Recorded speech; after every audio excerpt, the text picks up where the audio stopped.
it differs for most people, because I think most people, who's got my glass in there, I think most people would say get the ready go kit, and I do think that that's a really fantastic offer. I mean, it saves a lot of money and you get a lot big bundle. But the main reason why I'm not sort of keen on that is because it comes with the 8 cube, and although I love the 8 cube, I have the 8 cube, I'm not the biggest fan of that. I personally would recommend, for somebody new starting out, I would recommend that they get, let me just move that out of the way, and shove the 12. That's what I would recommend you go with. The biggest of the big, that is what I recommend you go with. And why would I recommend that? Because your blocks come up really fast. Sewing them together, it's the best. So here we have a couple of 12-inch blocks, and I always use them to do like little sample quiltings on. There's a little heart on that one. I'm upside down. And that is the size of the block. So this would be your flying geese. Do that. That's the size of your flying geese. There's just big units, and I really love that. That is my absolute recommendation. That's why, if they did the Ready Go cube set, the Ready Go set with the 12, I would absolutely get that. Definitely is the one for you. But I absolutely would recommend starting off with the 12. And here is another one. I must obviously love stars because I keep making them. This one's got a pinwheel in it. But yes, and the other thing, this is another project I'm working with right now. That's just a very basic 4 patch. Look at how fast and quick your project comes together. That's the other reason why I'd recommend it. Look at this. This is 5 across. Look how, and there I am. Yes, that is how quick your project will come together. If you had an 8 cube, it's not quite the same. It'll take a little bit longer. So that's the main reason why, my alarm, that's the main reason why I would recommend 12 cube to be for a beginner when you feel just about to invest in AccuQuilt. Now, which cutter would I recommend? Well, it's not going to be the Go Me, and for several reasons. Here's the Go Me.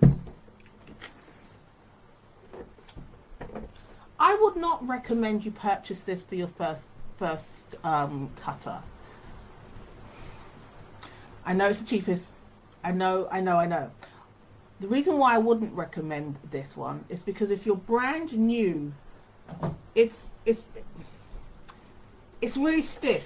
First of all, just getting going, just cutting, when you first take it out of the box and you want to cut, it's very stiff. When I got this one, I thought it was faulty. This is what it did to the dies. It literally took the foam. Let me see if I can find it. It took the foam. There we go. See if I can show it to you. See if you can see that. Oh, that way. Can you see where the foam lifted up? Let's get closer. One way, that way. It literally took the lip off the foam off, just trying to get it through. And I was only putting 2 layers of fabric through. I was literally going to send it back.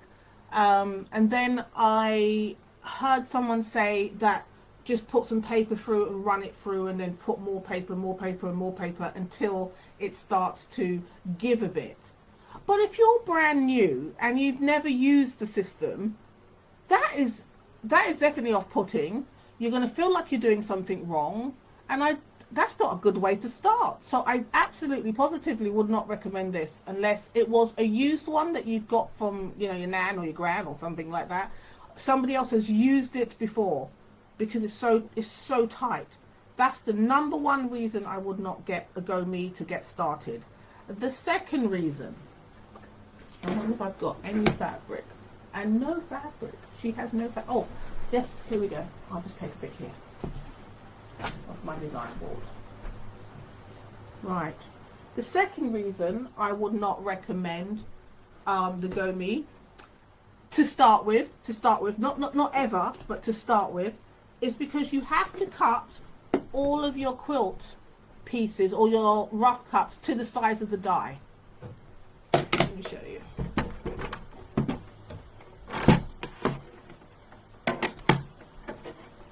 There's no room, tilt it a bit, there's no room to have the tail of the fabric.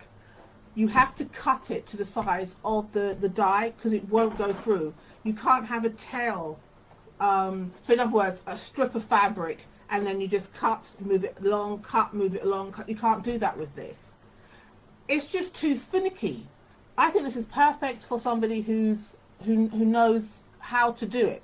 This is perfect for you, but not quite perfect for somebody who's just getting going because there's too many, I'd say, roadblocks in the way. And the third reason why I would not recommend the GoMe is because several times a year, AccuQuilt actually give it away for free. That's how I got this one. I think usually around Christmas or usually about Christmas time, I think they do it. If you order a certain amount of products, so why buy it? So my recommendation for your first cutter would be a Go. Yes, it's a manual for sure, but it's sleek and it folds up and it's all on its own. And I would recommend the Go for your first cutter. It's smooth. When you put your fabric on and you pass your dies through, it is smooth. And you can have a tail, and that is really important. It's less cutting. So Sue Haley Hale says, also, if you use the strip die in the GoMe, there's not any room on the side for extra material to freeze through. That you have to You're my girl, Sue. Exactly. That's exactly my point. And absolutely would not want, for a beginner there's so much going on to learn with AccuQuilt, I wouldn't want their journey to be stymied, to be cut short, or they feel like I just can't, because it's enough to feel like I can't do it without the cutter not working correctly. And so absolutely, Sue, that is exactly my point exactly. So what else would I say? So yes, so Sue, what have you got? What cube did you purchase? Put that in the comments. I'd really like to know. I suppose the Go, what is it? Ready, Set, Go. Ready, Set, Go. I suppose if you had, where I think that would come in really fantastic is if you had a loved one and you were like, honey, I'd like this for Christmas. It's perfect. It's all in one. They don't have to, because you know, please just give it to them straight. They don't want to know, 18 things. If you just give them one thing to buy, they're really good with that. They just click the link, put their credit on the credit card, and they're out the door. They're like that. If you start saying, could I have that cutter with this cube, with that strip cut, with this mat, with that would be great. Thank you, honey. They'd be like, it might be a cold Christmas for you because I'm not sure. In fact, just take the card and get it. And that's not quite the same. Now you're saying to yourself, you just said don't buy it. How do you have one? I have a Go Baby. That's how long I've been in the game. I have a Go Baby. They've rebranded it. That is how long I've been in the game. So if you have this, the biggest cube that can go through this is the 9 cube. So that's why that was my first cube I ever purchased, and it sat on the shelf with the Go Baby and my Ohio Star Bob die and my 2-inch strip die that just sat on the shelf for years, actually, which is one of the reasons. I'll tell my story another time, but this is one of the reasons why I started the group, because I literally invested in this whole system, and 2 things happened.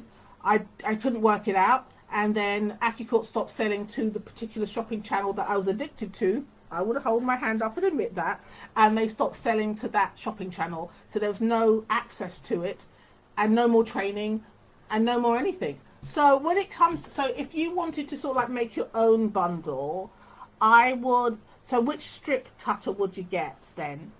Well,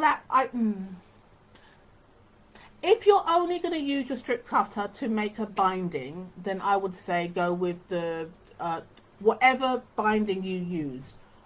A lot of people do 2 1/4. I'm a 2 1/2 girl, but I really wrap it round quite tight. I kind of scooch my needle over a bit more so I get more of the binding on the front. I've got to show you one of these days. And then, so I don't do a 1/4 inch on the front. I scooch it over just a hair over, and then I wrap it round, because I find with a 2 1/2 inch strip, if I do a 1/4 inch as I sew it on the front and then turn it round, I got a whole lot of the stuff on the back, and I'm like, it's little. It looks out of. It's not balanced. So I hair over more than a 1/4 inch, and then I sew on the front, and then I wrap it round, and then I can have a really nice tight wrap around, and I love that. So fantastic. So if you don't know what binding you normally do, or you have no idea what I'm even talking about, get the 2 1/2 strip die. Absolutely, hands down. There's so much you can go do with the 2 1/2 strip, and it's not just for binding. So I would absolutely recommend that. If you only can get one strip die, then get that one for sure. So is there anything else that I wanted to? So that answers Pam Tice Newman and Mathilda von Banheischen Schneider's question. And they asked that question when they wanted to come into the group, what should they buy? And many, many, many people have come into the group looking for advice on what they would buy, what other people might recommend. And so this is a little training on that. Also, you can cut 5-inch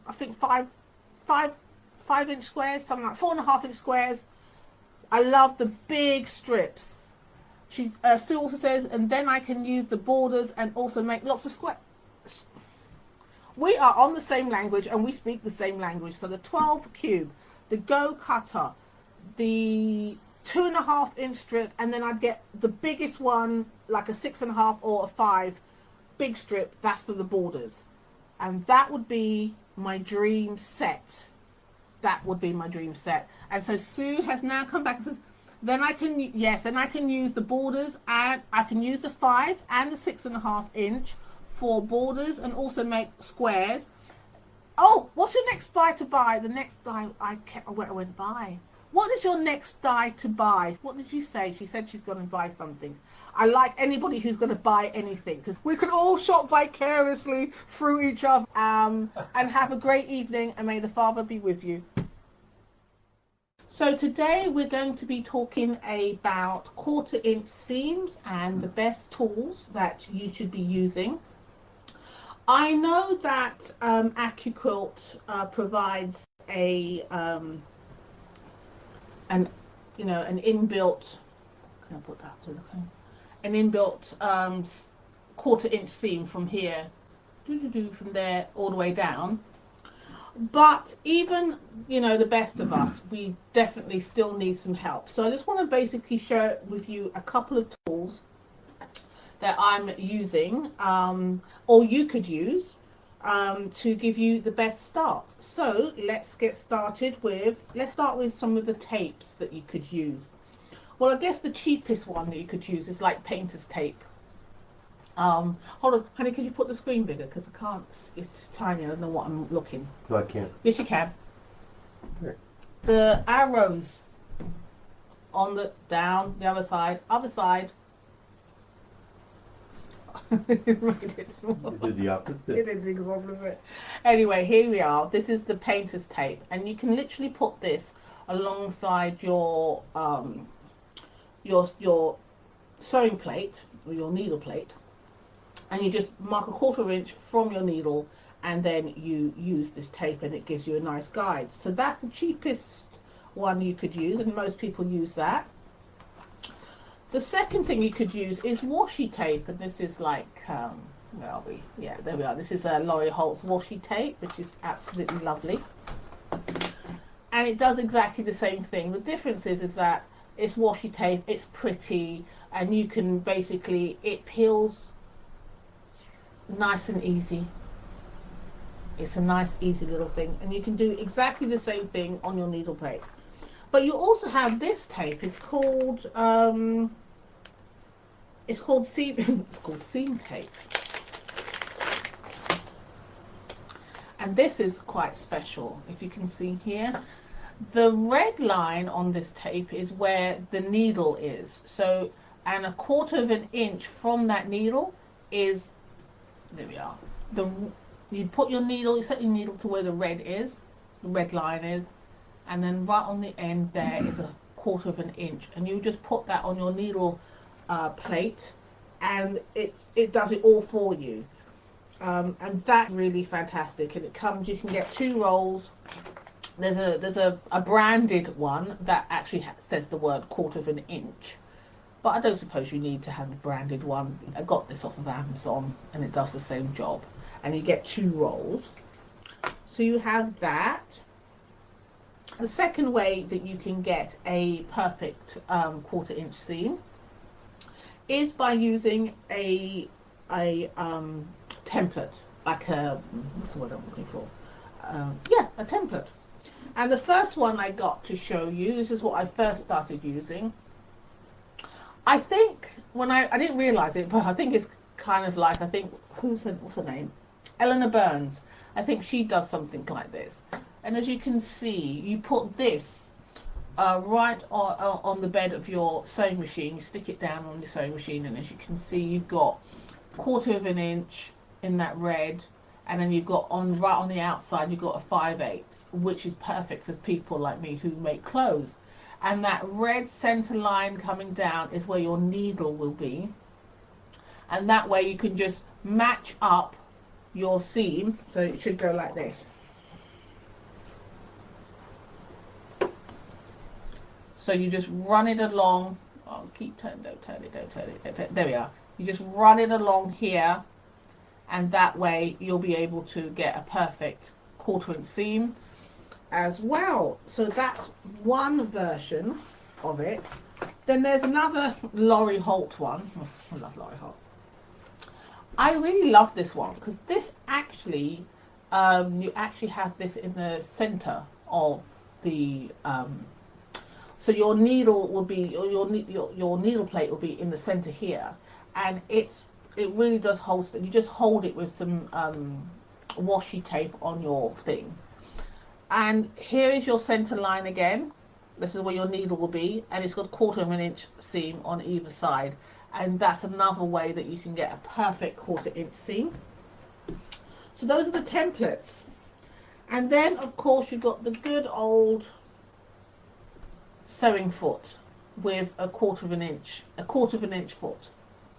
It comes in 2 ways. You can have it like this. I'll do it like that, which is a 1/4 of an inch foot, or my preference, 1/4 inch foot with the guide. Love the guide. So that's what I use every day. But even with this, you've got to be careful, because sometimes, I can go closer, this little guide can kick out. So you've got to be really careful. So what I always do is I always, on a scrap piece of paper, scrap piece of fabric, I always sew, a nice line, and then I would use something like this, a good old seamstress guide. It's a sewing gauge, and as you can see, it's got a 1/4 of an inch. Oh, can it focus? A 1/4 of an inch. And that way you can absolutely tell that you're actually going to be sewing a perfect 1/4 of an inch with your foot, because sometimes the guide can be a bit skew with and move a bit, and then you'll lose your 1/4 of an inch there. So that's what I have for you today. Do you use a foot like me, or do you use anything like this, or do you use a template, or do you use like a seam guide or a tape? Which one do you use? Thank you so very much. Hello, I'm Juliet, the Die Cut Quilter, and today I am coming into our fabulous group to speak with you today. Lovely. Well, thank you so much for watching all my other ones and leaving lovely replies, and that was so sweet of you. Thank you so very much. Today I'm going to be talking about how to get your blocks as flat as a pancake. And it's not irons. That's not necessarily the thing that's going to do it. It's actually the thing that you press your iron on, which is your pressing tools, and that is what I'm going to be talking to you today about. So I'm going to be, what have we got here? So we are going to be talking about all sorts of tools, and I've got a few selections here to talk about the pros and the cons of them, and see which one that you might like, or if you're wondering about changing up, or wondering why your blocks aren't as flat as they could be. So I'm going to give you a few examples. Let me see here. Oh, don't go anywhere. It's warm, so I've got the fan going. Okay, so this is a curved block, and as you can see, it's quite sort of baggy. It's not very flat, and I did not press this. I pressed this on an ironing board, and I think you can see it's not as flat as it could be. So that's what you get with an ironing board. So let's go through them. So I've got a little sleeve board here as my little representation of an ironing board. Now, the good thing about an ironing board is that pretty much everybody's got one. So it's pretty cheap and handy, and everyone's got one. And it's a great thing to start with because it's already in your house. So that's always good. Now, but the bad thing about pressing your blocks on an ironing board is that there's not much padding. There's no padding on there. If you look here, this is pretty much represents an ironing board. It's just a little. So the reason why your block will not become flat as it can be if you just use an ironing board is because there's no padding. If I just can get this little, it's a sliver. Look at this tiny little thing. That little thing right there, that's what's the padding. That little thin thing, and that's basically on your ironing board, because it's pretty much made to iron shirts and skirts and things, and it's not really made for a quilter. So that's why I wouldn't recommend an ironing board. But start with that. If that's what you've got, that is, just start with that. It'll be fine. Okay, but you will really need to move on. And I've got a workaround if you've got your ironing board and you don't have the space and all the other stuff. I've got a workaround for you. So the good news about an ironing board is that everybody has one, and it's cheap, and it's portable. So you already have that in your house. The bad news is that your block will not become flat. You will not get it as flat as you possibly can. You can see that you've got some baggy parts here. So that is the ironing board. Oh, move that across to the right. Now the second one that you possibly have seen, and a lot of people covet it, and that is the cut and press, the June Taylor cut and press. So you've got this padded, now look at that, that's quite squidgy, a padded surface on the front, and then you've got a cutting board on the other side. Now, before I got my one that I love, I got this, and I loved this. I thought it was fantastic. You can do so many different things, and you can sort of, well, for a circle block or thing, you can actually make sure that it's a full circle because you've got that there. And also you've got your cutting mat on the back. What I found was I didn't think it was big enough. It just was never big enough to cut anything. I can't cut a strip with the fabric. It was just not, it just didn't work. It does work if you've got a small surface, because then you can have your iron to one side, iron and turn it over, and maybe pin your blocks or what have you. Or maybe if you're doing string quilting or something like that, you can do your strips. So it's useful like that. It is quite expensive. This is quite an expensive bit of kit, I think. And I don't think it does the job as well as another product, which I absolutely adore.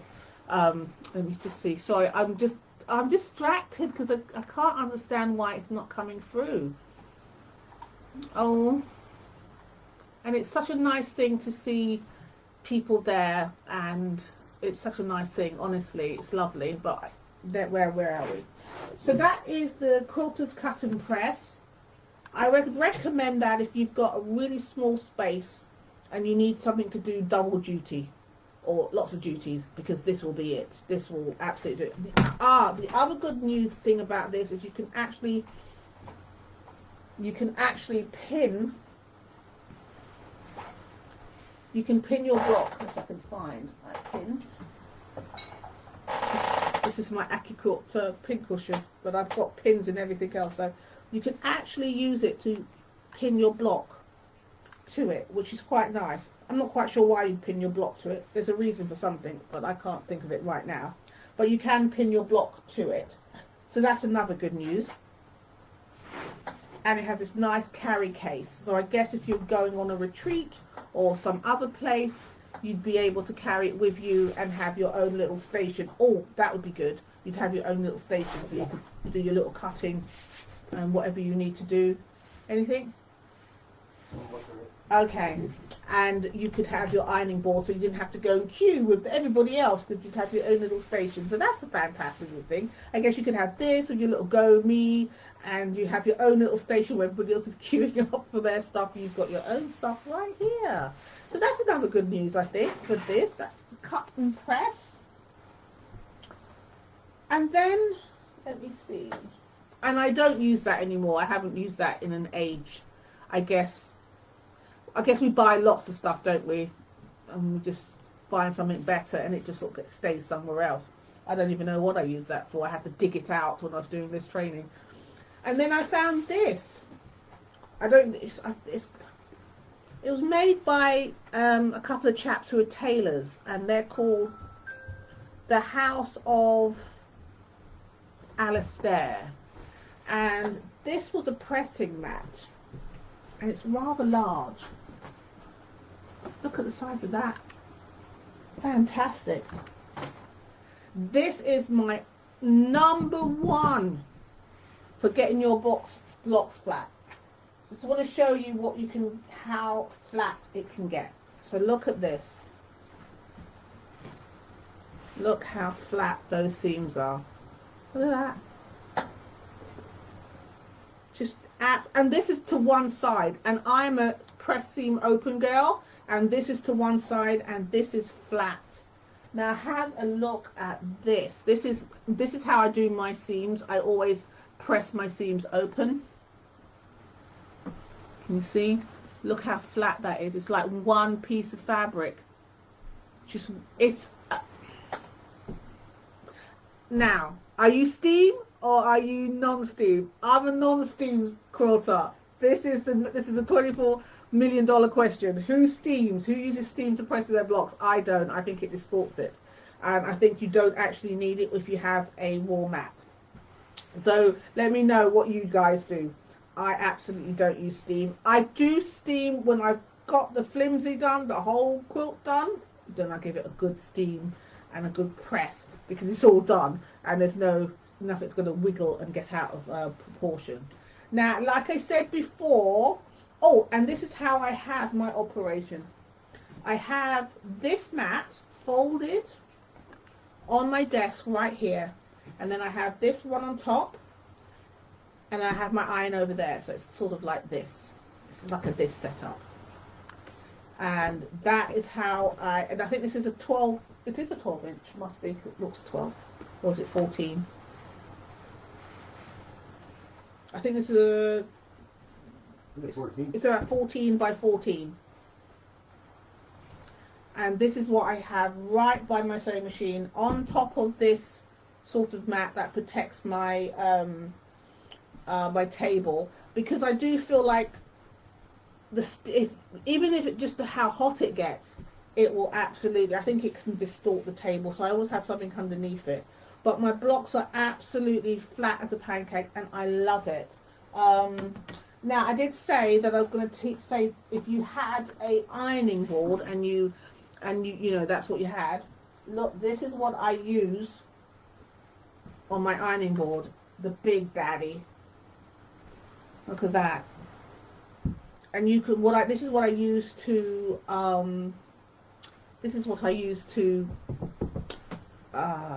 with the fabric, big bolts of fabric, big chunks of fabric. This is what I use to press my fabric with. So non-steam for me. Well done. That's me too, Cindy. I love it. Mickey says dry iron, but I have a mist spray bottle and a couple of sizes of wall mats, and currently a Panasonic cordless iron. Now, Mickey, they don't do that in England. because well, I know I have a problem. I do know I have a problem with everything, pretty much. I've got so much irons. I like to steam when I do ironing. My husband's saying he likes the steam when he irons, but we're talking. Like to hear the sizzle. He likes to hear this, but he's American, so he's like on the grill. So yes, I have a thing of irons and collecting things. I've got a whole collection, and I will be doing ironing tools because I've got a plethora, and I want to go through them, and you can see that. But no, the Panasonic cordless is not available in England, and I would have bought that, obviously, because I pretty much buy everything. But look, this is I got this. I'm totally with you, because what I do is I'm going to do another class, but I'll do it another time. I do best press, bittered water, and because I like supermarket starch, because it's really stiff. So I make a mixture of all of those, put it in my bottle, and I spritz it, and it's got a nice fine mist. I'm with you there, Mickey. Lovely. I love that. Cindy says non-steam. Love this iron. What iron which iron do I go? Up a bit. Oh, the comics are going fast. So yes, I love the wall mat. Only thing I use for my piecing blocks. Flat. It's absolutely fantastic. It's the moment I found it, I was in love completely. So yes, if you have an ironing board, I would recommend, and that's your pressing station, I would absolutely recommend a large one, not the small one. This is perfect for if you just turn to the side, and that's absolutely perfect. But when you're at your station where you sew, but if you've got an ironing board, definitely go for the biggest one you could afford. You could do half yards, big blocks, beautiful, perfect. So what is my downside of the wall mat? It could smell a little bit like wet dogs. Yeah, a little bit. Sometimes could be a little bit. That's probably why you need your sort of like your best press to. It can get a bit like that because it's obviously a sheep. So that is my take on pressing mats and how to get your block really flat. Where did that little piece go? It went someplace. And I'm going to be looking for that piece to put in a quilt, and I'm going to be like, where did it go? I can't find my little block. I'll just have to make another one. No, this is the snowball. I'll just make another one. It's fine. So, is there anything anybody would like to ask me? Because, have you ever made moonshiner's starch? Ooh. The very idea of moonshine, that just on its own, I like that. Moonshiner starch. Let me make a note. Moonshiner's starch. Pinterest. Guess what I'll be doing, Cindy, after this live? Thank you. I'm going to try that. So take care. Bye.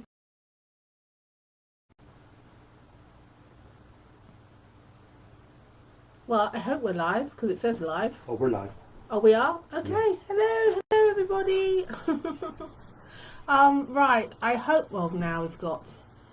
Let's just turn this off. We've got notifications popping up on screen, and that's not what we're looking for. Okay. Right. Hi everybody, hello, I'm Juliet and I'm the die cut quilter, and today I'm coming to you to do a nice training on bob dies, AccuQuilt bob dies. Oh, let's turn the calendar and see what is in Lord of the Ring lands, because it is June. So what have we got? Who have we got? Oh, the villain. The villain. Oh, that's who we've got. The villain. Oh. And it's June today. No, it's not. It's only on one feed, which is good. So. Let's continue. Okay, so okay. Hi. Well, now where is that?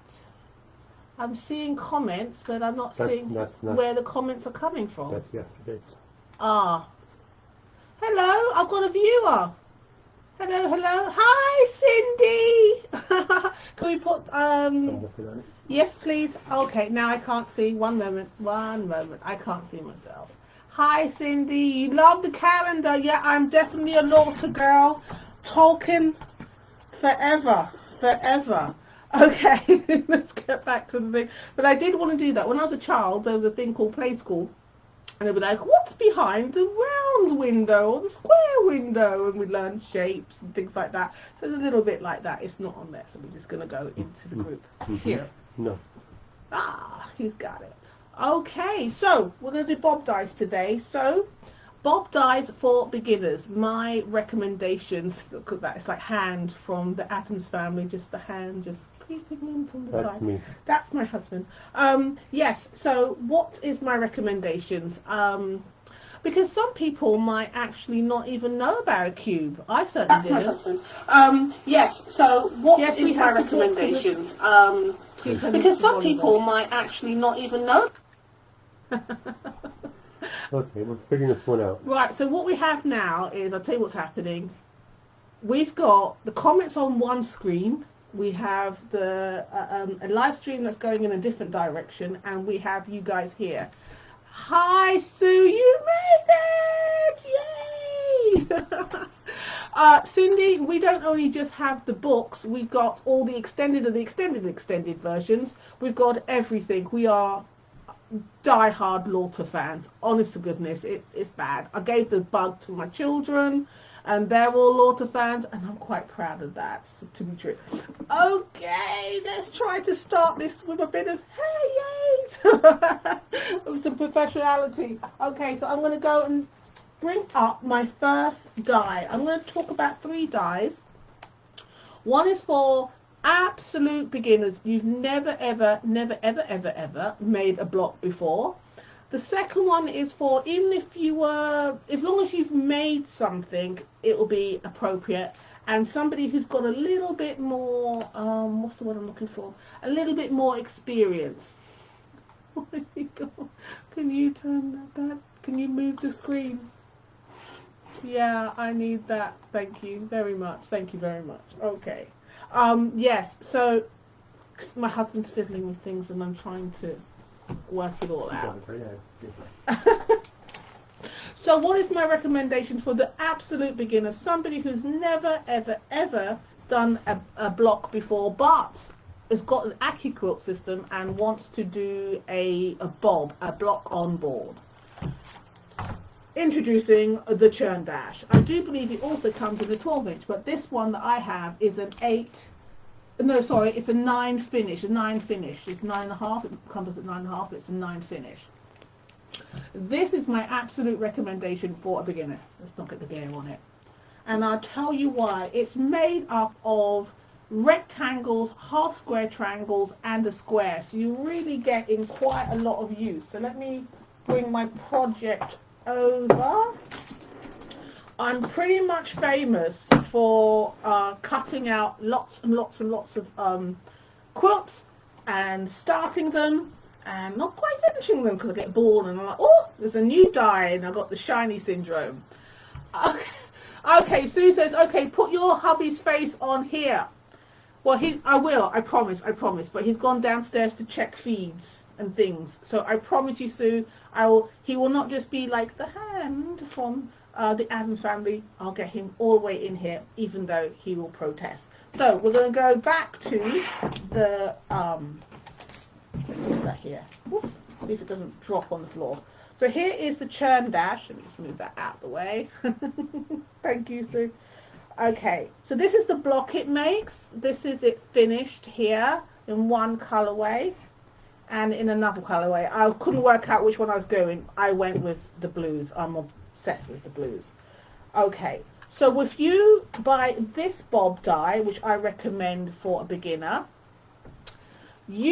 all you I'll do it this way because I've got blue on. Okay, so it's made up of rectangles that you sew together, half square triangles, and a square.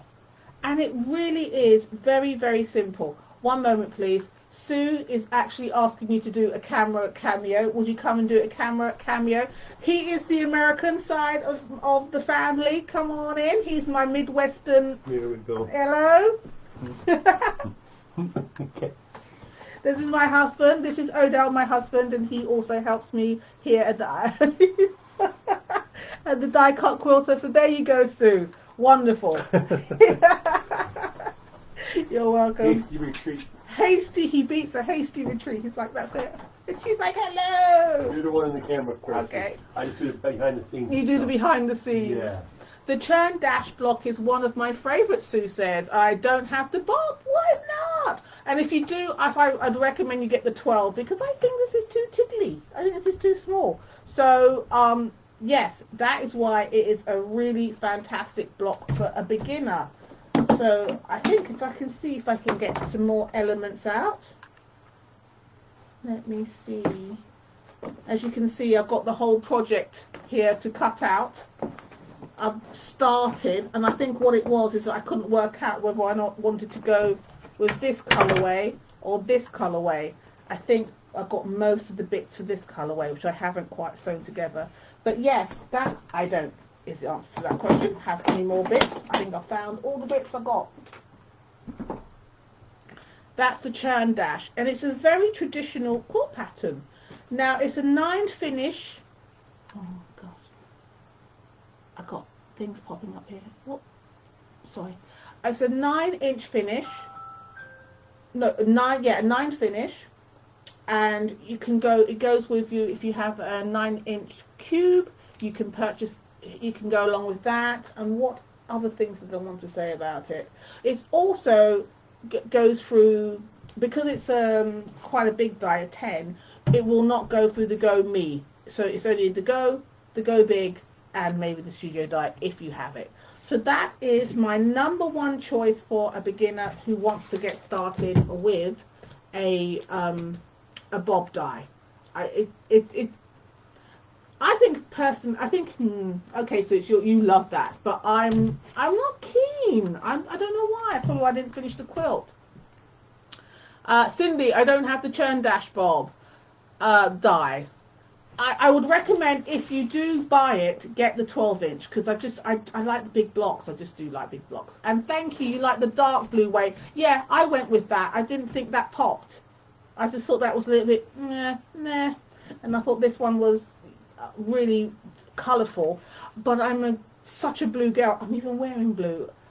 I think, right, when I was at school, right, in England, everybody wears uniforms. There's no such thing as not going to school with a uniform. That doesn't work. All schools have uniforms, and that's how you know which schools you went to, because of your blazer. It's all like street cred and stuff like that. Now, my school uniform was navy. It was like I suppose it's like the American colours and the British colours. It was navy, white, and red. And I'm just obsessed with. I'm usually always in navy. Yes. So it really navy or red. So those are my two colours, and that was my school colours. And I wore that for 6 years or so. So that kind of conditions you with it.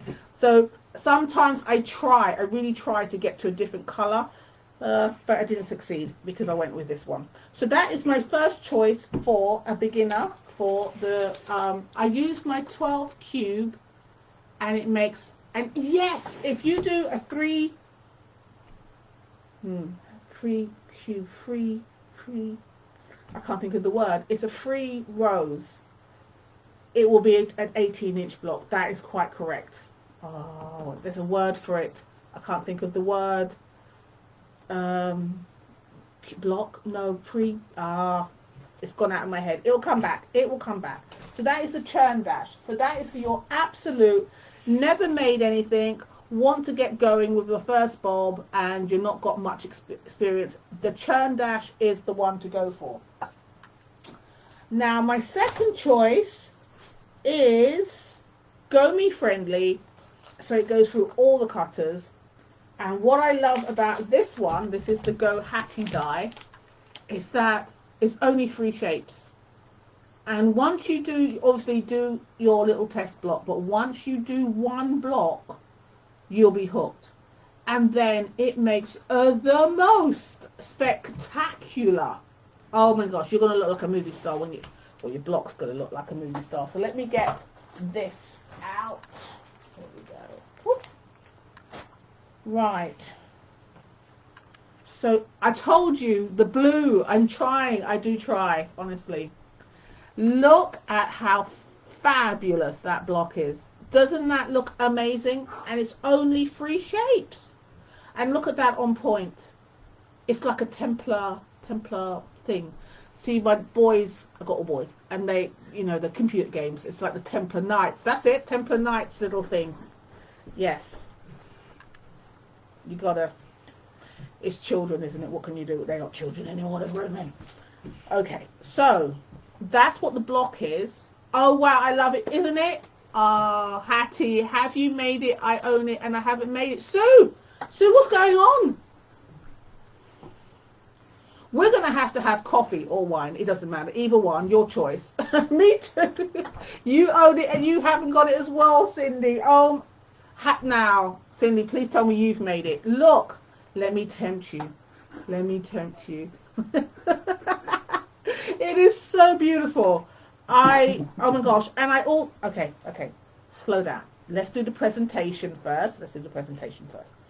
So it's made up of like triangles, and I don't have any more units because I've basically sewed them. And if you look at the white,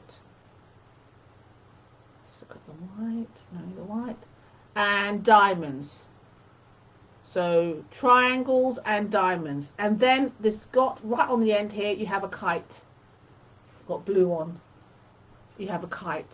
So you've got triangles, the white, diamond, and you have a kite. Just 3 shapes. And this is how it comes together. Let me just move that out of the way. You make 3. Oh, let me type it. The blue. Okay, here we go. There we are. You need that board screen, don't you? I do need my design board. See, it's not just hand, he's fantastic.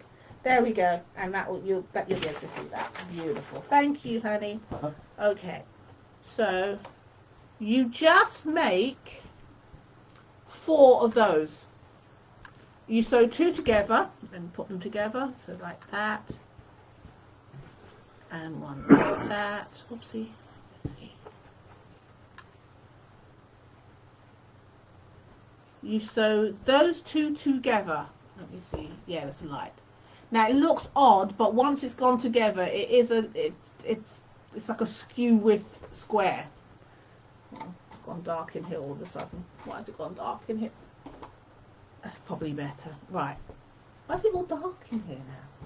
No, got the light. Finally found the light. No, the light's too much. Okay.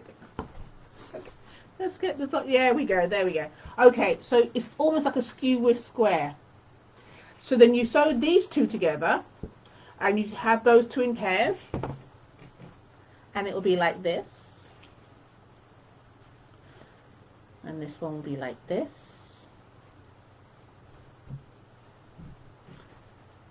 and that's how they come. And then you just sew them 2 together, and that makes this amazing. I just love it. As soon as I saw that, I cut up a lot of fabric. I was like, this is amazing. I love it. We call it Starburst or something? Starburst. It's called Hattie's Choice. Hattie's Choice. So if Cindy says, okay, I may pull it out and make it this coming week, and I need to see it. I'm going to need to see. I'm going to need to hold you accountable now, Cindy. I'm going to need to see that in the group. I want homework.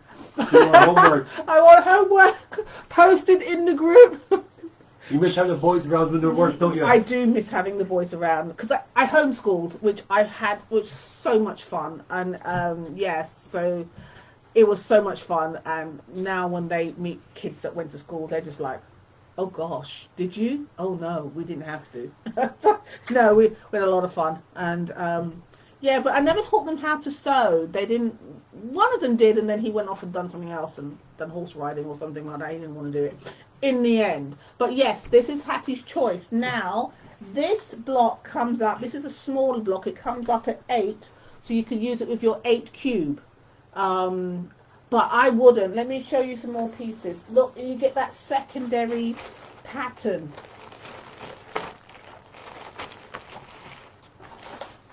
Oh, I did have a kite to show you. I was looking for all my pieces and then I couldn't find them. So kites and diamonds. Okay, so let me show you the secondary pattern. I need a bigger design board. There we go. Let's see if we can roughly get both of those on. I'll show you that. It's delicious. Absolutely delicious.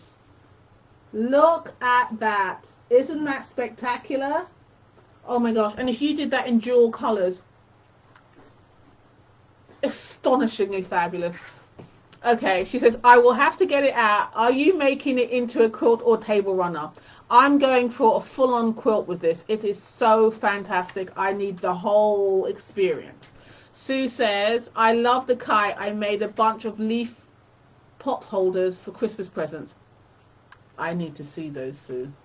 As soon as I finish these Scrappy Hunter Star, I'll cut too many pieces and I now I can't decide on my colorways. Isn't that always the way? I have made the Hunter Star, and I have to say I got so bored halfway through. It's a spectacular block, but it is, I find, boring to make, but it's spectacular. So wow, I love the quilt. Yeah, this is going to be an amazing quilt. So yes, this is not going to be a table runner. This is going to be a full-on quilt for the bed. Yes, so wonderful. So that is my second choice for. Oh, my little kite fell on the floor, or a little tie, isn't it? I like it. It's cute. Oh, okay. Too much fun. I'm having way too much fun. Okay. So that is my second choice. Would be Hattie's choice. My second choice would be Hattie's choice. It's and it goes through the Go Me, and it is really simple to make. It's only, well, it's actually 4 shapes, but in 2 different colorways. But it's actually, you only cut 3 bits there. You can see. There we are. And it's a really fantastic block on board die. Super recommend that. I think everybody will have a lot of fun making that. And I think this die, I think you'll make it over and over and over and over again. I don't think it's going to be a one-shot candy or something like that. Definitely. What did you give away now? What did you give away, Sue? Oh, the leaf pot holders. Yes, of course, well, they're gifts. That's exactly right. That's what happens. We give them away. You made that fantastic baby quilt. You gave it to the neighbor next door. Yes. As you well know, as us quilters well know, anybody who's having a baby, they find their way. They gravitate themselves towards us, and all of a sudden they're in front of our faces going, did you know that I'm expecting? No, I didn't know he's expecting. Baby's due in. Don't suppose you could see your way anyway? Could be possibly make me a quilt? I always say yes, I'll make the quilt, but the baby has to be here. I was that mum that never bought anything until the baby came. That baby had to be right here on earth in my arms. There was nothing, not even nothing. My mother made me buy some baby grows. She said, you're gonna need something to put that baby in, and I bought a couple of baby grows, and that was it. Until the baby comes, nope, not buying anything. That's just my way I go. So who's bringing up the rear? I have 15 grandkids and 1 great. Oh my gosh, I think you might have topped my mum. I don't know. I'm going to do the calculations, Sue, and I'm going to find out whether or not you topped my mum. I don't know. Maybe. So, okay, little family history. There's 5 girls, okay? I was the very last attempt for a boy. My dad convinced my mother, and this, you can tell how long he worked on her, because there's 6 years between me and my next sister. That's how long he took to convince my mother to go for another try, because he knew that we're going to have a boy. Not quite. Yes, they will keep you busy. And here we have it.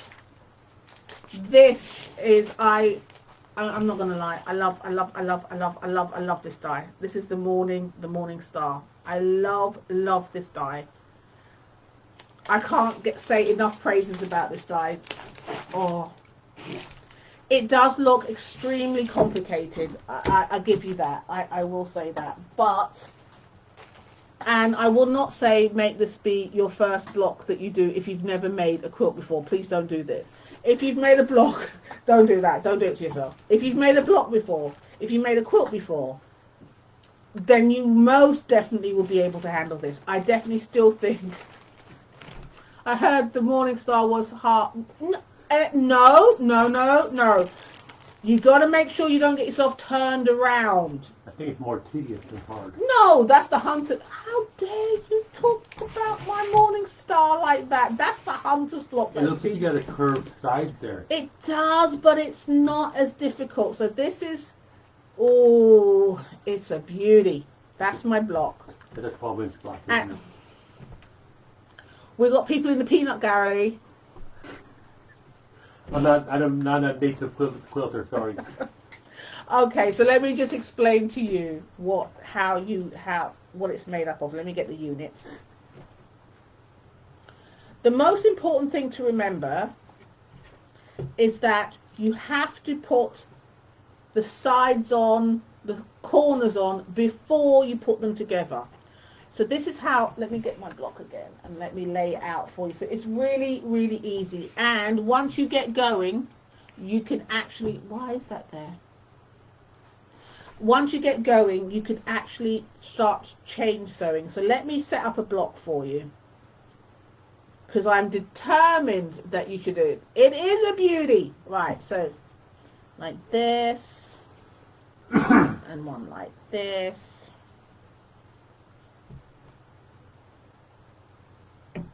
And then we would be, what would we do? We'd be, if that's in there, it'd be this one. There we go. So, oh, it's a bit, gosh, that needs a good press. So that is how you'd lay it out. You then sew this one to this one, like so, and then you'd press. So now you've got those two attached. Then you sew this one to this one, like so. Just move that out of the way, and then press. So now these have become this. Okay, so that's what you've got.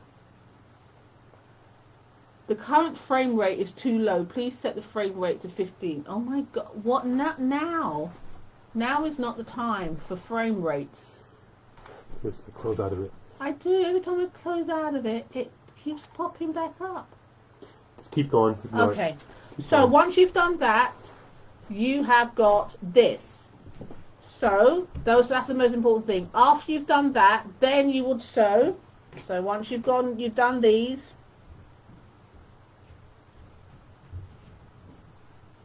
like this and like this.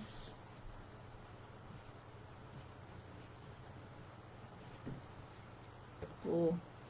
Once you've done that, you're going to add the top one on top, like so. Sorry, I've got it wrong.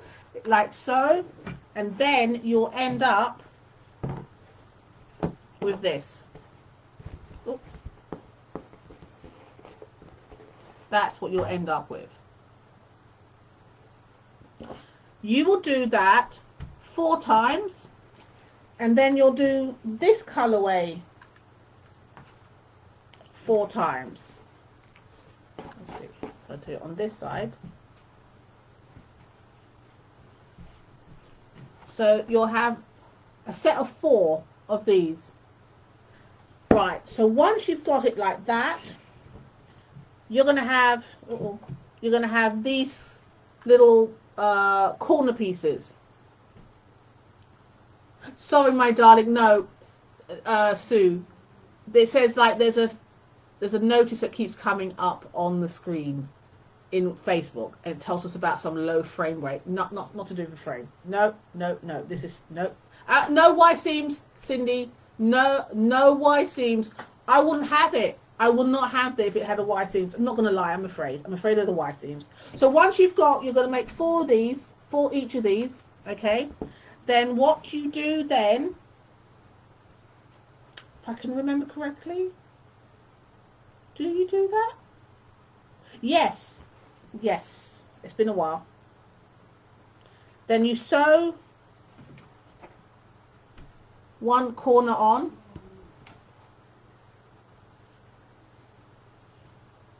And then another corner on. And then now,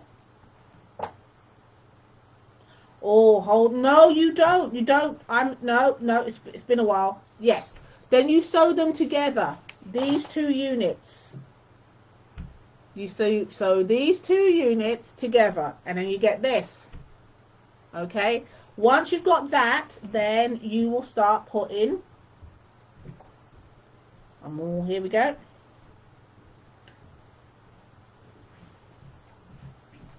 You'll put the corner on.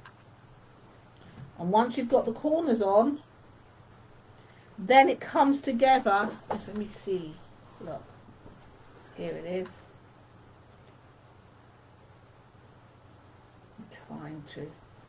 There's that big seam in the back. See this big seam? Where is it? This big seam right down here. So let me fold it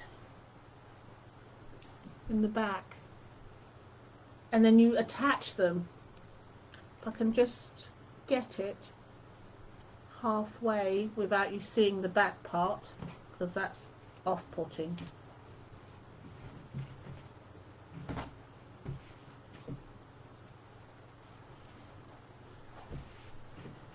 That's what you'll end up with. You see the corners, and then those 2 will be sewn together. Then you have 2 sets of those, just like with Hattie's Choice, which is this is why this is a graduation from that. And then you'll sew 2 lots together, and then you get your block. It's honestly, I made that sound very difficult. It is not. It really is simple. Honestly, a beginner will be able to do this. And you get that wow factor, because it is pretty awesome. So that is my second choice. This is a block that comes up at 12. So it's a real big bang for your buck. So that will go with your 12 finish cube.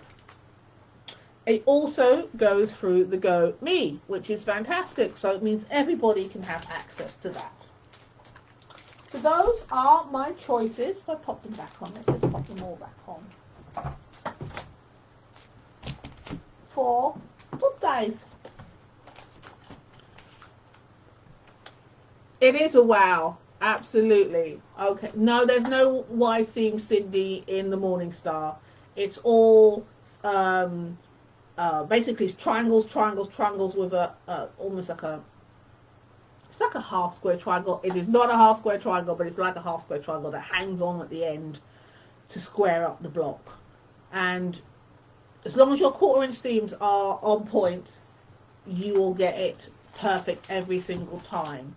So that's what I have for you, ladies. If there's any questions about anything I can help you with. Let me see if there's any questions that I have missed, or let me close that again. Okay.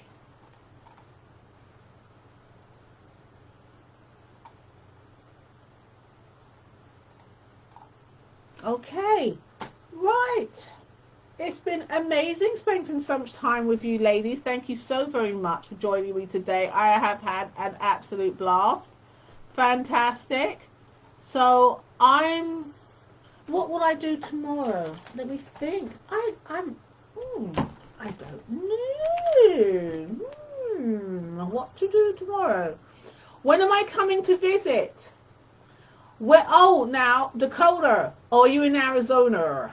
Where am I going, Sue? Where are you making me take making my husband take me? I would absolutely. I mean, I am thinking about that. There's a lot of things happening in the works, shall we say? Oh, there's a lot of things happening in the works.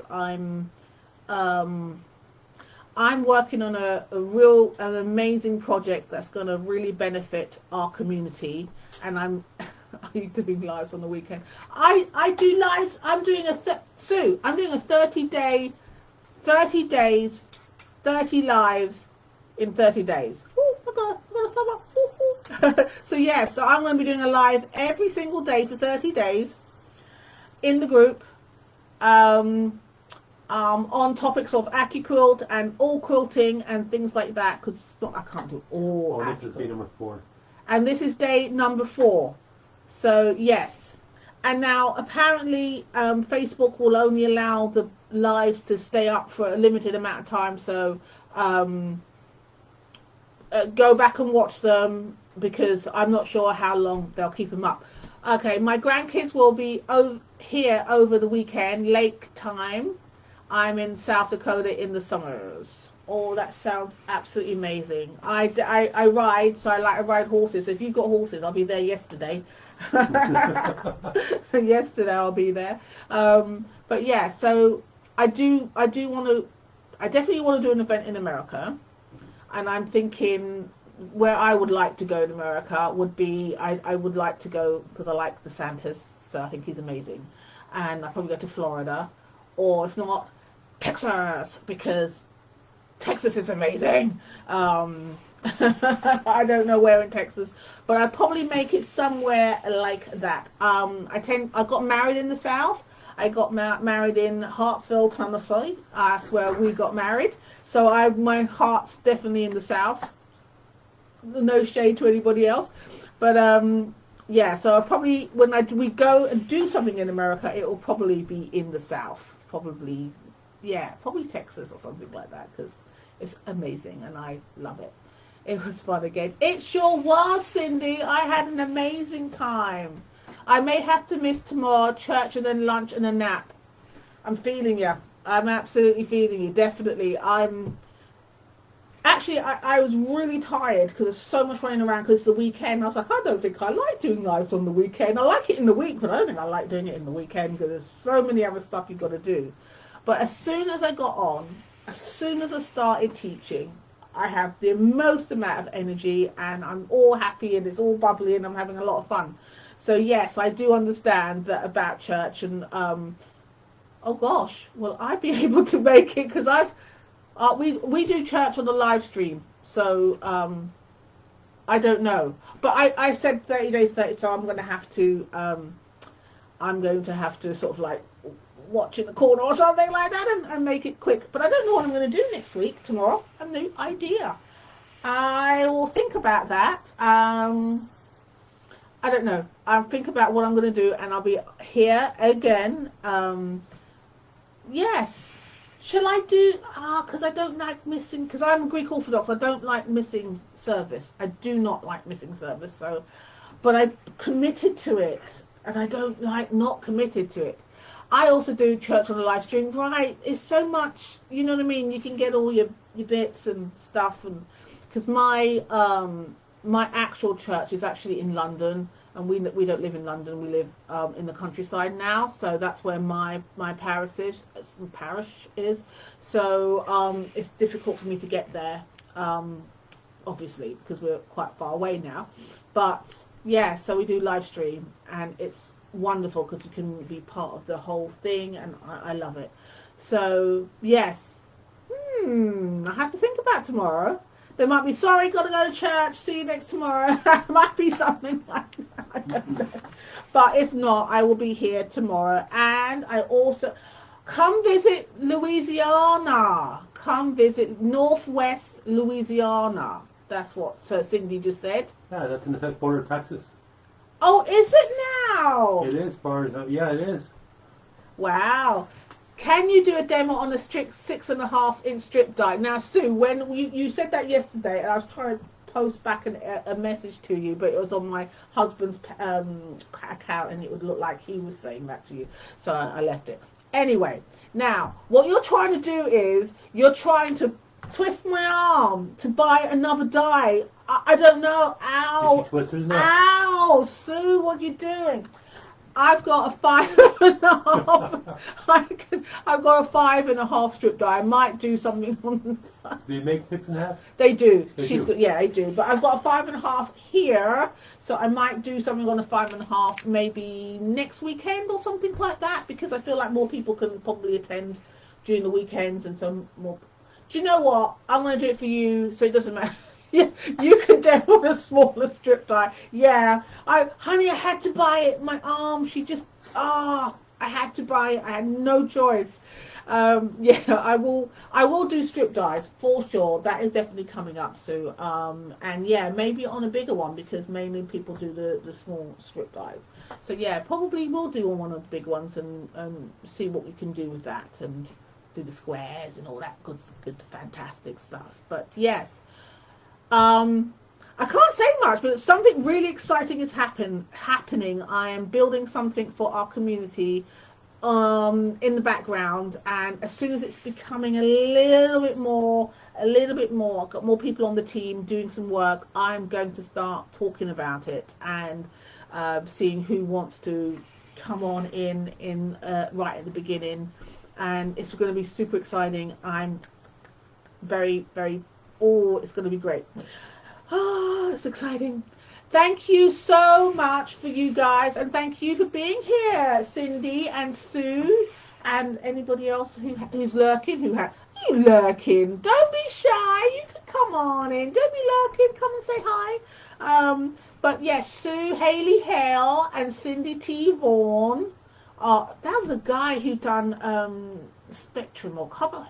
He had dark hair, and he was quite handsome. I can't remember what his name is, but his name was Vaughan. His name was Vaughan as well. He was an actor. Bye, Cindy. Okay, I will be here tomorrow, I'm sure, because I said 30 days, 30 lives. So I have to honor my word. It's the right thing to do, and I will do the strip die at some stage, Sue, and I will see what we're going to be doing. So every night, 3 p.m. Eastern Time, I'll be here doing a live, and if you'd like to join me tomorrow and the rest of the days, I really like that. And for all my girls out there, thank you so much, Sue, thank you, Cindy, and have a wonderful, blessed day, and may the love of the Father always be with you. Thank you so much for joining me, and I will see you tomorrow if I can. If not, I will see you Monday. Thanks, guys. Bye. Yeah, second time. I know, isn't it? Hello, everybody, and welcome to the live. Oh, hello. Oh, we've moved. It always moves. Yes. Hello, everybody, and welcome to the live. If there's anybody here, let me just go and see. Anyone here at the moment? Well, it says no, but I've been fooled by that before, so I'm not necessarily going to believe that. Regardless. Hello, AccuQuilters, and welcome to the AccuQuilt Beginners Facebook group. I'm going to do a nice little welcome video, because we've had over 200 people, I do believe, be entered into the group, and it's amazing. Thank you so very much. So welcome, welcome, welcome, all you lovely AccuQuilters. Welcome to the AccuQuilters Beginners Facebook group, and thank you for coming and joining our merry little band. So my name is Juliet Hilgendorf, and I am the die cut quilter, and I host this amazing group of wonderful AccuQuilt members, and I'm happy and grateful that you're here to join us, so thank you for that. Let me see, I have a little thing prepared because I didn't want to go off script. I will go off script, I always do. Okay. So, as I said, my name is Juliet, and I'm the die cut quilter, and I would love to know what you need to learn more about so I can best serve you. So what I'm proposing is that what is asking you, especially the newbies or my members, what is your number one AccuQuilt issue that you're having? And then I'd ask you to private message me with your whatever that is, and I can get back to you on a individual basis. And if you are, when you're navigating the group, if you come up with something that you've got a problem with, um, just tag me in that post and I will answer your question and get back to you. That will be wonderful. So just a little bit of housekeeping if you're new around here, these parts. There's no, please do not post any links in the group or yeah, that is not allowed. Do not promote either yourself or somebody else in our group. Quite frankly, that's rude. We have, at all groups in Facebook are having issues with spammers and all sorts of things like that. And they always say, they're always trying to get people into their out of the group into direct messaging so that they can basically con them. And in this group here, we have quite vulnerable members of a certain age, and I don't want them to be fooled by scammers, quite frankly. So if you post links or you're trying to promote someone else or even yourself, you will be removed. We're not about that here. And in terms of scammers, the two sort of things that they're sort of I have found in this particular group is that they'll say things like, hey, I've got a cutter that I just want to donate to somebody. Please, no, don't fall for that. And they will try to get you, once again, to DM them with your address and all your personal information. Please don't fall for that. What I'd like you to do is tag me, Die Cut Quilter, just say tag Die Cut Quilter and it'll come up. Tag me and say, this post is dodgy. Can you look at this? And I absolutely will move as swift as the wind and get rid of them, because we will not tolerate spammers and scammers in this group. This is a group for AccuQuilt quilters. Quilters are amazing. We're a fantastic group. We're loving and we're kind, and we don't need any of this sort of negativity or anything like that. Another thing that I found is that people oh, hello, hi, Cindy. Hi, Cindy. Thank you. Thank you for keeping the gates. Absolutely. Hello, Sue. Hello. I know you guys might have to go off to church and things like that, so I'm going to make this really fast. Hi, guys. Yes. So I know that they allow in other groups, but it's so weird. Please don't post pictures of yourself in the group, or your cats, your dogs, or your grandchildren even. Please don't do that. This is an AccuQuilt group. We want to see your blocks. We want to see what you're making. We want to see what you're working on. We want to see your design wall. Anything, your AccuQuilt dies, anything like that. Please, we want all of those pictures. Every single one is welcome. But absolutely 100% not. Please don't post pictures of yourself. It's weird seeing people post their pictures. It's really quite nuts, actually. And it's just weird. I don't know what to make of it. And nobody comments about it because it's just so weird. Please don't do that. But absolutely 100%, please put all your AccuQuilt problems at yes, and your blocks and what you're making and all that sort of stuff. Most welcome. So let me see. Is there anything else? So yes, so that's the spammers and the what not to do, please. Now, if you're new to AccuQuilt and you're absolutely like, I don't know what to do, just tag me and I will be able to talk you through whatever it is that you're having some issues with. And also, you might be able to help me with my live, and I'll do some demonstrations and something like that that will not only just help you or benefit you, but other people who's having the same issues. So we're a group here, and that's what I have to keep scrolling to see if there's any comments, anything like that. I don't want to miss anybody's good stuff. Where are the comments gone? Where did they go? Where did they go? There they are. No, nothing. I haven't missed anything. No. Hello, Diane Bishop, and welcome. Hi, Diane. Yes, so that's the latest comment. So let me tell you a bit about myself. So how did I get into the game? How'd you get in this game, girl? Well, I come from a sewing background, as in making your own clothes, and that's what I did. I used to teach women how to make their own clothes, and it was a blast. I loved it. It was in person. I got to meet people just like this. It's a community, and it was fantastic. So that's my background. Um, and so I'll tell you my AccuQuilt story. Here's my AccuQuilt story. In 2017, Pam came to England, and came to one of these shopping channels, which I was at the time addicted to. Oh, it was bad. And as I said, I used to make clothes, so every time they'd have anything to do with fabric or anything like that, I'd be tuned in, ready with my credit card. And there she was, and she was like demonstrating this thing, and it was like whiz bang wallop. I was like, oh, that looks fantastic. I think I'd like to try that. And my husband goes, oh, he said, I thought you said those quilters are crazy. Yeah, I did think you guys were nuts. I mean, quite frankly, what kind of decent person has beautiful fabric, cuts it up into small little pieces, then sews it back together again? Definitely nuts. And now I'm part of the crew, so it's pretty cool. But yeah, that's what I thought of quilters, and now I am one. So yes, I promptly popped my money down, and I purchased, wait for it, a Go Baby. That's how far back I go.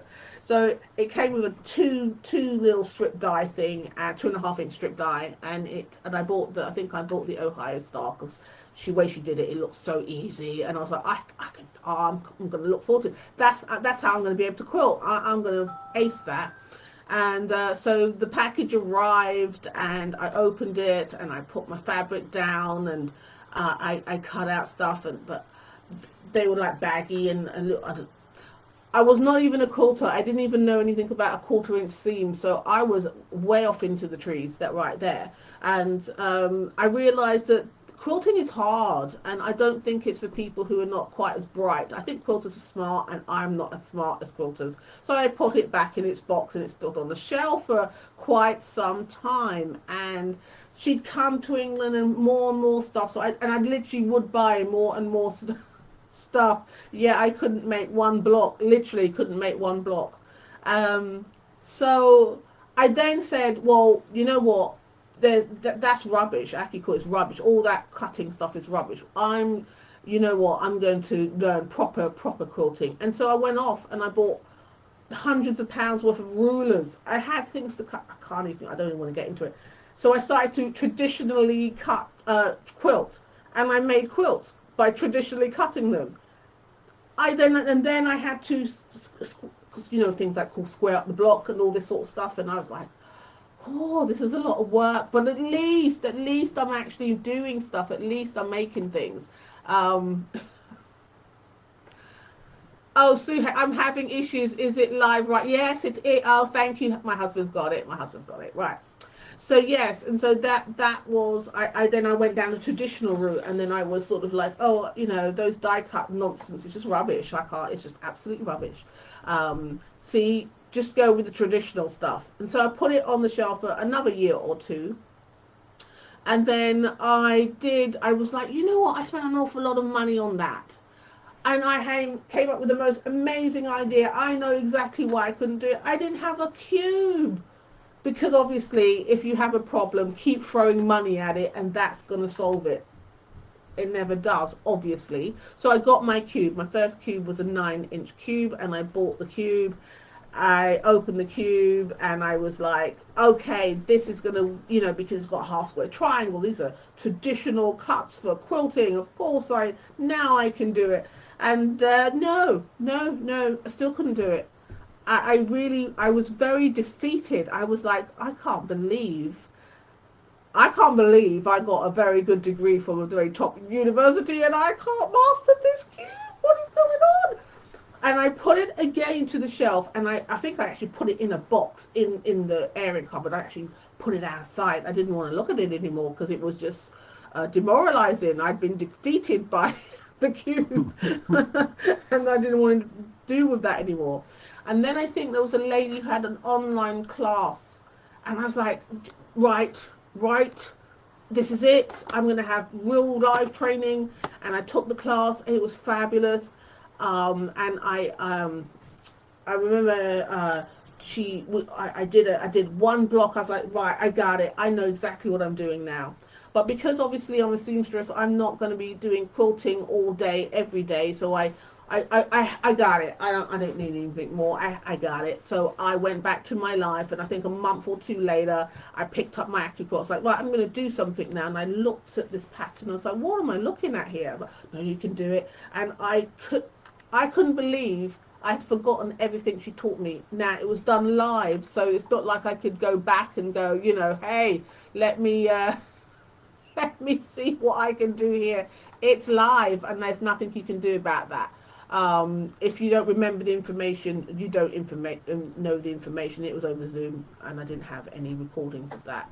So I was back where I started, and then of course, as we all know, they locked us up in our house for 2 years. So while the world was doing bird for nothing, for doing nothing wrong at all, I got that system back out again, and I was determined, and I had nowhere else to go. So within a short space of time, I'd worked out several things which I didn't understand, and I kind of got it at that stage.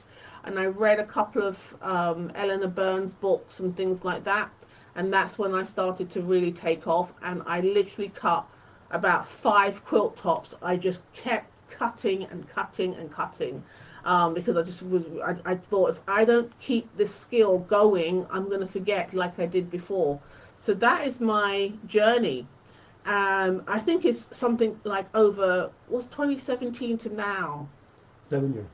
My word. So that's about, what, 5 years? 5 years with this system that I never used, that was invested a lot of money, over £500, obviously, of money I'd invested in, and I had only used it literally 3 years ago or 2 years ago. Proper. Oh, $600. That's about $600, and I know you know what that's like. So I decided that I can't be the only one, and I wanted to help other people shorten that journey so they don't do 5 years of having a very expensive equipment on their shelves without the use of it. So here we are with the AccuQuilt for beginners. To be fair, I actually did not expect it to be this successful. But when you call to do something, the Father will bring, won't he? He'll always bring the people, and so you just have to serve them as best you can. And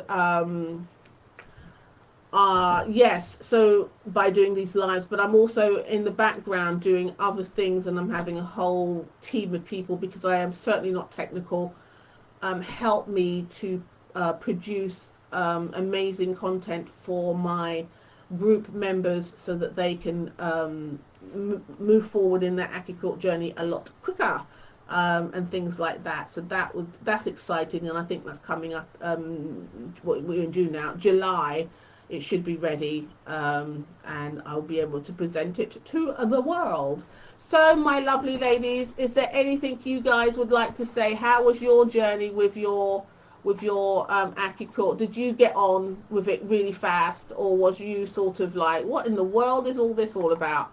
And is there anybody else I haven't said hi to? No, I said hi to everybody.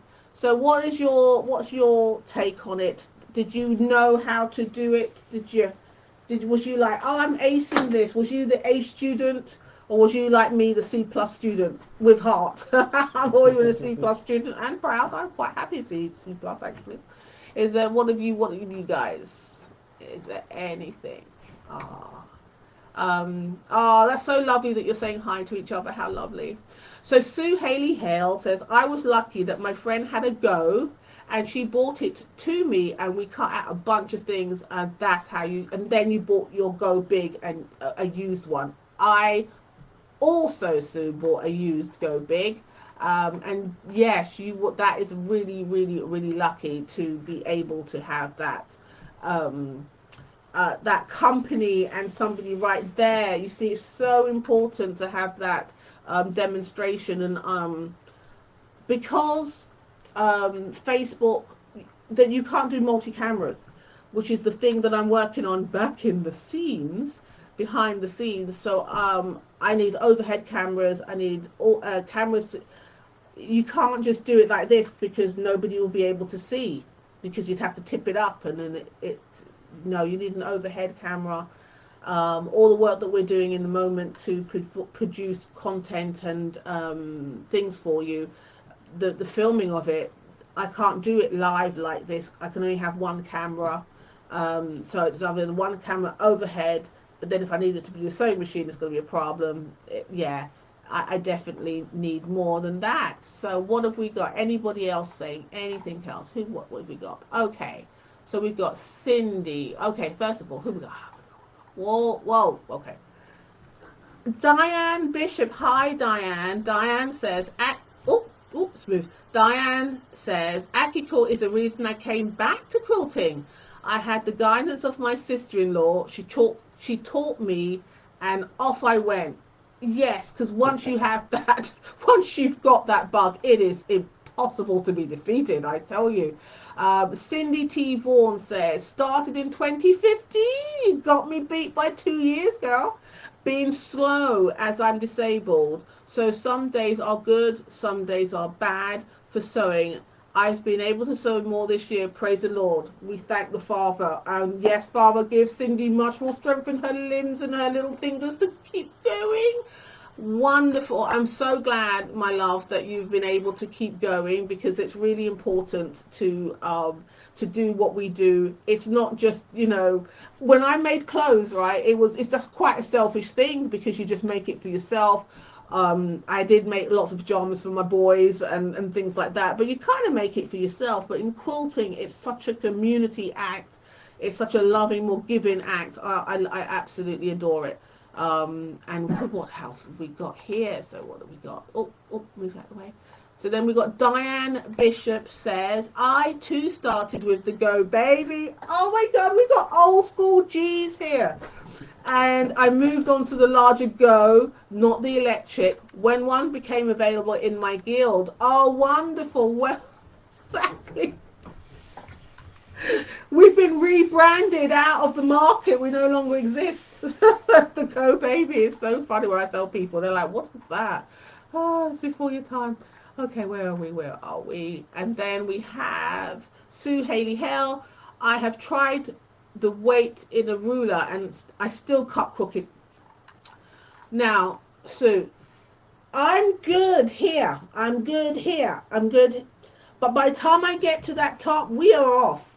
We're off. And there's no getting around. I don't even know. I've tried, yes, exactly, weighting the ruler down. I've done the spread of the fingers, and it still just veers off. I have no idea why that is, but you and I too, my love, for sure. And what else have we got? Oh gosh, it's going very fast. Hi Ellie, Miriam, hi, and welcome. Yes, you did make it. So what have you missed, Ellie? Oh, such a pretty name, Ellie. Right, we have I basically introduced myself. I've made a welcome video for the newbies who are here in the group. And now we're talking about our journey with our AccuQuilt. So we've had, so Sue Haley Hale has now said, yep, the top, cut it off and part of, they can be so dangerous. And once you've been cut by a rotary cutter, you are like, oh, you're shy of that rotary cutter. You're like, oh, it's my nemesis. And Ellie Miriam has come back and says, I was bequeathed a Go Big machine. Well, go, Ellie. Well, good. Congratulations to you to be bequeathed.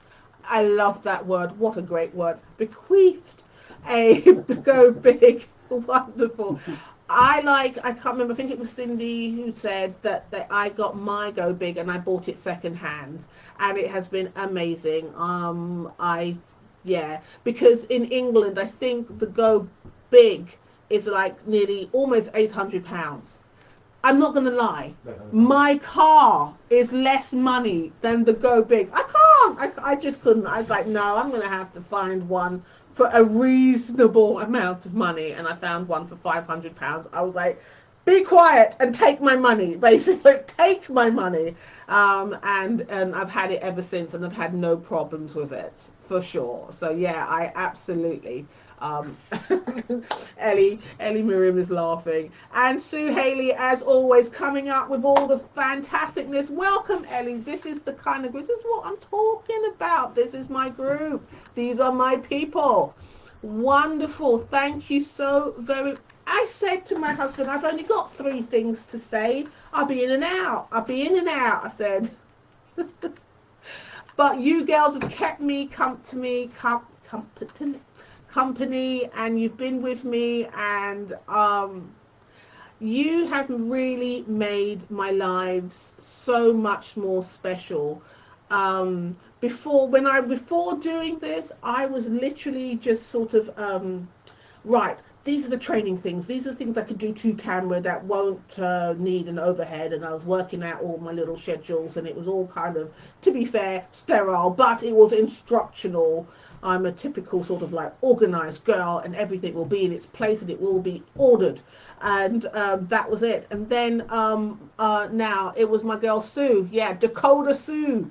And Arizona. She popped up on the first day, and I was like, wow, this is amazing. I'm talking to human beings across the world that I don't know, but I feel like I know them. And that made everything wonderful. And then the second day, Cindy popped up, and then she was on another feed, and I didn't even know she was there, and I thought I was talking to myself. And then I was like, oh my gosh, it really hurt my heart that somebody was there, made that time, and I couldn't see them. It really hurt my heart. The devil is a lie, I'm telling you right now. And so yeah, and now I'm up to, look at this, I've got wonderful 5 wonderful people on, and it's, for me, this is just the most amazing thing. And oh, so hang on Ellie, I've got your things. How do you convert patterns? I'll get to that in a minute. And it has been an amazing time. So Ellie Miriam, how do you convert patterns? I tell you what, I'm going to have to do sort of like a live on that. That'll be down the line. I feel the same way. I'm the closet quilter, so I'm so happy for you. This is why, another reason why I've done the group, Ellie, so that we can all come together. And there was a little bit of a hiccup when I first started the group in January. I could go live, and I went live a few times, just a few times. I was like, I was in, and I was out, and I was out. And then Facebook decided that they wouldn't allow me to go live. Yes, they took away my live, and that was for like a couple of months, so I couldn't even go live. And then but isn't that interesting? When I had it, I was like, I was in, and I was like, oh, I don't know if I want to do that. And then they took it away. It's the children, isn't it? They took it away. I was like, I want it back. Give me my thing back. The Lord is good. The Lord is good, because yeah, you didn't know what you had to. You lost it. Now you lost it. Now you want it. You want it real bad. So this is, I mean, the Father is always good. God is good all the time. God is good. And so yeah, so that was wonderful. So in terms, Ellie, such a pretty name, Ellie. Wait, this is going really fast. There we are. The pattern conversions. I will put a note down. I'm going to have to do. I won't be able to do too much, because you can't basically do much. I need overheads. So pattern conversions. Okay, that's on the list to do. And Ellie Miriam has said that would be great to see you do it live. Okay, I will endeavor to do some form of makeshift something or another. I'll try and do a very simple something. I'll get a very simple pattern, and then I'll convert it, and then we can take it from there, and you should be able to do that moving forward with the other patterns, Ellie, and everybody else who wants that. Thank you very much. Thank you, thank you, thank you. Oh, may the Father keep you. May the Father bless you. May the Father always keep peace in your house forever and ever. May your quarter inch seams always be perfect. May your points match up with at a position. We're in church quilt. How lovely is that? Absolutely fantastic. And I will see you tomorrow if you are available at 3 p.m. Eastern time, which is 2 p.m. Is that Central? Which is 2 p.m. Central. My husband taught me that, and 1 p.m. Mountain. And 1 p.m. Mountain time. So I'm going to start. Let me just see if there's anybody else wanted to say something. Okay, so hold on. So Sue Haley says, ha ha ha ha. Isn't that something? And then Ellie Miriam says, thank you so much. You're welcome, Ellie. Guys, I will sign off now. And I'm so happy that we've got AccuQuilt and we're not cutting off tops of fingers or yeah, I've got a little scarf and from a rotary cutter, and that wasn't even to do with quilting. That was when I was back in the dressmaking days, for sure. It's once you run over your finger with one of those, you never forget that. So I will see you tomorrow, my lovelies, my wonderful AccuQuilters. And new things are on the horizon for trainings, and I'm super excited. That's going to be launching in July, end of June, July. And I'm going to be looking, and I'm looking at you, Cindy and Sue. I'm looking at you guys. Don't take that now. Hi, and Diane, because Diane popped in now. So I'm looking at you guys to be some of my beta testers. So I'm probably going to hit you up. You're probably going to get that little, hi, could you help me out with something? My beta testers. That's going to be coming at the end of June, July, and I'm definitely going to be getting my pro girls in there fast, quick, and all in a hurry, and see how you could help out the rest of the group. Thank you so very much. I will see you tomorrow. Again, 3 p.m. Eastern, 2 p.m. 2 p.m. Central, and 1 p.m. Mountain Time. My goodness, I sound like a newsreader.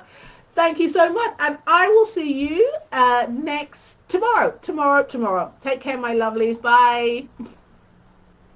There's anything else? No, I've got some more comments. Okay. Oh wow. Oh, Ellie, what's happened? What happened? Sorry. 1 p.m. MST Mountain Standard Time, South Dakota. Ellie Miriam is crying. Why are you crying, Ellie? Diane says it's 91 degrees Florida. Oh, it's roasted today there. So I take it everybody's in bikinis, Diane. And it's 3 p.m. Eastern. Ellie says, yep, I'm in Florida too. Oh my gosh. Cindy says, bye. I may not make it tomorrow. Going to my first quilt group tomorrow. 1 p.m. Central Time. Diane says, sorry, can't make tomorrow. I'm quilting with my peeps. Yay. And Ellie says, you're away. Okay. Well, Sue, it's just you and me, girl.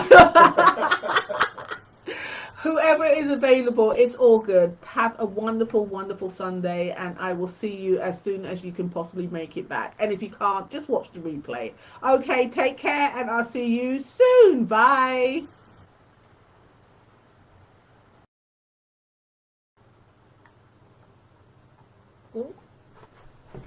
Good evening and hello, everybody. It's probably afternoon for you guys, but it's actually just take the top pin. Just take this off if you want it. Just this, yep. Good evening, everybody. It's evening here. It's 8 o'clock in the UK, and it's hopefully 3 p.m. Eastern time. Thank you for joining me. If you're here live with me today, welcome.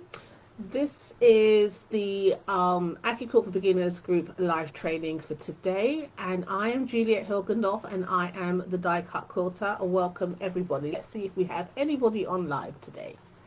Let us see. Oh, we have a viewer. Say hello. Put something in the comments and say hello. It's always lovely to have the comments and have you say hello and be part of the stream, and I'll say hello to you. It'd be so cool. Okay, so today what we'll be talking about is pins, quilting pins. I know it doesn't sound very sexy, but I've got some great little tips for you. So hopefully you're going to learn something new and take away something that's going to make your points fantastically perfect.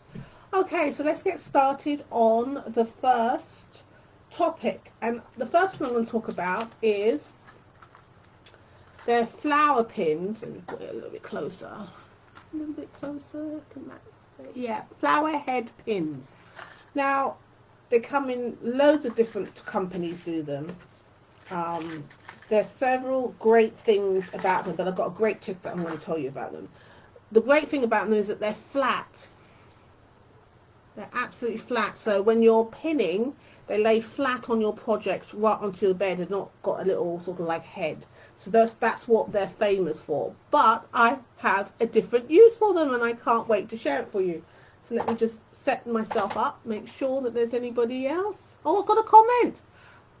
Cindy! Hi! Hello, Cindy, my girl. I was able to make it, going to go late to the quilt meeting. Wonderful. I'm so glad you're here. You know it's not quite right without you, Cindy and Sue. So thank you for being here. I've got a great tip. You'll be able to tell all your quilty friends, Cindy, this one, and they're going to think you're just like fabulous. But then we already know you're fabulous, but they're going to think you're even more fabulous. So, what is the trick I want to teach you with about the flathead pins? It's okay, don't worry about it. We were trying to be fancy and have like the comments on the tablet, and it won't work. So we're just going to like scrap that and just have to roll up the screen like normal. Anyway, so this is how I use my flathead pins. Let me see if I can take this one out. Oops! Oh, don't you dare! What I do is I write numbers on the pins, and let me see if I can show you another one. So I number them just like that, and I normally put it on my little wrist thing like this. And when I'm doing my rows, like I've got 10 rows, I put this on the top of them, so then I'll number my rows. So when I take them all off my design wall and to my sewing table, I know what the rows are. And before I did this, I used to do this. Oh, get it? I used to use sticky notes, and it's got like little gummy things, and it can gum up your fabric. But this is perfect. You just pin the top of your rows, row 1, row 2, row 3, row 4, and it's numbered. And I put it on this, and I just 1, 2, 3, 4, take it off my design wall, straight to my sewing table, and I never get turned around. So that is my fantastic little tip for flat pins, flower head pins. So that's my number one tip for those.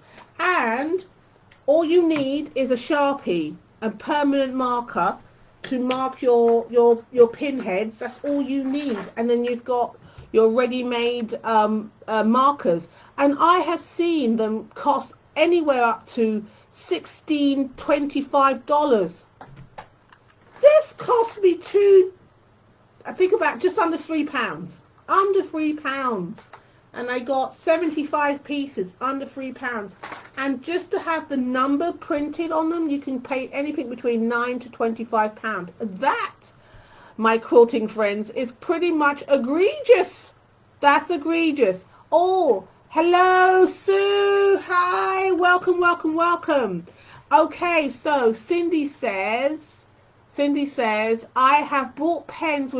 I think you mean pins with numbers 1 to 20. Expensive. So I will try this tip.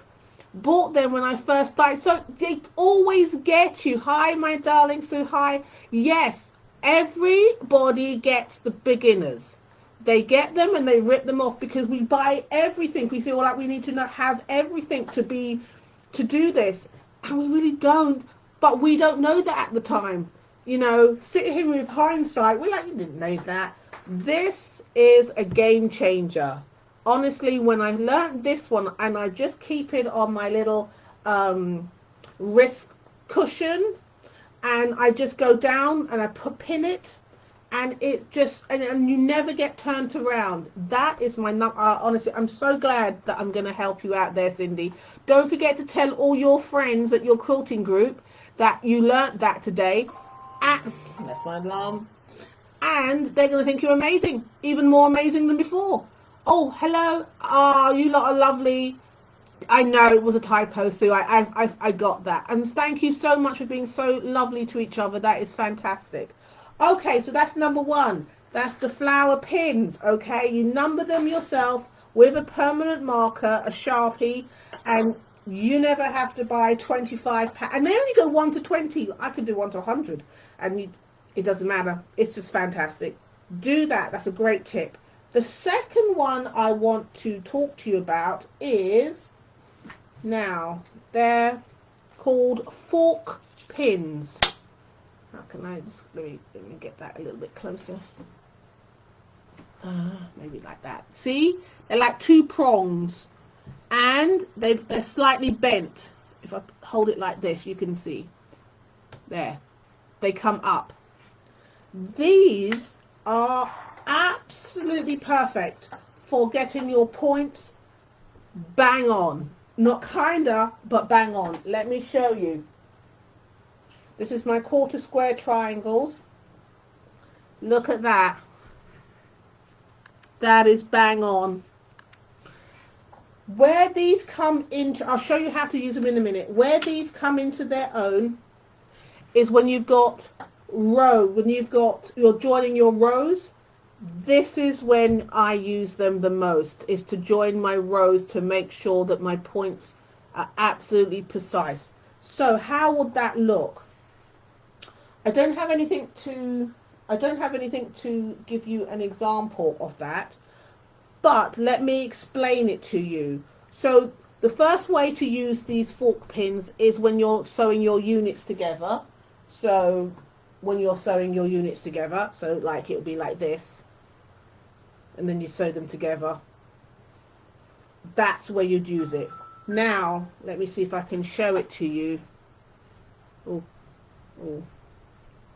You place these either side, I don't know if you can see, either side of the sewing, the seam, the stitch seam, and you secure that point right there. I'm actually going to do a little sewing. Oh, look at this. I'm going to do a bit of sewing because I really, don't mind me. I'm just going to sew a couple of units because I really want to show it to you. So let me just, I'm going to do 2 light ones. So the sewing might be a bit skew with, but don't worry about that. Let me just quickly, no, I need a jumper. Oh, I can't sew with shoes on.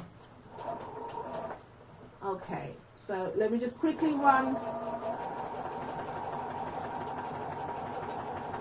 a couple of units up. Bear with, as they say, bear with. I'm going to put another 2 underneath. These are my spare cuts. Let's get this one underneath.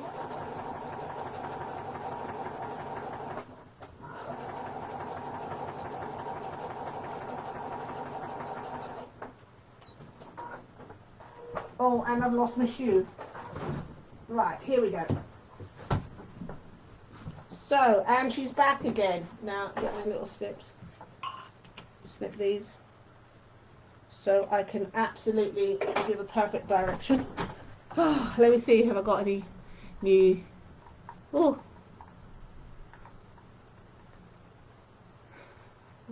I need to get one of those wristbands for pins. Yes, Cindy, they are handy. Especially because I always have a magnetic pin cushion by my sewing machine, but when I go to the design board, I need this. This is the most important thing for me because then it's just so much easier to just take it off. I would actually absolutely recommend that. Okay, so okay, another group today was suggesting these pins. We'll look at online sewing shop. Yeah, well, you know, Amazon's probably going to be the cheapest. Never seen them before. You've never seen the flathead pins. Never seen the flathead pins? Or the ones with the numbers on. Which one is that, Sue? Is it the ones with the numbers you've not seen? Right, I'm going to just get my little wand.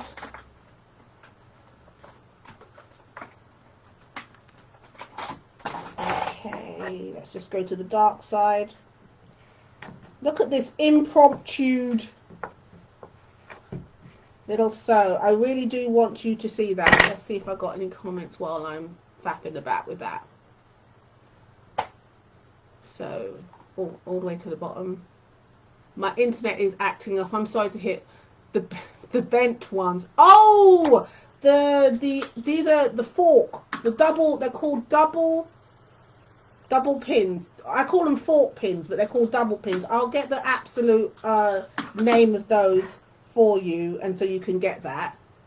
At least I thought, yes, they are. They are bent, and they're done that on a reason. And I'm going to show you that in a minute, Sue.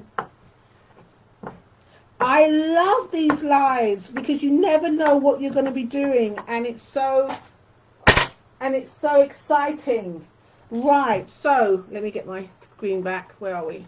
So I've just impromptu done 2 half square triangles. Okay, so now I want these 2 points to match up. I'm going to nest my seams like we always do. I'll do this side. I'm going to nest my seams. So now my seams are nested. Let's see if we can see that. Let's get that straight. Nested seams. So now what you would do is, right, normally you'd pin on the outside, wouldn't you? You'd pin here, but not with these pins. With these pins, let me do it and then I'll show it to you. This is how, oh, please be able to see. This is how I pin. You see? And you can see right there. Ooh, ooh, ooh, ooh, ooh.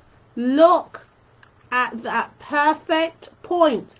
Absolutely perfect. The reason why the double head pins are perfect for things like this. No, wait, up, down. There we are. The reason why it's perfect the other way is because you are pinning either side. Make sure I go closer and yeah, let's focus there. You're going either side of your stitched line. Can you see that? Let me make that because this is, let me just. So your stitch line, look at that, I'm using a Sharpie. Your stitch line is in the center here. See that black mark? That's where your stitch line is. And your pin is either side. Oh, the other way. Focus. And your pin is either side of that stitch line. That way, let me, which way am I going to be going? I'm going to be going that way. Yeah, I'm going to be going that way. So I'm going to just go and have a quick stitch and then you'll see. I think so. Yep, we're going this way. Woo! Woo! I know, I'm impromptu sewing. So, my pin is facing inwards, not outwards like we normally do. You can't see, but that's okay. Because just as you go to the, just as you take it up to it, you can just scooch the pins away. Or scooch them away. That's why they're bent. I've just got to line that up. Line that up. Take a couple of stitches. I don't go over my pins. And then that's secured now. A couple of stitches. Oh, don't do this to me. It won't go. Now I've jammed it in the sewing machine. You can't make this up. Look at that. It's jammed in the sewing machine. I'm determined. I'm absolutely determined that I'm going to show you this. You got this. But I'm jamming it in here. That's the problem. Oh. Bear with. Just easing that out of there, nice and slow and careful. Nice, slow, and careful. That's what my husband says. Take your time. Yeah. All right. Don't be hasty. Do not be hasty. There. Finally. Yeah, there you go. There's a lot of jiggery pokery there, trying to get these pins out of the way. Let's see how I done.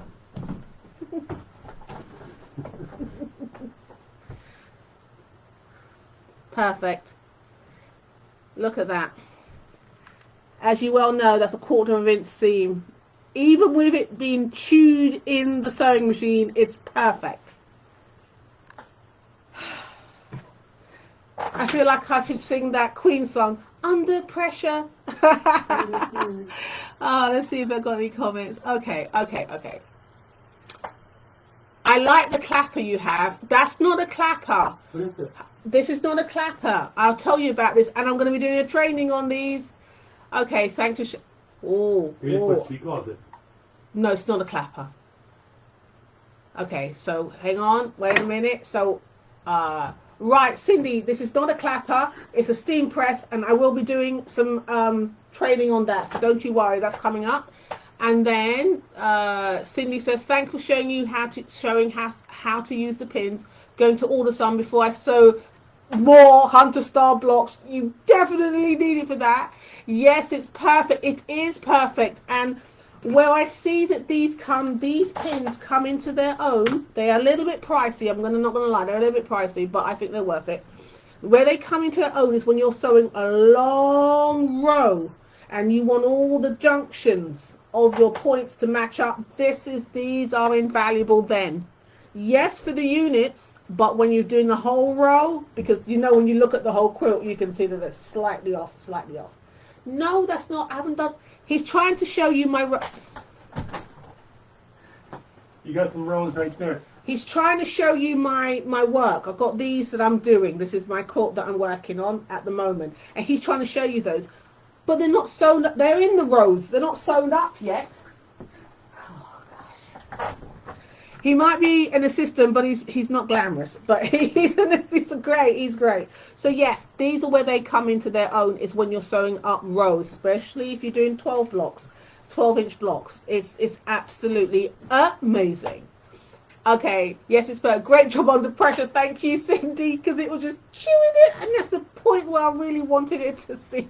I'm really pleased with that. So well done, everybody. Okay, so now you know that that you can get these double forked pins or double pronged pins, or however you say them.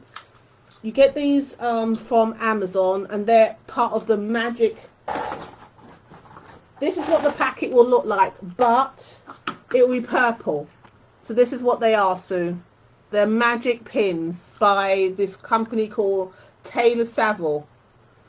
This is not this one. I'm going to show you this one, but it's going to be a purple. It's going to be this color, and it's going to have this company. So yes, so that's second lot of pins that I recommend. Okay, moving on. Okay, so now we're going to come to the other pins, which I've just showed you. These are called magic pins, and these ones here, let me show you on a board which has got a white on it. Move that. Kind of stick it there. As you can see, it's very long. It's a very long pin. So if I just do that, it's very long. Then you've got the shorter ones. Those ones right there. So what's so special about these pins and why they call it magic? Well, these ones are special because, let me just turn my page to my notes. There's quite a few good things about these. This one is 1 3/4 long.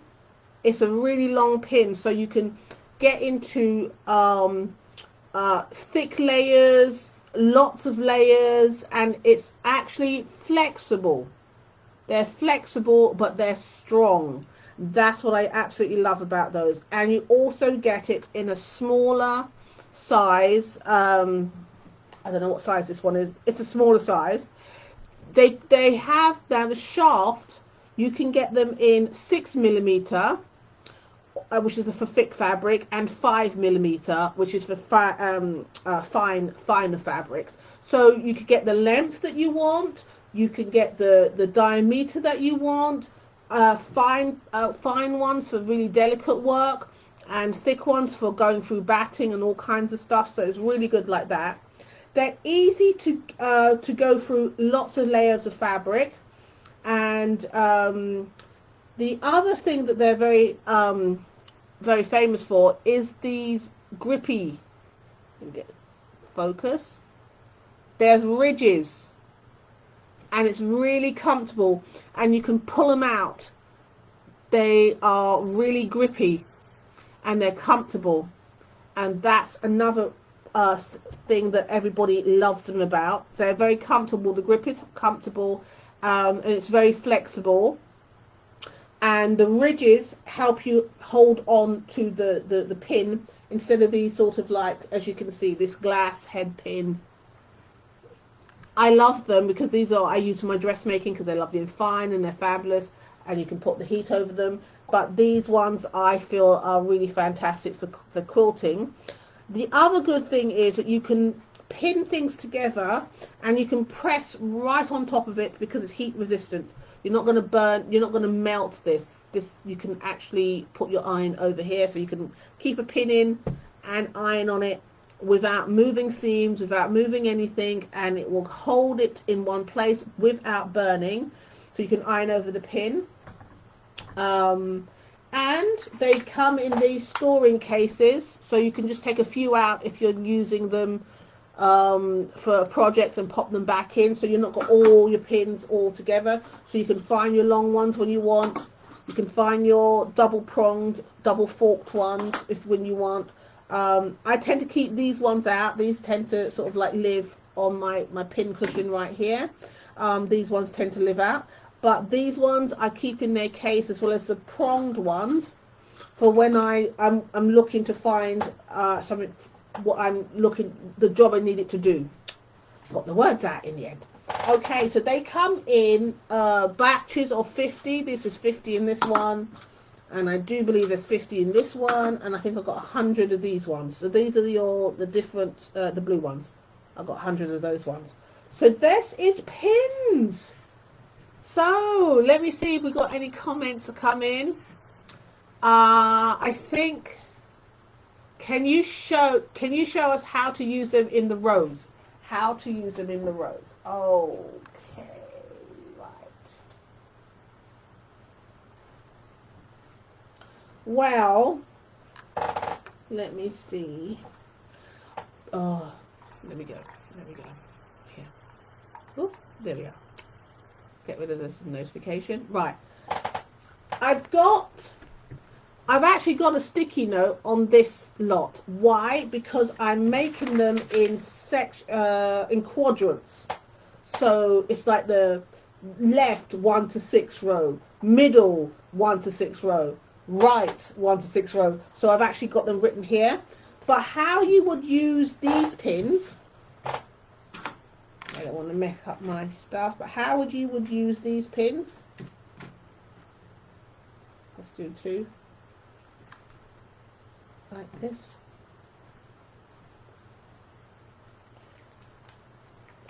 I'll just use 2 so I don't mess up.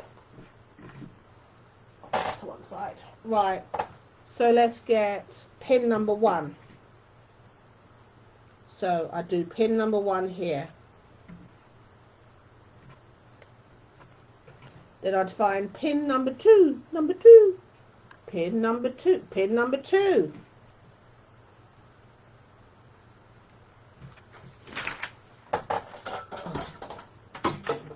Too many things in the way.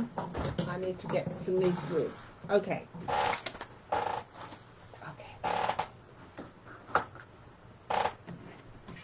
Let me see if I can show you.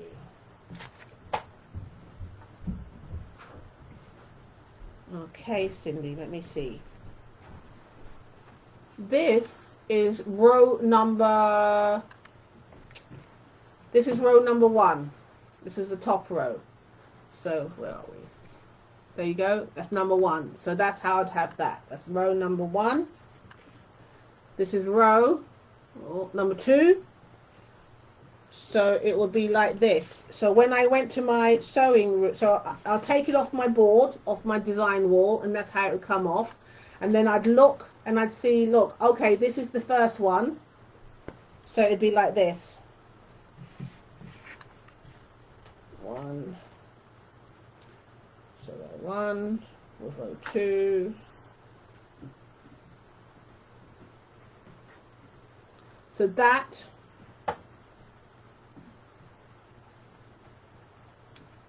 is how it would work. And as you can see, you've got 1 pin going up and 1 pin going down because I'm attaching 2 rows together. Does that make sense, Cindy? Hope so. Let's see. Oh, let's see. Oh, where's my... Okay. Oh. Oh, it's fast. Okay. All right. So here we are. Can you show us how to use them in rows? I think the long pins would be what I would use the most. Okay. Thank you, Sue. Sue, can you iron the grip? Yes, you can. Question answered. The fork pin, please. The fork pin. Show the double pins in a row. Oh, right. Points, right? In the points. Oh, let's see. Okay. All That'd right. be something to see. Yes, in the rows. I don't get to see the stuff what you're doing right there either. So Oh my God, I've got lots of people looking at me now. So oh gosh, right. don't get nervous on me, all right? I won't get nervous on you. Okay, you got this. I don't have a point. Oh, okay. Okay. Well, that won't be the one. That won't be the one. Do that. Let us see if mine... Here. Let's see. Let's do this. Right. Oh, all right. Fork pins in a row. Look at this. Look at you girls getting me to do all of this stuff. Right, fork pins. You're in the spotlight. I am in the spotlight. They put me in the hot seat. Cindy and Sue. They put me in a hot seat. Now, the second one doesn't have a seam because there's only one little thing on a thing like this. But I'm going to match up this. I'm going to match up the points.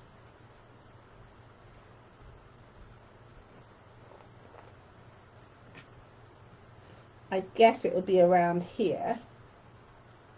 Let's do this. Let's do that. Oh, it does work. There we go.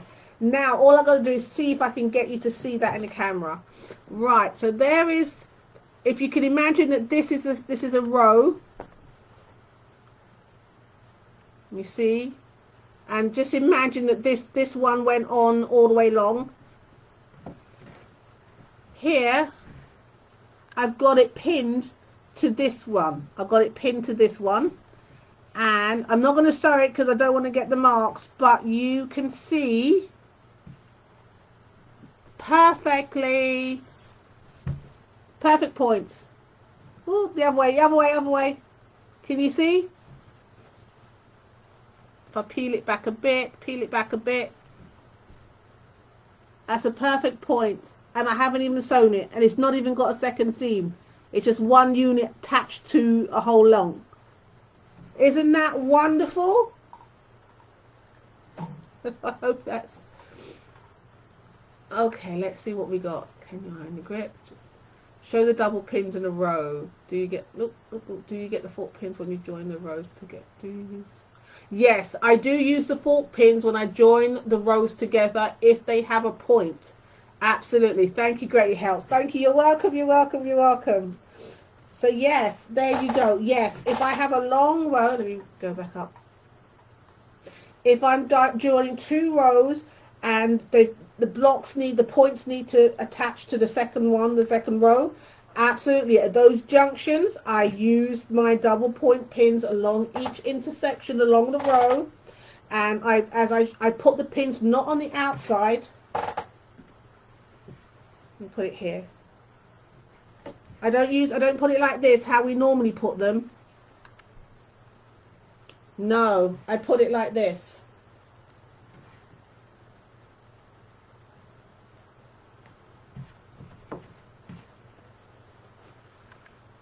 See? See this way? Where is it? This way?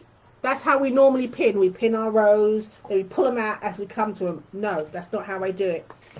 I pin it on the inside. On the inside. So when I put my 2 rows together on the inside, and instead of pulling it out as I come, I just inch it away, and then take a couple of stitches, a couple of stitch. When I know that I've absolutely got to that point where that point would be, I pull my pin out just so it's away from the needle, but I don't pull it out because I don't want to disjoint anything. And then I slowly stitch along that point.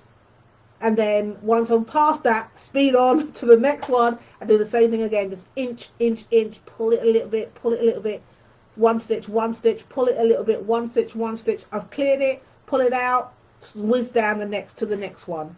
And it does seem like a lot of a little bit of faffing about. For sure, it does feel like faffing about, and I guess it is faffing about. But here's the thing: there's no unpicking.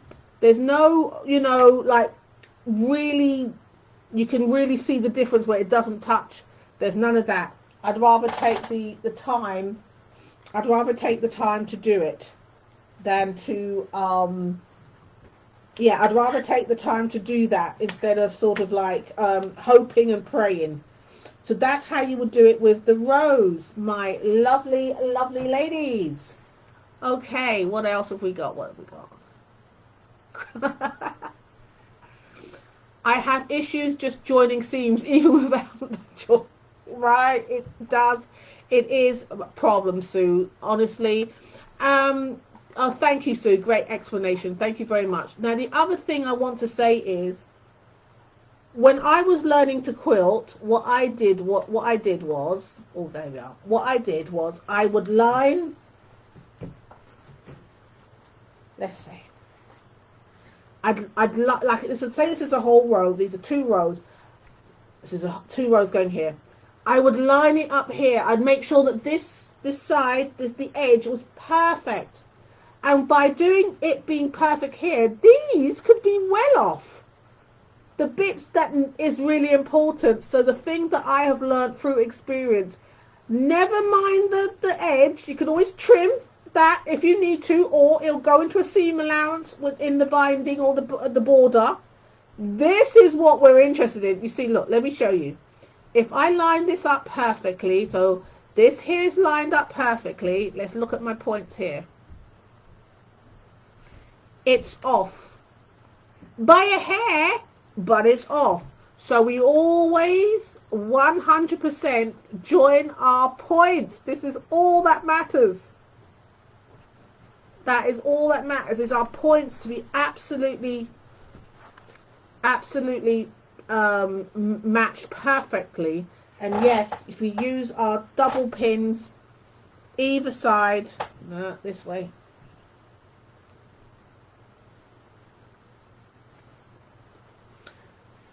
either side of our seam, now the other way, girl, the other way, either side of our seam, that way it secures it. The reason why most of the time our points don't match is because we've been using single pins.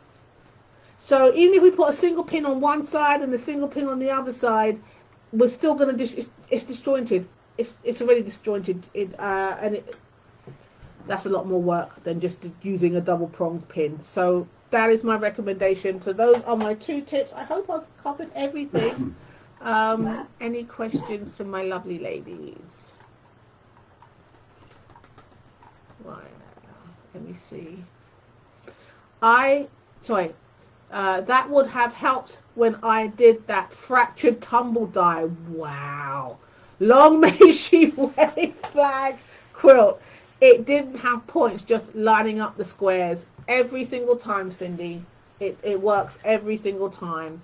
It's that's why we need a community. That's why we need to share what we know, because when we share what we know, we grow and get better and better at our craft, and it's much more enjoyable because now everything, all the work we're doing is really paying off, and we don't have to go through all kinds of hoops to make it look good or trim it or any of that sort of stuff. My husband's dancing. Work smarter, not harder. I think it's, yeah, work smarter, not harder. Yeah, I like that. Oh my gosh, you girls, Sue and Cindy, you are my, oh my gosh, I'm a Grease girl. We're the Pink Ladies. We are gonna rule the school. It's senior year.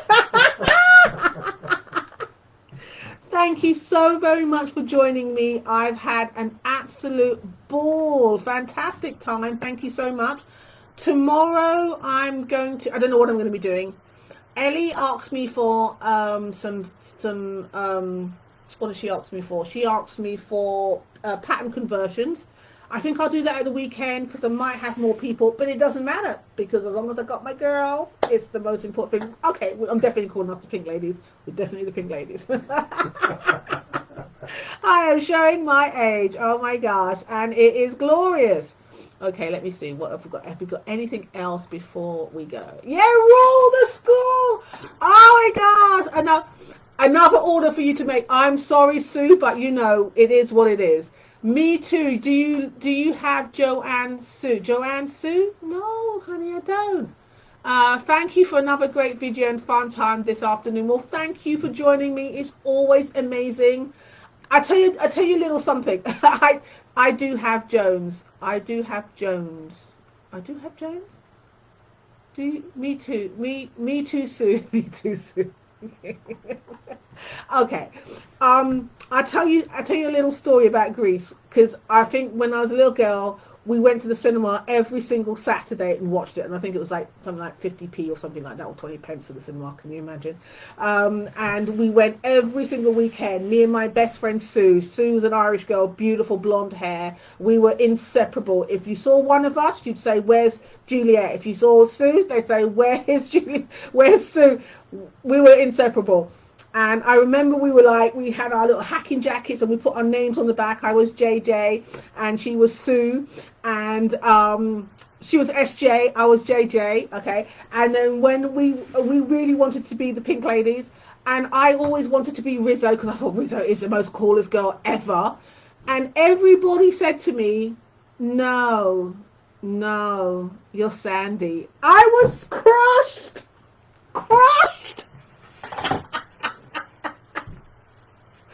No, they said, you're Sandy, you're the good girl. Oh, there's nothing worse than being called the good girl when you want to be the bad girl. But there you go. What can you say? You are what you are, and you can't change it. Let me see if there's anything else. Oh, Joanne's the craft and showing place. Yes, that's right. When I was at Jones, when I was in America, I used to go to there and Joanne Fabrics and get all the goodies and stuff like that. Yes, I sure did. And there's Michael's and things like that. That's for sure. But now I live in the countryside. There is no quilt shops or anything like that, my lovely ladies. And so I just order off Amazon. And not a good girl, right? So no.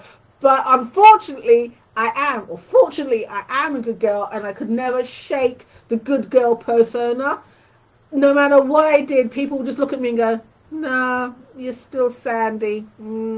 Trying too hard. But yes, so we don't have that. But because I am a business, I can have fabric. I buy fabric by the bolt.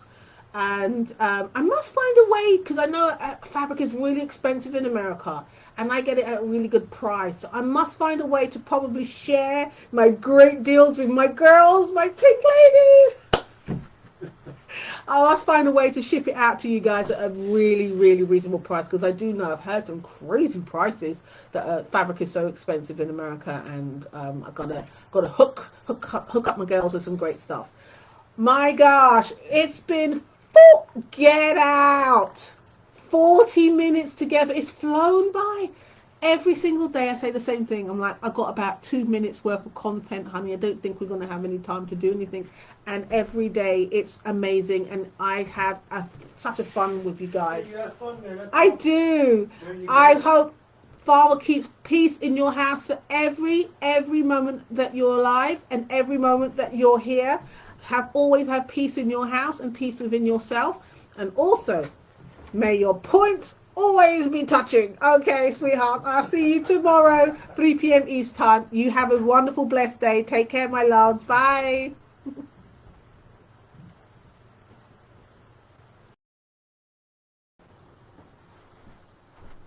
Well, good afternoon, everybody. Hello, hello, hello. Oh, you are now live. Wonderful, wonderful, wonderful. Hello, everybody. I'm able to actually have my curtains open so you can see outside the window, which is so pretty. Hello, hi, I'm Juliet Hilgendorf, and I am the die cut quilter, and I am the host of your wonderful, wonderful, wonderful group, AccuQuilt for Beginners. And today we're going to be doing a lovely live training, but before we get started, let's have a little look and see if we have anybody in the room. Let's see, what do we got? Hello, whoever you are, say hello. One viewer. I love my viewers. Let's have that one person say hello. Okay, so what will we be discussing today? Two viewers, say hello, everybody, as you come on in the room, so we can. So it'd be so cool. There's no comments up at the moment, but I see you coming on in, and that's wonderful. Okay, so what are we discussing today in our training? We are going to be discussing pressing tools without heat. Yes, because we need different tools for the job. So, and Cindy yesterday was ever so interested in it, and she called it a clapper, and it's not a clapper. So I'm going to do the training on it today. I'm going to be showing you 3 different types. My gosh, I spend a lot of money on tools, don't I? But it's good because now I can show you guys. So these are pressing tools that do not need any heat. You can do all your pressing, all your techniques that you normally do. Press to the side, the dark side, or press them open, your seams open.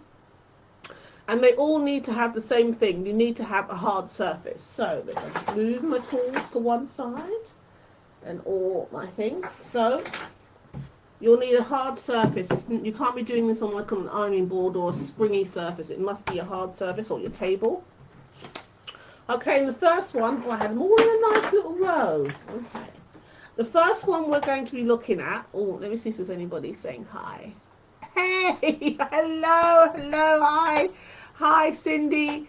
It's stormy weather here. Oh, will you be safe? Hello, Bob. You made it, Bob. Thamersfield, you made it.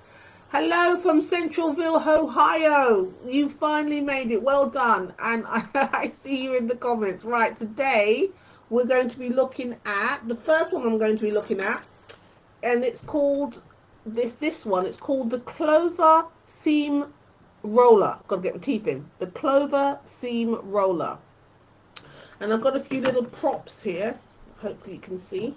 Let me just, I sort of washing line sewed them. So here we go. Let's move that out of the way.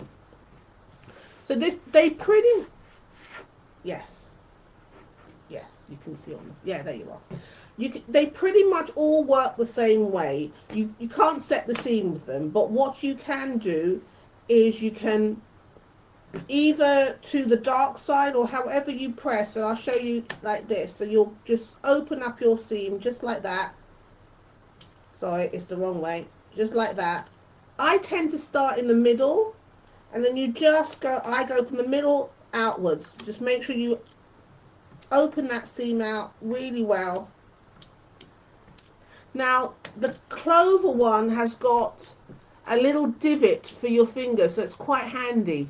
And it's ergonomic if you've got any sort of grippy problem. So it's quite ergonomic. Let me show you.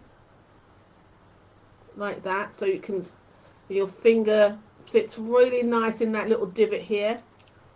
And let me just show you, with no heat, let's see how flat that's got. Oh, where are we?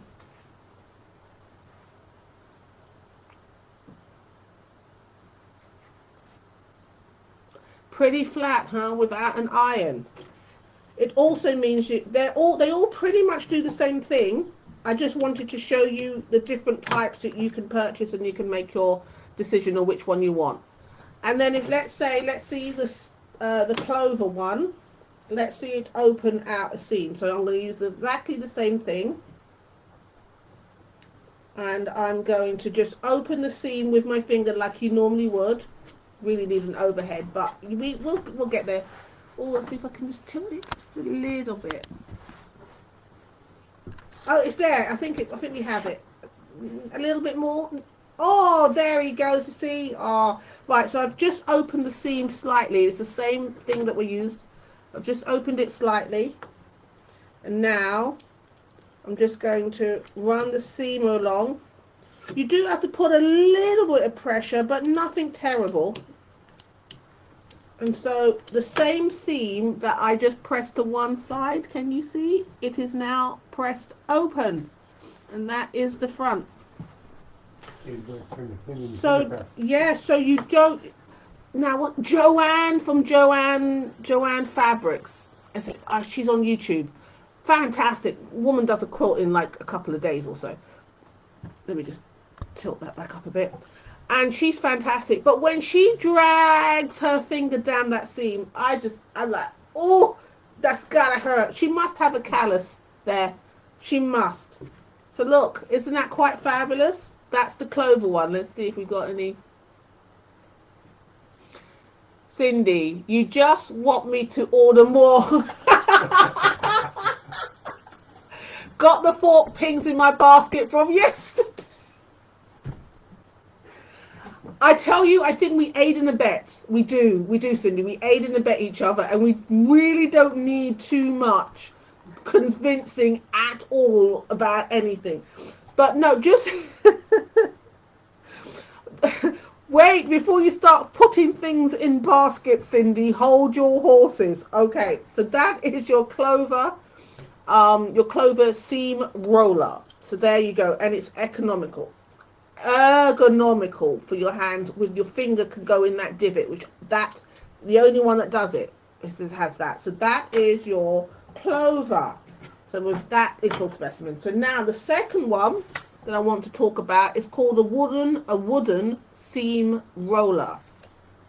Now the reason why I heard about the roller one is because of Laurie Holt. When I did one of her quilt alongs, I did the village thingy. It's really beautiful. I haven't quilted it yet because I'm too afraid to quilt it. It's a work of art. So it's actually, no, it's not her one. Her one is something like £40 or something. I was like, we're going to have to find an alternative to that one, because I do like my tools, but I'm not sure I'm kind of happy to spend £40 on one. So I found this on Amazon, good old Amazon, and I don't know how much this one, maybe £12, something like this, around £12, £8, something like that. And it does exactly the same thing. So let's just so I've got my little half square triangle. Once again, we're going to open out the seam and see how it does. We're going to press to the dark side first. Let's see if we can just go down just a little bit. There we go. Yes. So we're going to press to the dark side.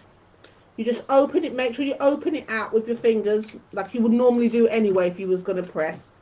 And this one, it just rolls along. It's really smooth.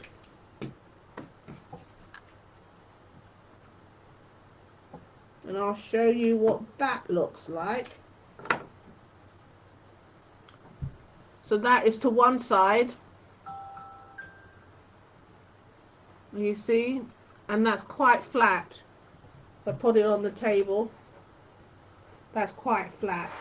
So let's open the seams and see how it does with opening the seam. Once again, you'd get your fingers in between that seam and you'd open it out like you would normally. And you just run it along. It does not have the divot. But I'm not sure which one is. It does roll along smoothly. So let's see how it's done. That's the seams open. And that is how it looks.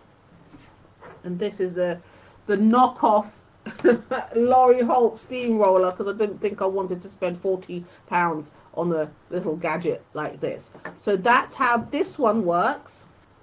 Put that there. Let's see if he's got any comments from my girls. Oopsie, gone too far, gone too far. Okay, I'm all caught up. Lovely. Oh. And then the last one is this. And it's June Taylor. And it's called a magic seam wand. That's what it's called. I even kept the packet.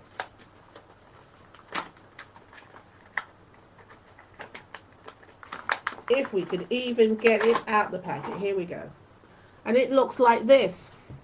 It's got like a chisel shape to it. It's quite ergonomical to hold in your hands. It does not have the divot here, but it does have that little flat shovel. Okay, so we're gonna use this one. Let's put it to one side first of all. See how we go. Well, any side could be the dark side because I've just put two together. So we'll just pull that to one side. Oh, no, this way. There we go. I've got it all turned round there. So there we are. And then you just put the flat angle right in that seam and push down. I think this probably gets it even better. And I've found somebody taught me a trick with this one, and I'm going to show it to you.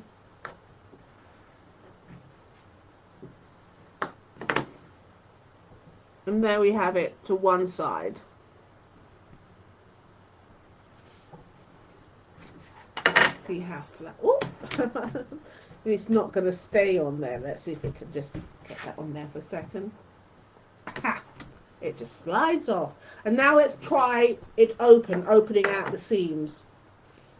As always, you just get your fingers in there. Let's see if we can use that little bit.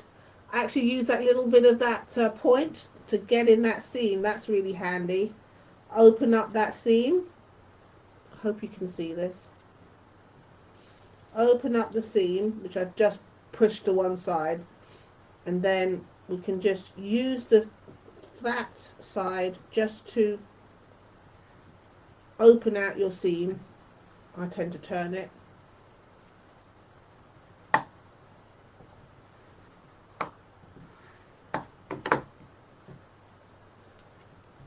But that's it, just opened out the seam with no other pressure, and then obviously we always go to the front and then just quickly run along. So that is the June Taylor Magic Seam Wand. I think if you have some dexterity problems, I think probably this one will be better, mainly because of how you can hold it. I think this one might be better. This one is really smooth because it just rolls along with no pressure at all. So you could have it like this, or even like that. You could hold it up in that sort of way. This one does get really flat. The other trick that somebody taught me, we can put this back up now a little bit so I don't have my head cut off. Ooh. Yep, there we are. Somebody taught me that you could put if you got your little ironing station and you're at home, obviously, you could put this wood bit here and then run it along your seams. I thought to myself, well, if you got the iron, why would you need to do this? This is my thought, but it is a trick and you can use it like that. So those are my two tips for today for the pressing tools. Now, why would you need the pressing tools if you've got your iron and things like that? Two things really. If your iron station is across your room and you've got loads and loads of little units, this will be a fantastic way to just sit at your sewing machine, chain and washing line sew for days, and then open your seams or press your seams to one side or however your method is. And then you could take a whole pile over to your ironing board, your ironing station, and then just press your iron down, and it will go really fast. That's the first reason. The second reason is if you was going to some sort of retreat or something like that. Now, they're notorious for not having enough outlets and plug sockets for people to actually use. And there's usually a line of people all waiting for the iron, and you do not need to be in that line anymore. Now you could use one of your seam gadgets. Just make sure you have a hard surface to do it on. It can't be a springy surface, and then you'll be fine. So while everybody else is queuing up and getting a little bit frustrated because somebody's taking forever, now people are going to be upset with the open seams. Could you imagine having to wait for someone and she opens her seams and all the seams up? You'd just be there forever, wouldn't you? And so now you can have your own press station. You don't have to move. And once you finish all your blocks or all your units, you can take the whole lot on and pump, pump, pump, pump, pump, pump, pump, pump. Everybody's going to love you because you're going to be really speedy and keep that line moving. So yeah, that's my tips for today. So let me see if we've got anybody new. Hello. Okay.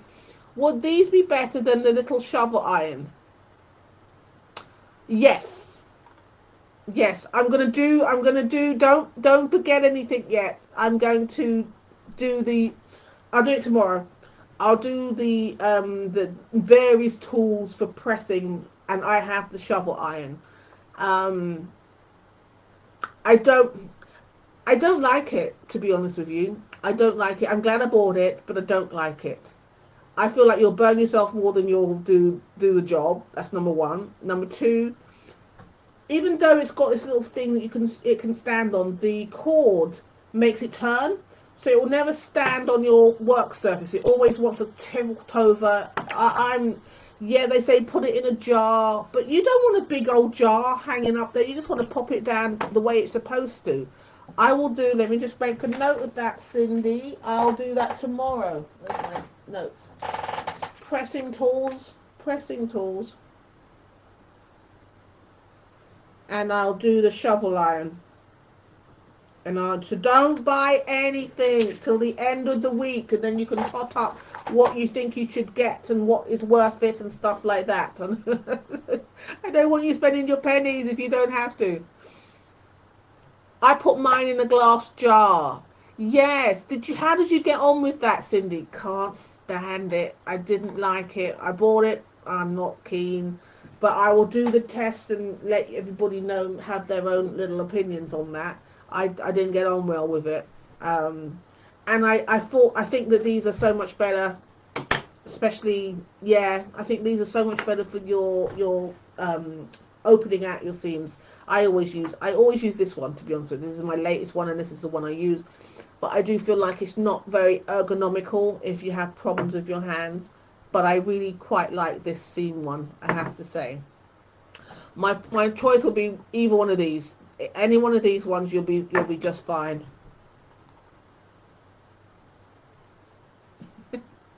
It sits right beside my sewing machine, so you have it in that jar. I just can't. Taking it in and out of that jar is too much for me. I can't be bothered with it. And the cord always makes it twist over. It never sits. It has that little cradle that you can it should rest itself on, and it always kicks over. Oh, that just annoys me. So yeah, so that's our tools for today. Well, let me see if there's anything else that I have not told you about. The other reason that these are good, and the other reason why any one of these are fantastic, whichever one you like, especially when doing these. This is obviously on the bias now, isn't it? This is on the bias now. And what you'll find is, especially if you use heat, you could push that bias. You can misalign it with the heat. If you do press it, if you do ironing instead of pressing, sometimes we can't help it. We can't help ourselves. We have to move that iron. It should be just right down. You could distort your biases, which is what would be in the inside. And you don't with this, because there's no heat. There's no heat and there's no steam. So that's the other good side. I'm so glad I looked at my notes. I'm glad I got that out. No distortion of the block because there's no heat. It's perfect to keep bias edges of your half square triangles in check. You could use it for your piece blocks or your applique units. As I said, that's the reason why I got this one when I was doing the Laurie Holt quilt along. She uses a little thing on the edges of her because she does turned applique. Well, it's actually interfacing. It's not like needle turn. It's not needle turn. It's actually interfacing sewn, and then you bag it out basically, and then you get your nice crisp edges by running this along the edges after you've turned it through. Really lovely. Really enjoyed that. Yes, that is it. So with Cindy, I feel bad. You're making me feel bad. Making me feel bad getting all this stuff. Okay, so that's all I have for you today, ladies. Well done, Barb, for making it today. You finally got the right one. And hello from you from Centralville, Ohio. It's been wonderful spending some time with you today. And as you know, tomorrow I'm going to be doing the little pressing tools, all the tools that you could have on your sewing table. I've got all the little irons. I've got the Oslo iron. I've got all the bits and bobs. So we're going to be doing pressing tools tomorrow. So I look forward to having your company. And if you can't make it, don't worry. They'll always have the live stream. Something really exciting is happening, and I can't say anything at the moment, but I can't wait. I'm going to announce it in the group and then have. Oh, it's exciting. It's going to be a training. It's so exciting. Okay, my wonderful. Let me just check the comments before we go. Whoops, too fast. New comment. Let's see that. Okay, thank you again for a great learning opportunity. You're welcome, Cindy. Always pleasure to have you here. And we just missed our other little. We missed our other girl. The other pink lady wasn't here today, our Sue. But don't worry, I'm sure she'll be bringing up the rain tomorrow. And if you're still here, Barb, thank you for attending, and I hopefully will see you again tomorrow as well. And Cindy, you take care of in that stormy weather and make sure you're safe. And I will see you, amazing ladies, tomorrow. Thank you, guys. Bye.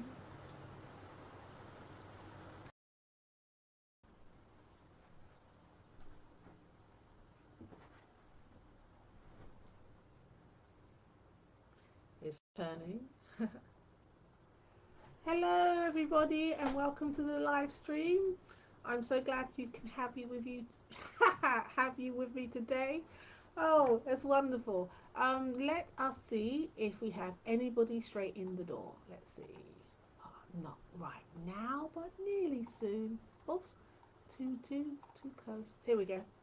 Hello. Right, my name is Juliet, and I'm the Die Cut Quilter, and I host the wonderful AccuQuilt for Beginners Facebook group.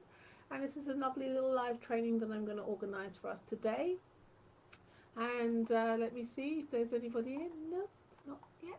Okay, so today I'm going to be talking about getting your seams really flat, and I'm going to be using a tool that I normally have. I used to use when I was dressmaking, and then I never really thought about it for quilting, and then I started doing a Laurie Holt sew along, and she started using them. I was like, oh look, they use them. I've actually only ever used them for applique when I do a Laurie Holt sew along, but they are extremely useful, and people do use them in their quilting journey. So I'd like to introduce you to them and show you them how they work. So, hello, my one viewer, how are you? Okay, so let me show you what they look like. Now, this is a wooden clapper. It's got a ridge here, right in the center, so you can actually grasp it. It's thinner on one end. Let me see. Yeah. Sorry about that. It's thinner on one end. This is the end, and it's fatter on the other end. So if you've got tiny little seams and things like that.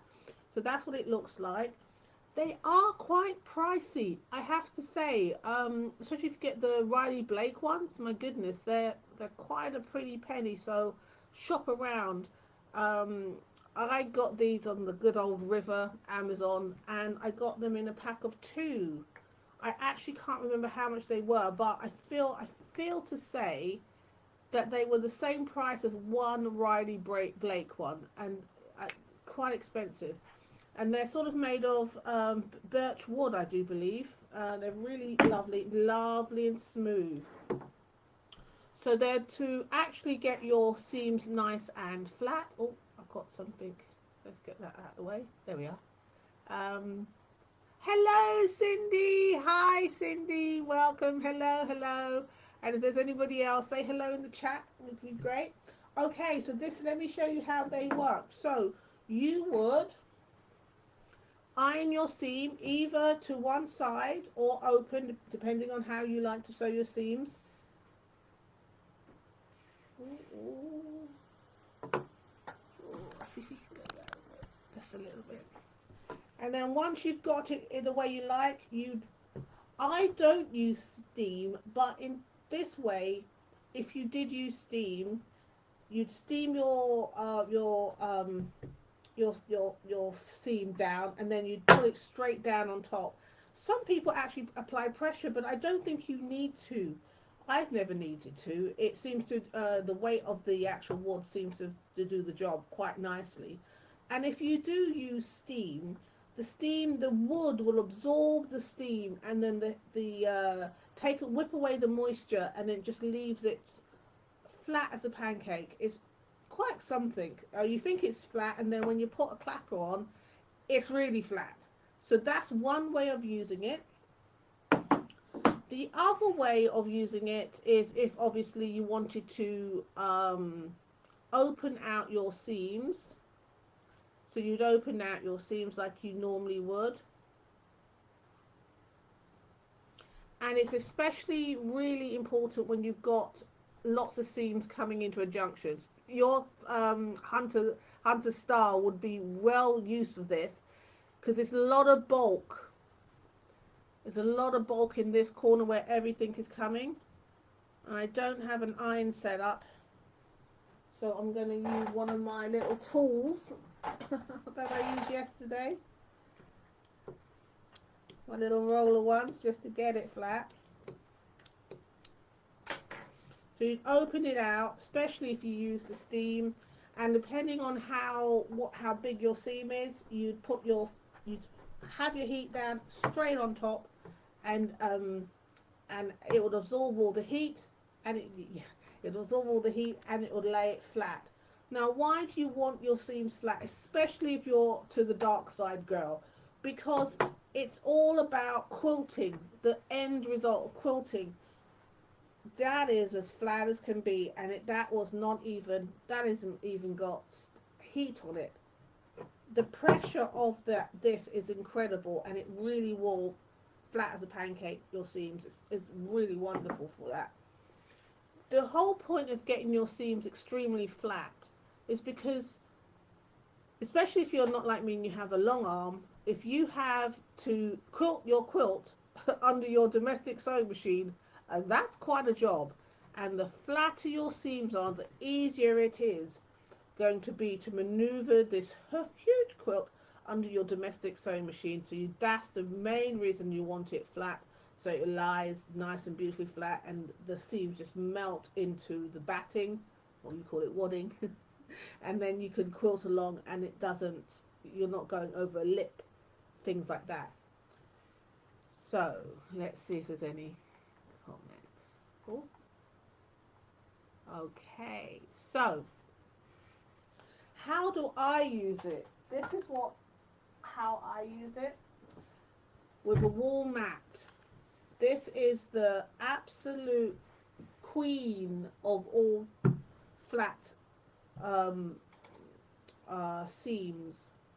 You would iron it on your wool mat, which is already going to give you the reason why the wool mat works so well is because it absorbs all the moisture, absorbs all the heat, and it presses from the other side at the same time as you're pressing on the front. That's why the wool mat gives you that nice flat seam. And then when you put this on top, it's game over. That seam stands no chance of buckling up or going to the side or anything like that. Yeah, and then you can put a couple of them to make sure that unit lays as flat as possible. So there you have it. This is how to use wooden clappers. They should be very smooth, very smooth, nice to feel, and they should have ridges in so you can hold it up. And you shouldn't have to do that because you needed to hold the ridge to put it down. If you had to hold it like this, you wouldn't be able to put it down in the place you want it. So it must have a ridge. Should be tapered, a smaller end and a bigger end, so you could actually get into little corners. You could even drive it along and then take that steam out or take that heat out. And so that is clappers. That's what I'm teaching today. So how are we? Is everybody okay? Hi, Cindy. Cindy says, my husband made me a wood clapper for my big blocks. It's a 16 by 16, works great on a Hunter Star blocks. Now, Cindy, tell me, is that a full, like, is it full 16 by 16? You just sort of like plop it down like a door? Is it that sort of thing? I'm interested. Or is it this type of shape but quite big? Because I've seen them up to 12. So tell me which one is it, Cindy? Because I'm excited to find out that your wonderful husband has made. Because you make me jealous with that beautiful patriotic flag. That's an absolutely amazing flag. So yeah, let's know. Oh, you said 16 by 16. Yes, he put a handle on it for me. What? We just love our husbands. Aren't they just fabulous? Aren't they just problem solvers for us? Honestly, they are amazing. So yes, I love that. That means that you could have a 12 by 12, a 14 by 14 block, up to a 16 by 16 block, and you can just plop it down and then it'll just absorb all the heat. What wood did he use? I'm interested to find out. My husband's running out the door because he's like, oh, not a weekend. Honey-do list is coming up. Honey-do list is coming. Honey-do list. Cindy's husband has done it for her. That's wonderful. I love the fact that, you know, us women in our creativity and our quilting journey or our sewing journeys allow our husbands to get their sort of like shop, you know, their woodworking or their metalwork, let their little skills going, and then they can say, yes, I made that for my wife, and we're like, oh, my husband made that for me, and it's really, really, really, really cool. And we're both just enjoying each other's companies. 3 by 4, 3 1/4 plywood, fantastic. It does the job. It absolutely does the job. And I every time I would always recommend that. If you're doing applique, it's even better, especially if you do the turned one that she does, because it kind of gets baggy. So basically, she sews the interface on the wrong side of the shape. Then you cut a slit in the interface, turn it everything around, and it sort of like bags up. And so then you press down on the 9 and then you put a clapper on top and it keeps it nice flat and the edges are just crisp. Fantastic. So yes, that's what I have for you today. I hope everybody is well. Nice short one today so you can get on with your day. And I can cook my husband some dinner. I made bread again. Oh my gosh, I made a white loaf today. It's not as tasty as my half and half. That's my preference. But I thought we'd have a change. And my bananas are ripening up for banana bread, banana and chocolate bread. I used to make it for the children. They loved it. So I'm making it for us because we really do have a little bit of a sweet tooth. So that's what I'm going to be doing. Uh, yes, please make us all jealous, Cindy. You put that picture up in the group, and all husbands will be like, "What is that woman doing to me? She's making me, giving me more honey-do lists." Because drafted in the service. Cool. All men will be drafted into the service. I love it. Yes, please. We're going to make zucchini. Okay, now Zucchini bread. so now we call that courgettes. That's what we call it. Because we when my children went to school, um, not in, I homeschooled after primary school, but when they went to school, I an American lady, she brought, because we used to have coffee mornings, and she brought a zucchini bread, and I have to say, all us British mums went, and that is what? What is that? And how do you eat it? Like, we don't even understand what that is. So yes, how do you eat it exactly, Cindy? Do you put butter on it? Just like bread. Just like bread. It's fantastic. It's just like bread. See, my husband's like, oh, it's just like bread. You just put butter on it. It's just the same thing. So we're just like, wow, that's interesting. It's such an American, so Oh, it's some different. good stuff too. My husband says it's good stuff. Good, Okay, good. he also made you a ruler holder. Well, I had to buy one because my husband doesn't have that thing to make the grooves. So yes, butter also. Yes, that's what my husband said. He says that it's delicious. Well, Cindy, I'm gonna have to come on over to yours. I'll have to come over to the States, come over to yours, and we'll have. I'll make banana bread because I love banana bread with chocolate chips in it. Oh, it's so good. And you can make zucchini bread, and we Oh, can. that's some good stuff. Zucchini bread. I don't You call it courgette, but know. We call it courgettes over here. I'm American, so I go zucchini. He's going. He's sticking with his roots. He's saying zucchini. Oh, and if anybody's watching now or later on, I just got a notification from AccuQuilt, and they have this amazing deal going on. I think you get 30. Yes, you do. You get $30 off the Ready Steady Go kit, and it's reduced it quite a bit.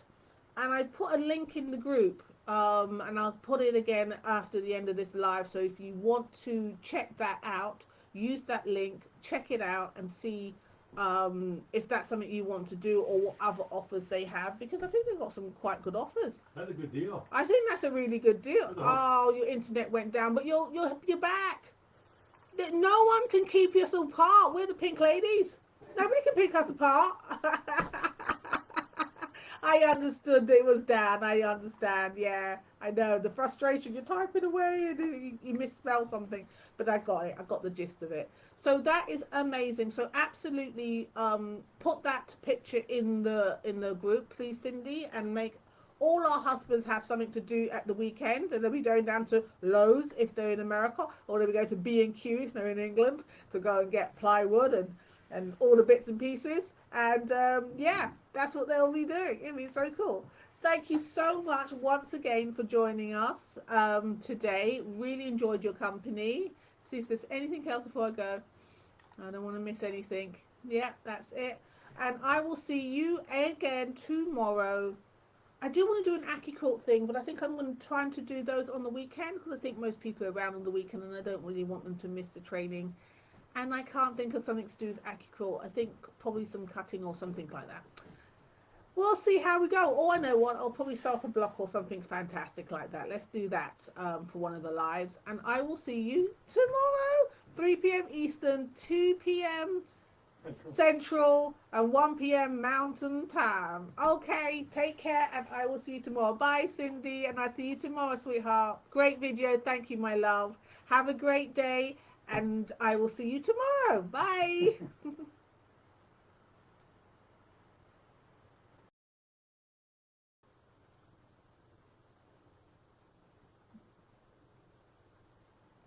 Oh, wait, it says we're live. And here, away we go. Hello, hello, hello, and welcome to the live training for today. Um, It's been really wonderful. I've really enjoyed them. Thank you so much for the people who attempted to tune in and the ones who actually made it. Fantastic. So really enjoying them. What can I say? Yes. So just in case you don't know, I'm doing a 30 lives in 30-day challenge. And I think this is day 8. I can't even remember. I'm having such a good time. I can't even remember what they are. Let me quickly go down and see if there's anybody in the room. Not at the moment, but that will change, I am sure. And if it doesn't, it's okay. Right, so yes, so my name is Juliet Hilgendorf, and I am the die cut quilter. I also host this amazing group called AccuQuilt for Beginners, and I'm doing various trainings during the day, daily, on many things. It's not just AccuQuilt that's going to make your quilting fantastic. It's also the tools that you use, and so I'm doing sort of like the tools that I use to make my blocks flat and perfect and my points perfect and pins and all sorts of things that are not quite sexy but you actually do need them. So that's what I'm doing today, and I'm planning, let me just check to see, and I have a viewer. Hello, Sydney. Hi. Hello, hello. Wonderful. So I have a project that I'm going to be announcing that I want to do with you. It's an AccuQuilt project, and it's going to be quite simple. I'm going to be using quarter square triangles, and we're going to make an amazing project. And I'm going to show you all the supplies that you need after I finish the training for today. And today we are going to be discussing my new toy, the Oslo irons. So I'm going to be talking about the big one and the little one, and what my take is on those Oslo irons. That's on my workstation. Those are my favorites. I absolutely adore them. I only just this is why I still got, well, actually I technically have all the boxes of all the things. I'm one of those people who keep it pristine, and if I sell them, okay, so here's a story. I had a Peloton bike. That's a sort of like exercise bike. It's a community and stuff like that. I had a Peloton bike, but then I had an accident last year, broke my ankle, and I just couldn't use it, and I never got back into it. So I sold it. And when they came to inspect it, they said, "Is it brand new?" Yes, because I keep the tape on the side screens. I keep the screens protect.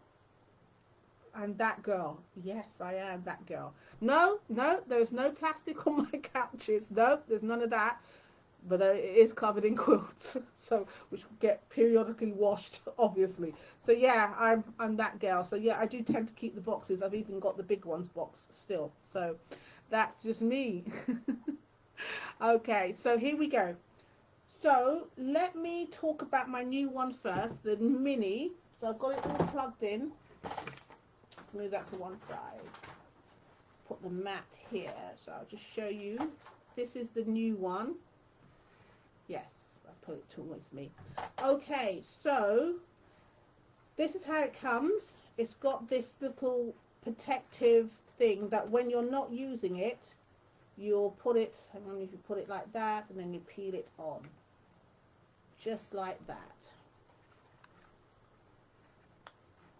And then what I like about it is if you've got like a pegboard, you could actually literally put it on the pegboard and hang it up on a hook. So that's pretty cool. The other thing, it's actually got the red light on, if you can see, the red light on, which means that it's plugged in, but it's not on. I'll turn it on in a minute. So I wanted to actually do some, talk to you about it. So it does have steam, and you put your water in the handle. Oh, I can get it open. This is how new it is. Oh gosh. Oh, here we are. There's a little lip. Right. Okay. So there's a little lip at the bottom here. You just push that up, and that's where your water comes in. Like here. There you go. You can also, I'll close that. Can you see the water moving? This is the water indicator. So you actually can see the water in there. So it's pretty neat. Unlike its big sister, it doesn't have the legs. So you can stand it up if you like. So you're using it, you can stand it up. But this is how they've designed it. So this right here, you can see the grooves. This is where when it's cooled down, well, it doesn't really have to cool down. I would cool it down, but you could just put it in here and then hang it up, and it's ready to put away. On the other side, it's flat, if you can see, and that is what you would use. So you'd be doing your work, and then you just put it up, press, put it back. So press and put it back, and that's how that looks. So it's pretty neat. So let me turn it on and show you what it does. So it has 1, 2, and 3, and when it gets onto the setting of 3, when it gets onto the setting of 3, you can see it's red. That's where you can get the steam. Okay. I did put some water in because I'm going to show you the steam. So now I'm going to turn it on, and there we are. The light goes green. Can you see the light? See the light's gone green? It's red. It's on that. No, it's on that, and now it's green. And what they've given you, so that's on. I'm going to put it up onto 2. And as you can, I don't know if you can see. Ooh, let's try and get some of these lights away. See if we can get these lights away. Can you see the light? There you go. It has a little light. So wherever, and it's that point. So when you're getting in the ironing your seams open or anything like that, it will have the little light for you to light your way. Here we go. Let's get the lights back so we can see. So that's its little feature. It has a little light. So let's get some blocks that I done previously. Oh, that's quite hot. That is number 2, and that is quite hot. So I'm just going to put that down. Move it forward so we can see. You see, you can have it on your table just like that, and then just put it. I need more room. Oh, I know. Let's do that. There we go. So you can see it. There. So I've just basically set that seam. As you can see, this one's all baggy, and that is flat. This one is. This is the one I just ironed, and that was on 2. It does get very, very hot. Mind you, I am using a wall mat, so that might also play a role. Let's see. Let's do it this way. Oh, I don't want to. The cord's in the way. Yeah, this is the one I did. So yeah, this is on 2. And then I'm going to just pop it up to 3 and give it a minute, and then we can do the steam. You access the steam by pressing these buttons at either side, and it's quite ergonomical, which is quite nice. So, and now you see that there's 2 lights either side. That tells me it's ready for steam. So I'm going to press this open seam with the steam, and open seam with the steam. Let's see how it goes. Let's put that to one side. So I'm going to put that on there. Did you hear that? So, oh, there we are.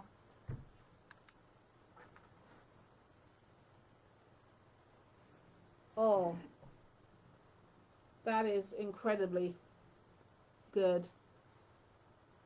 Incredible. So that is on number 3 with the steam. And when you'll know it's ready for steam, because the lights will be either side of it. I don't use steam. I literally just put that in there. So I want to show you the difference.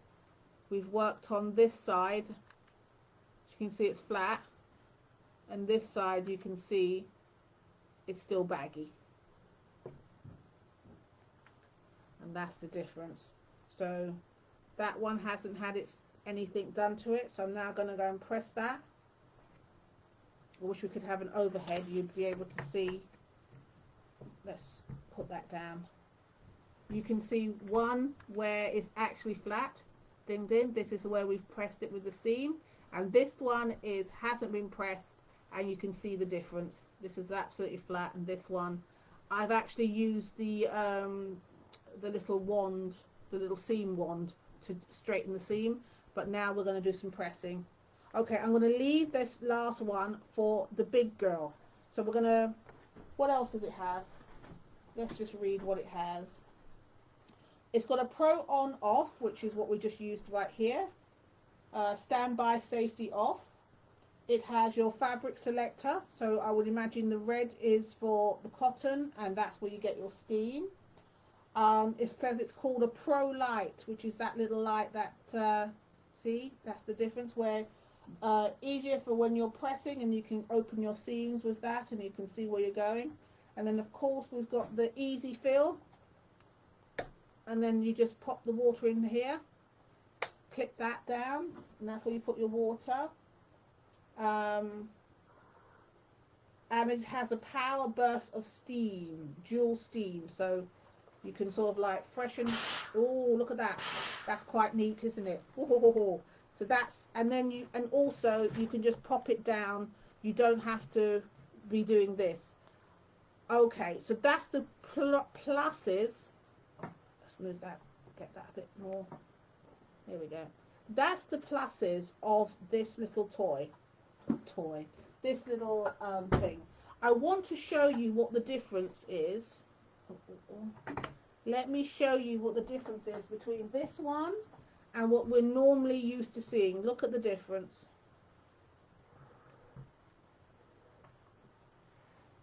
Let's move that to one side.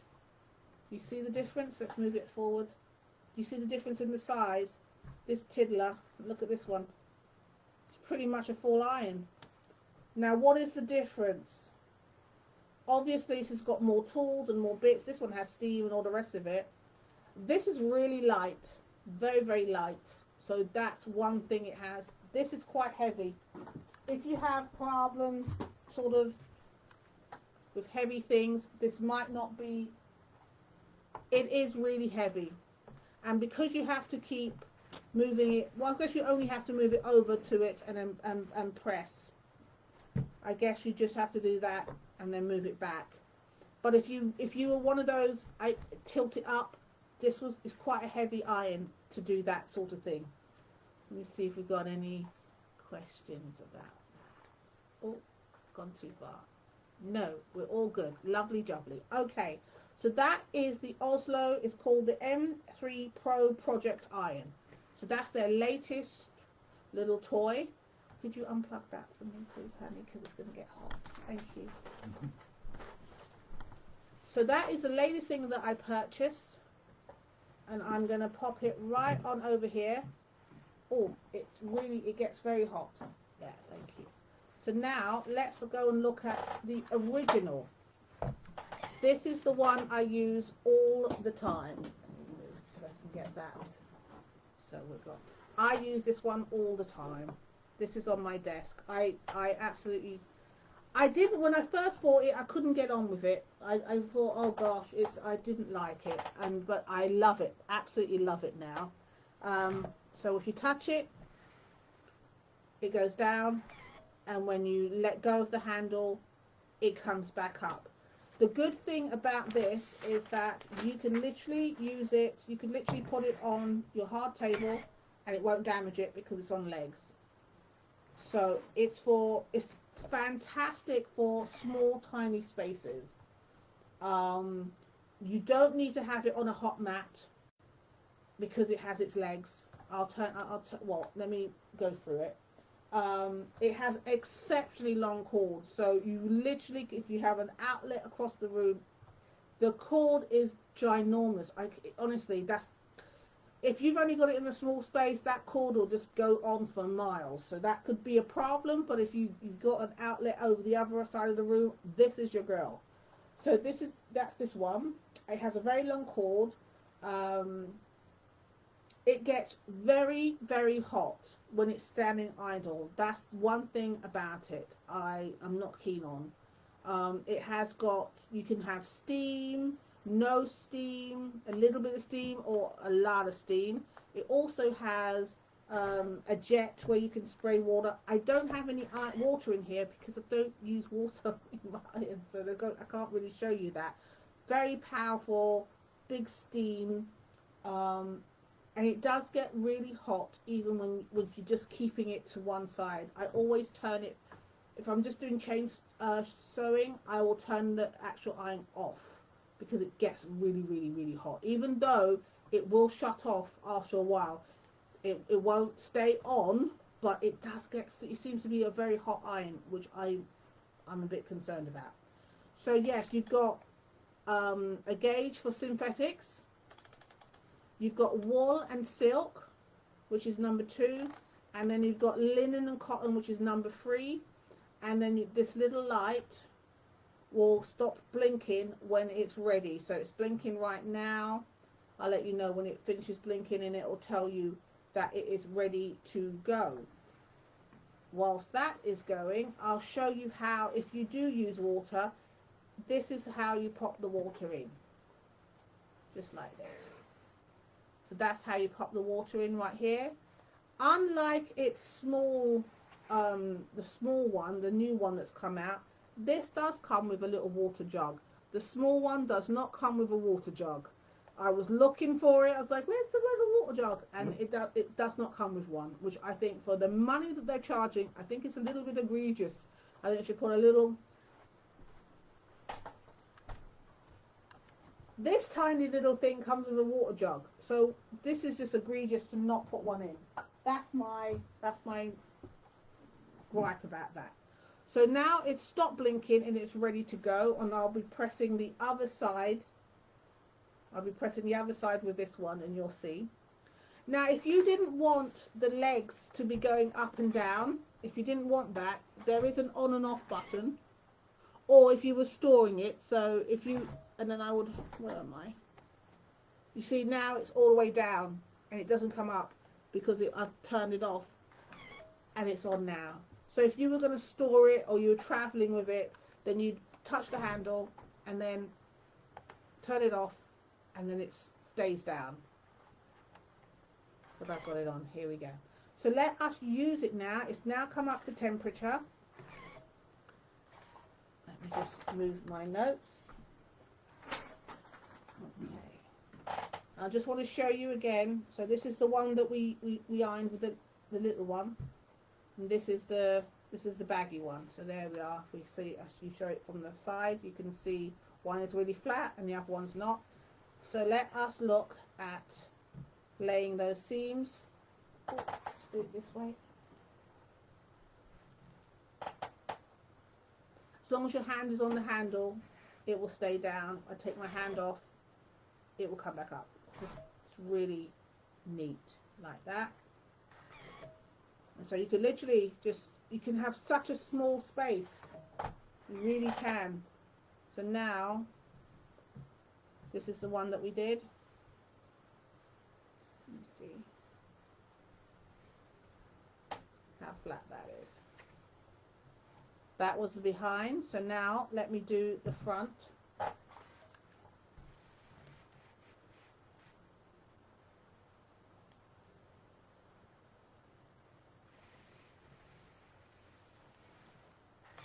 Lift it up. And there you have it. Now this bit here, you can see, is that the bit where it's a little bit skew with, it got caught in the sewing machine. So it gets a really, really flat. It gets very, very hot. And I would wholeheartedly recommend that to anybody. So, because they're quite expensive. So why would you buy one? I would recommend it.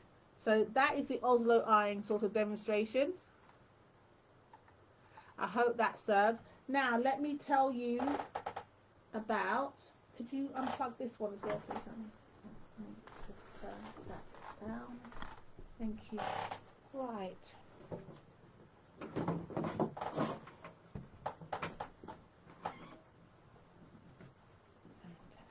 Oh, let's move those across. I want to talk to you now about a project that I want us to do as a whole, and I'm going to start it. I'm going to start the project, I think, next Thursday, because we're away for a while, and I want to be fully present for this. So let me just talk to you about it.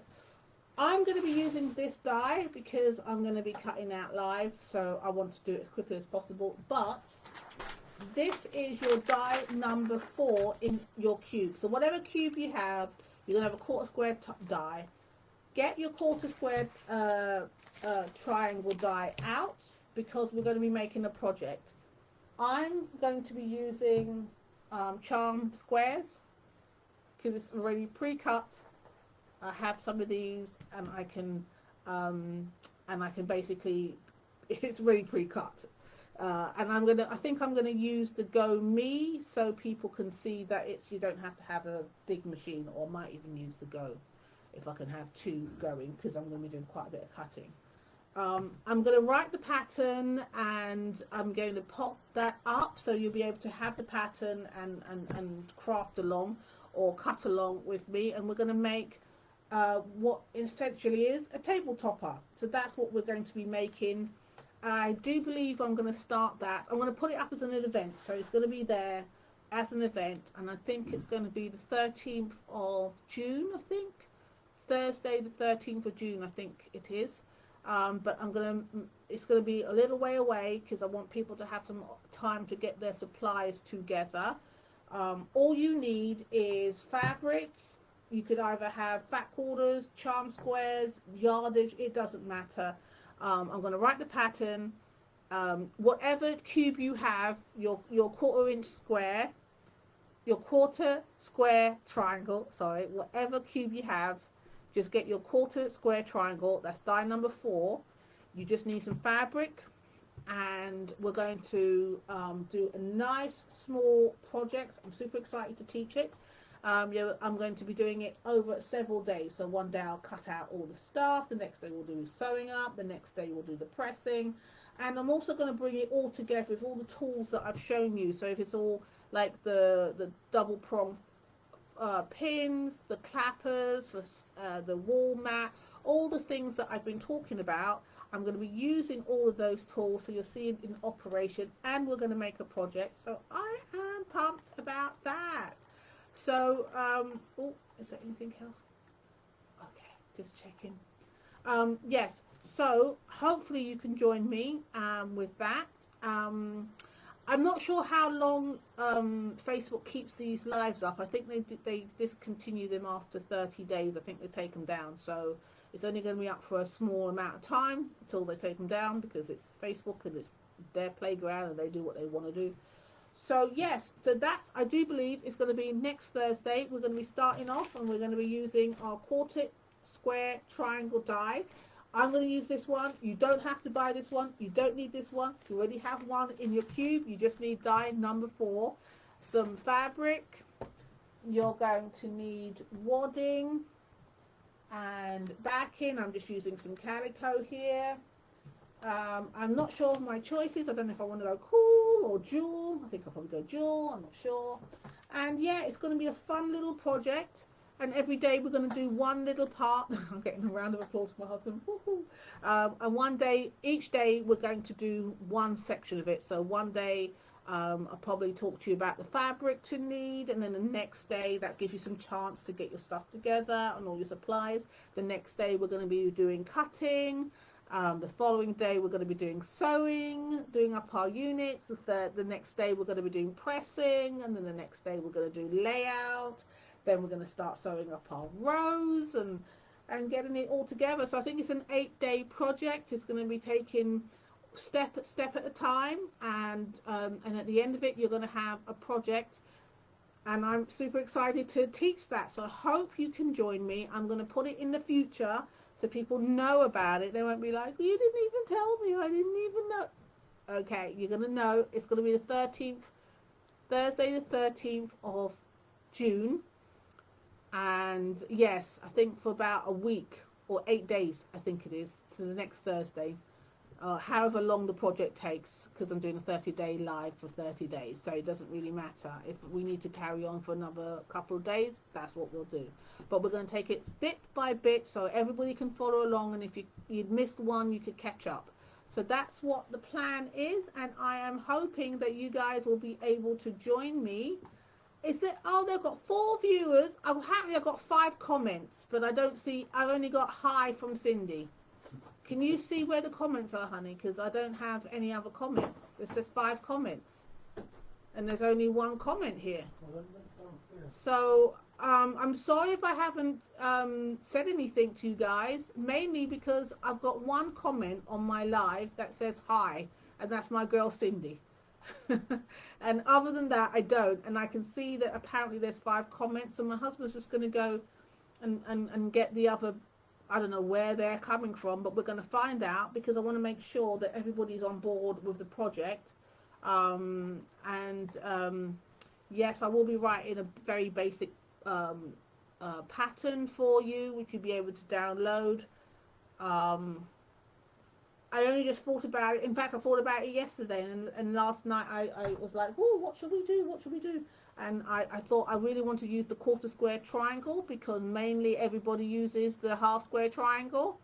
And yes, so my husband's just about to go. He's going downstairs. I think you might be on the die cut quilter page. I can't see. Facebook has changed everything. There used to be a tool that we was able to stream into the groups and see all the chat for wherever you're coming from. Facebook decided to take that away, so now we can't even see the chat. It doesn't even make any sense. Is there any comments up there? There's a few. Yes, I can say that it's 5. Oh my gosh. Okay, so what have we got? Okay,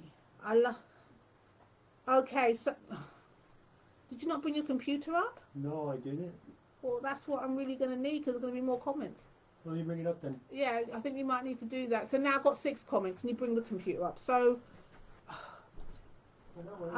Cindy says, I love all the tips you give us. Thank you so much, my darling.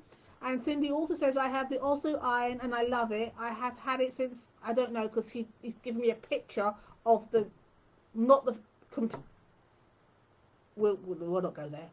And then Cindy says, neat. I have not used steam when, neat. I have, because I'm sorry, I'm going to have to wait for him to bring up the computer, because I can't read it on this tiny little minute phone that he's got here. So just give me a second. So put in the chat, are you going to take part with the workshop? Because it'd be really cool to have people do the workshop with me. Because the more people there are, it's going to be so much more fun, and then we can all help each other along. So yes, so I'm just waiting for him to bring the computer up so I can actually reply to the comments. Still just one comment. Let me just move this out of the way.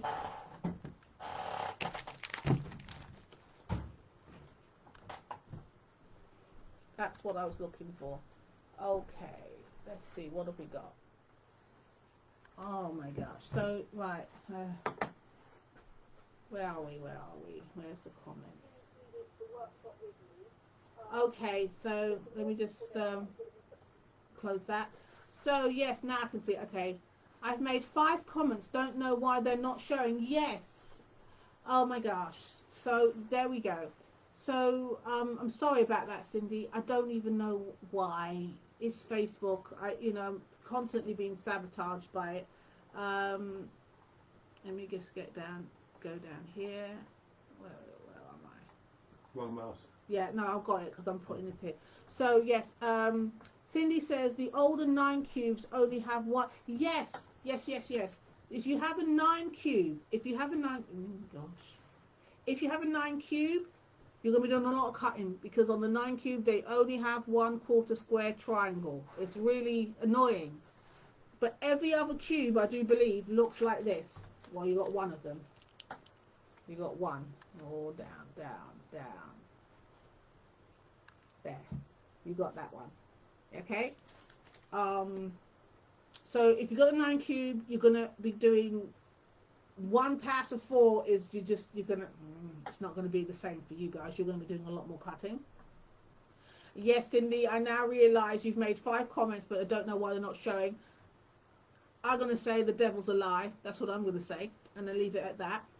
And then Cindy also says, yes, I will. Yes, I will. I may use the Ohio star for the 1/4 square triangle, since I have the older 9 cube. That, you just helped a whole community. If you really have, if you have the 9 cube, you've got that one big one, then use the Ohio star block on board. In fact, it's probably a good one to get if you've only got the 9 cube, because really, that one big one, I started with the 9 cube as well, Cindy, and when I was seeing everybody with this one, I was like, oh, and I got the 1/4 square. I was like, well, it's just got, what is that one thing? I was upset. Oh, I've got the wrong, I'm using the wrong mouse on the wrong one. So let's go here. Where are we?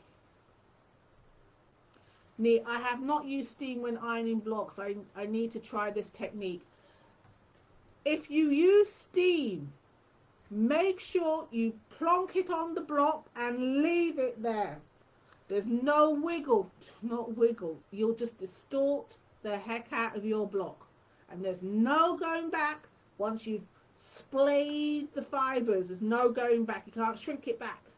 So if you're going to use steam, make sure your block is flat, plonk your iron down and leave it there. Don't wiggle it. That is my absolute, I tell you, you will be absolutely upset. You'll be crying. Okay, so yes, I'm just going to go back over all the things you're going to need for the project. You're going to need a quarter square triangle. I chose the quarter square triangle because I don't think most people use it, and I think it makes such a pretty looking block. And there's a special way to sew it, and I'd like to teach you that one. So that's that. If you have charm squares, if you have charm squares, let me see. Yes, if you have charm squares and you've got an 8 and under block cube, this will be perfect. It just covers everything and it'll be perfect, and you just don't need to do any subcutting, especially if you have a go me, because you can't have a tail. So that would be fantastic. So you're going to need some fabric. If you don't have a charm pack, it does not matter. You can use yardage. You just have to cut it down to the size of your cube, your die. You're going to need some wadding. At the moment, all you're going to need, the project's going to be 32 by 21, so just something like this. Quite reasonable. This could be off scraps. You don't even need to have it in one piece. You can join them together. And then you're going to need some form of backing. I always use a plain backing. This is actually calico. Yeah, this is calico. I like a plain background because when we're going to do, and we're also going to be doing free motion quilting, but that's another story. Because when you do your quilting on the back, or your quilting, you can see it come up and it will pop when you've got a plain fabric. So, okay, Cindy says I have lots of charms. That would be perfect use of them. Because when I do my patterns, I tend to make use of mainly fat quarters because I do big projects. So I mainly do a lot of fat quarters, but with this little project, charm squares are going to be your friend. You don't have to have them be perfectly coordinated. It could be scrappy. You can just start pulling out scraps out of your bin. Just pull out scraps out of your bin. Use these up. This is my scrap bin. Look at that. I can't throw anything away. Yeah, just get some scraps out. You can obviously use that as well. This is a discovery project. This is not an heirloom. We're not going to be passing it down to generations, well maybe, but it's not for that. It's for to get some practice, to get some cutting, to do a workshop together, to come together as a community. This is what we're doing. So it will start on the 13th, Thursday the 13th of June. I'm going to have to run out how many days it's going to take. We're going to do fabric selection, we're going to do cutting, then we're going to do sewing, then we're going to do pressing.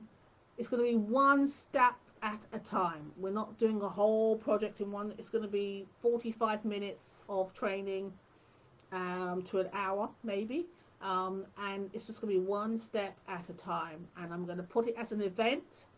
I'm going to if you're on the email list, watch out for that, because I can send you the link, because I'm going to start sending people what's going to like, oh, you never talk to us. I'm going to start talking to you now, because I have something of value that I can give you.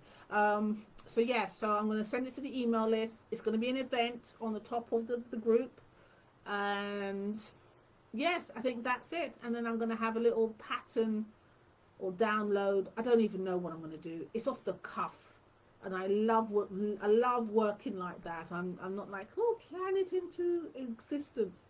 I'm kind of like, oh, let's do that, and then let's go. And I find that's more fun, more entertainment, and more energizing, because you never know what's going to happen. So yes, thank you so very much, Cindy. And let me see whoever. Let me see. I got some lurkers.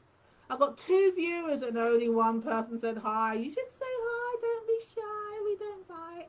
Anyway, so hopefully the second person who's watching, hopefully you'll make it on the Thursday the 13th of June, 3 p.m. Eastern Time, 2 p.m. Central.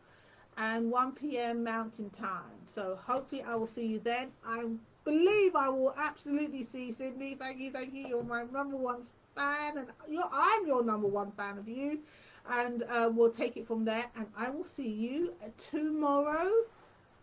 I'm not sure. Oh, and the other thing to say is that all the things that I'm talking about, the wall mats, the irons, the clappers, everything, I'm going to be using them throughout the workshop. So you can see that I'm not, number one, I'm not selling anything, right? I'm just telling you about all the tools that I use that make quilting worthwhile. Taffy Solder Home. Please, I hope I said your name correctly. Taffy Solder Home. Welcome, welcome, welcome, and thank you. Don't be shy. Don't be a lurker. Get on in the room. We're all fun here. We're really fun. See, look, Cindy says hi, Taffy. You see? And you wouldn't have got that hi if you didn't come in. Be brave. We're safe.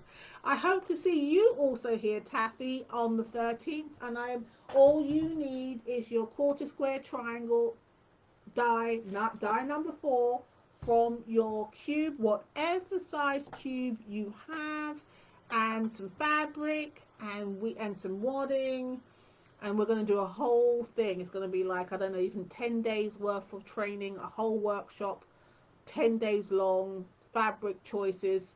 Bring your fabric. Not sure what to use, don't know what to do, that's okay. That's what I'm here for.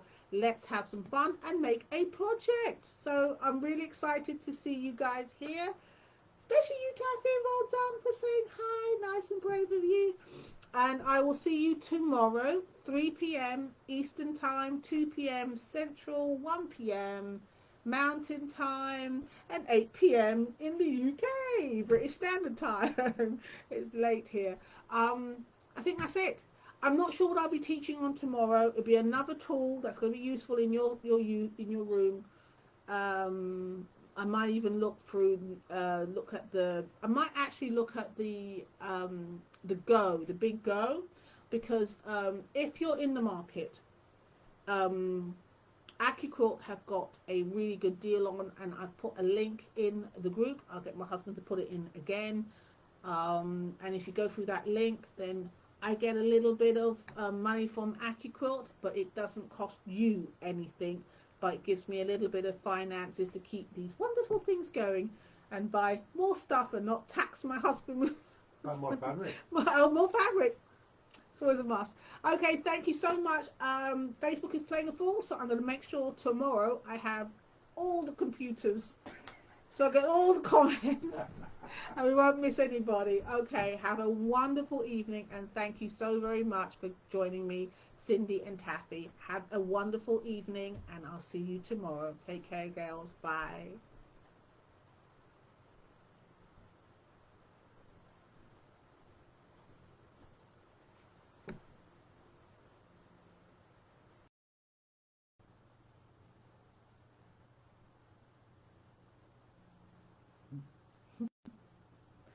You are now live. Hello, hello, hello, everybody. Hi, and welcome to, I'm not quite sure what day this is. I think it's day 9 of my 30-day live, 30 lives in 30-day challenge. It's been so much fun. I'm so glad I took the challenge. It's been amazing. My name is Julie. I'm going live. This is my thing, my alarm.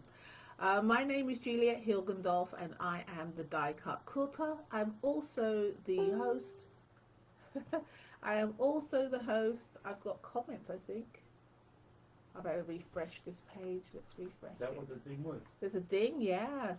Somebody said hello, so I'm just refreshing the page.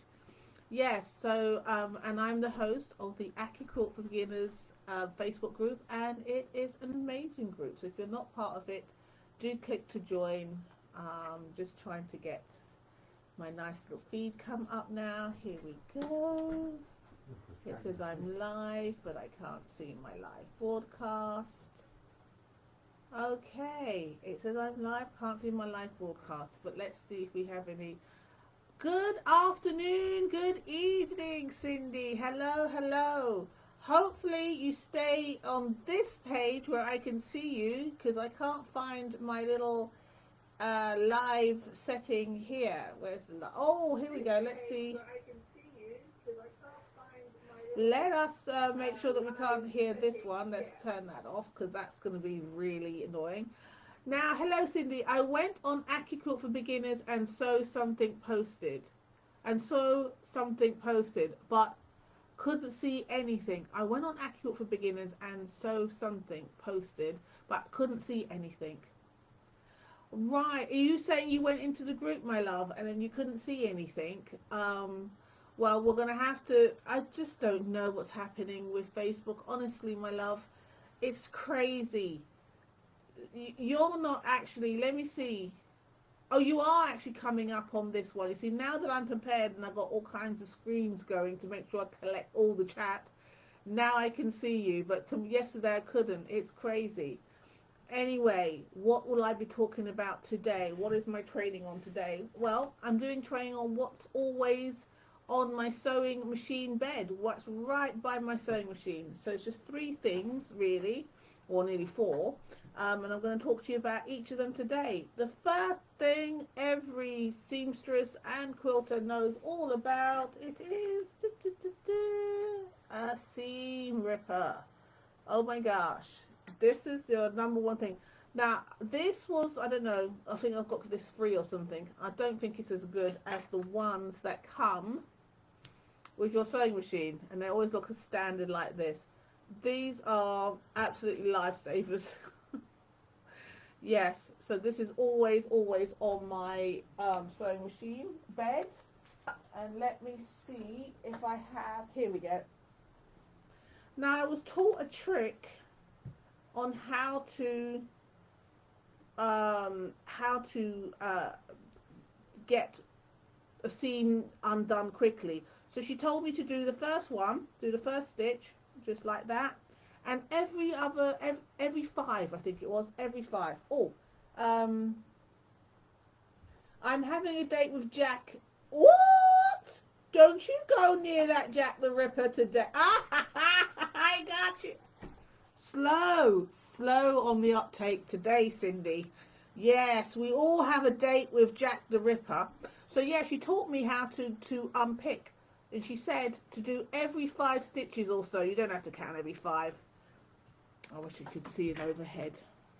So I'm doing every other 5 stitches. I'll show you when I got to the end. Got my glasses on. Plus this has been pressed. So every 5 stitches. So instead of doing every single one, which I used to do, I used to do another way. So I don't know if you can see. Every 5 stitches. Then you just simply, look at that. Now it was actually knotted. So that wasn't going to work there. But that is how she taught me it. And once I got that, that was the easy. I was like, oh my gosh, I don't have to do every little stitch. That was really easy for me. So there we go. Every 5 stitches. Isn't that a great little hack? And then they come straight apart. And you just pull the stitches on one. It's going to be the threads. And then one's just going to have the little tacks. And you're ready to go again. Fantastic. So these are your little seam rippers. I've lost my little red thing. The red thing's on this one, but it's off this one. The little, I'll show you on this one. The red thing is so that if you are going to lay it flat and run along, this will not, so this will not rip. The red thing is to stop you from ripping your fabric in half. So that is what's always on my machine bed, ready to get going. Now the second thing, now I think Eleanor Burns is the one who talked about, I think she had this invention. It's called the purple thing, and obviously everybody's ripped it off. I couldn't find it here in England, so when I said purple thing in Amazon, it came up with this, and I got a bag of 5. This is always on my sewing machine bed. It has 2 sides to it. One is a like a little hook. See there? And then you can just literally have it so it goes as close you can get within 2 hairs breadth of the needle, and put it down onto the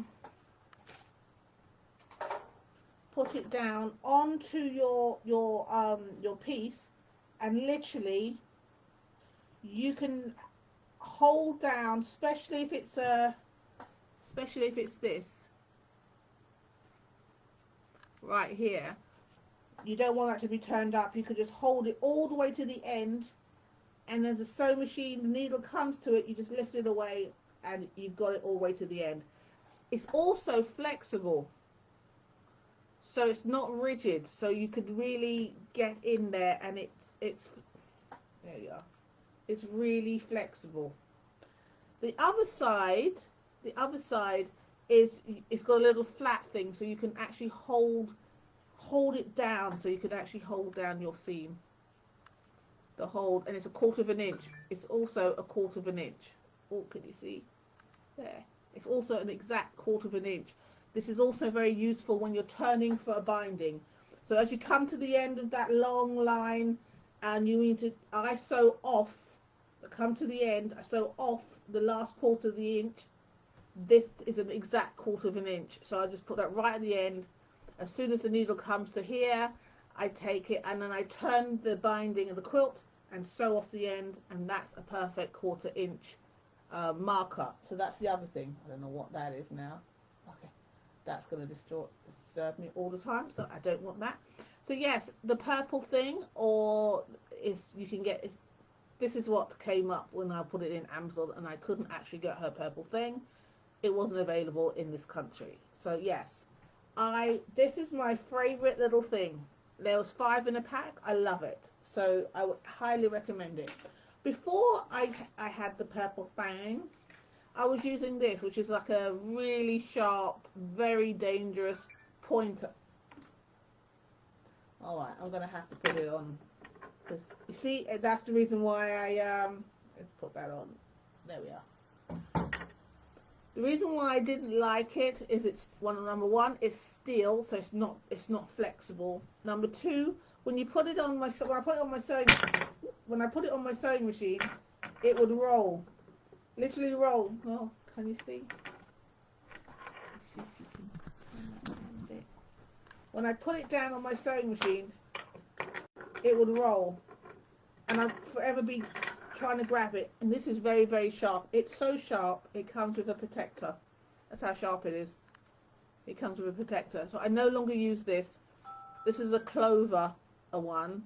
I'm sure it'll be useful for something else, but I don't use this one now. I prefer this, where you can actually put it down, hold that seam, or the pointy end all the way through. It's perfect. So that always, not this one, always lives on the bed of my sewing machine. The third thing that I want to talk to you about is this. Now, in dressmaking, pretty much everybody's got one of these, but it's not very common in quilting. In quilting, you tend to have those little tiny little stalk scissors, or midwifery scissors, because that's what they used to cut the cord with, and there's a little divot. If I could find mine, I could show you how they would put their thumb and the way they'd cut the umbilical cord. But this is what I use now. This is very common in dressmaking circles. You can literally pick it up and snip, instead of trying to find the handle. Pick it up, try and find the handle, now you snip. It's up, snip, straight away. It's really fast and quick. You can get these now. I think the last one I got was a pack of 10. I think this is one of them. I think it's a pack of 10, and it's like $9.99. If you've got one for your sewing bag, one for your retreat, one for the RV, one on your sewing machine table, one spare. You've got loads of these. I would highly recommend getting this instead of anything that you have to put your fingers through. It's just too much time. It's just too much time to do that. So that is always but always for always on my sewing bed. So that's that. Those are called snips. And another thing, which is not quite a tool, but I'm never without. Oh, Cindy says something. I love the snips for cutting threads. Yes, I went to cut threads on the flag quilt with scissors and cut material. Oh. Oh, oh, oh, oh. No, I'm not laughing. I'm absolutely sad. I'm sad for that. Had to take out 3 rows. Boo, boo, to take it out rows. Boo. Well, see, always, always, always, always use snips because it's really sharp. Cut the threads. You don't cut your fabric. Now I'm going to be using your little example now, Cindy. If you use scissors, you're more likely to cut your fabric, and we definitely don't want that. And the third thing that I have, these are scraps from cutting blocks and things like that. These are like little scraps you get left over. So what I use is a good old-fashioned pinking shears for my dress making days. And I cut squares. So it's like, it's folded over, it's doubled. And I just cut maybe sort of like inch squares, just like this.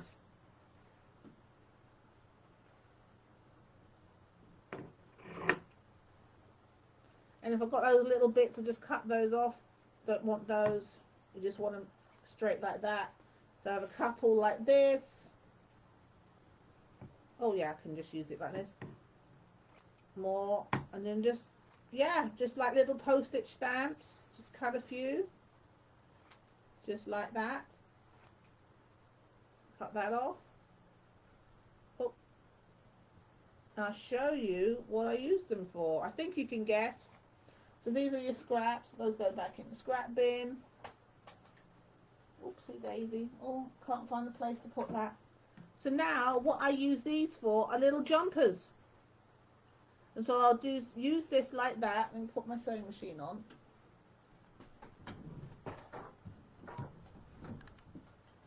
Oh, you can't really see, but I'm going to...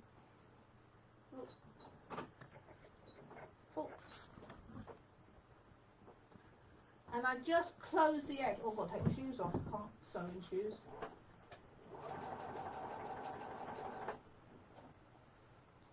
And because they're different colours, I have one for the beginning, one for the end, and I always know where I am. And I have quite a few of them. They're always sitting. Let's get my purple thing because my fingers are quite close. Do a purple, pink one.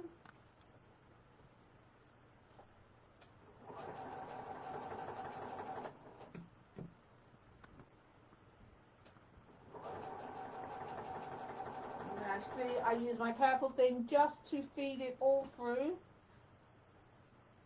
And I will show you what I use these for.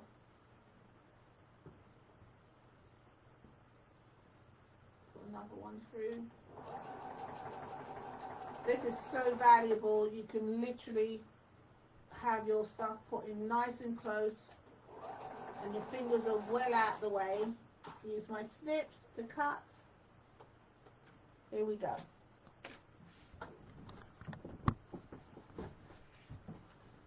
So what are we doing with these? And here we have it. I've got my snips. I just snip them in half.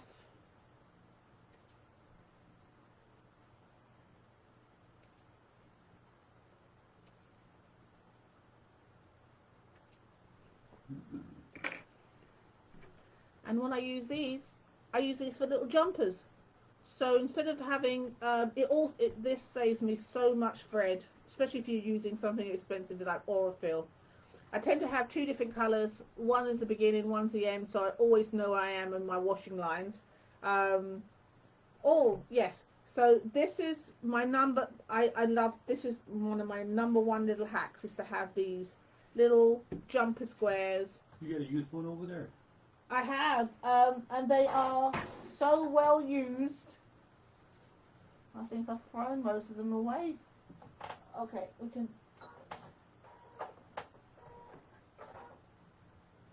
Oh, left-handed. So this is what it will look like I mean, it's really, yes, it will look like that, even worse. And then you just pop it in the bin, and then you start with a new one. And you've got loads of these, and that uses up your scraps. And I find that just fantastic. It always makes me happy to use up my scraps. So yes, so I use that. Okay, I use my postage stamp die for leaders and enders. Hopefully one day it will make a table topper. Wonderful, yes. Oh, honey, could you get that little seat thing, the yellow, the green thing? Yes, yeah, right, your hands, yeah, just the, nope, just the top part, just the top part. Oh. Yeah. There we go. This is, I think, 2.5. This is used with little scraps. And yeah, I love it. It's so much fun. You just do little 4 patches. And it is really, I'm going to put it in the padding and all the rest of it. And then I can actually put that right back there. And then I use that for one of my, like a little seat cover. So that's what I use mine for. So yeah, we're on the same page, Cindy. So here we go. Hope that serves for you. So today, tools always on my sewing machine, the bed of my sewing machine. It's literally always there. That is what is like, that's what it's usually called, a purple thing. Snips. And a seam ripper. And a begin and ender jumper scraps. So that's what I always have on my machine bed. So if you're listening or watching the replay, let me know what is always on your machine bed. What do you use? I'd really like to know. And I'm just so happy that I've actually got the comments from Cindy. So that is really cool. Make sure there's no other ones. Nope, that's it. So yes, how fantastic is that? Now come on, there's 2 viewers. Who's the other? They just popped out. They like came in and then went out. Oh, don't be shy. Just say hi when you come on into the room. We really do like to meet you, and we're very friendly. We don't bite. We do not bite. Unless it's the last fat quarter pack, and then all gloves are off. It's all to play for. If it's the last Riley Blake or something, fat quarter pack, well, we might bite just a little bit. Well, there we go. Thank you so very much. Oh, before I go, I have been trying to put the event on. To actually put the event on a to put it up as an event so people can see and sign up, or not sign up, but just be notified. And every single time I go to do it, Facebook either destroys it, won't let me complete it, resets it on me. It tells me, it puts when I finally do it, it's got the wrong date, the wrong time. I tell you, forces do not want me to do that, but I am determined. So on the 13th, we are going to be making, using the quarter square triangle die, not this one, whatever one you have in your queue. You do not need to buy this one. I'm only using this one because I have it and I can cut quicker. Charm pack or fat quarters. You're going to need some wadding. And I'm going to give you the sizes, but it's only going to be this sort of size. It's going to be really like a table topper. This sort of size. That's the size it's going to be. I'll give you all the measurements. You're going to need a backing fabric. So that's it. And I think I've worked out so far that on this measurement, it's going to be 7 rows by 4. And it's going to be 28 units that we're going to be sewing. So I'll write the pattern out and have it up there for everybody to see. I really want people to attend because I think they're going to get a lot of value out of it and get known, use their die cutter and their dies. And I really would like to have you attend that and get the value. So yes, I'm going to attempt once more to put it on as an event. Oh, let's see how that goes. I should actually film myself trying to do it, and then you'll see, my goodness, what is going on? Why is it not even, that should be just so simple. But it's not.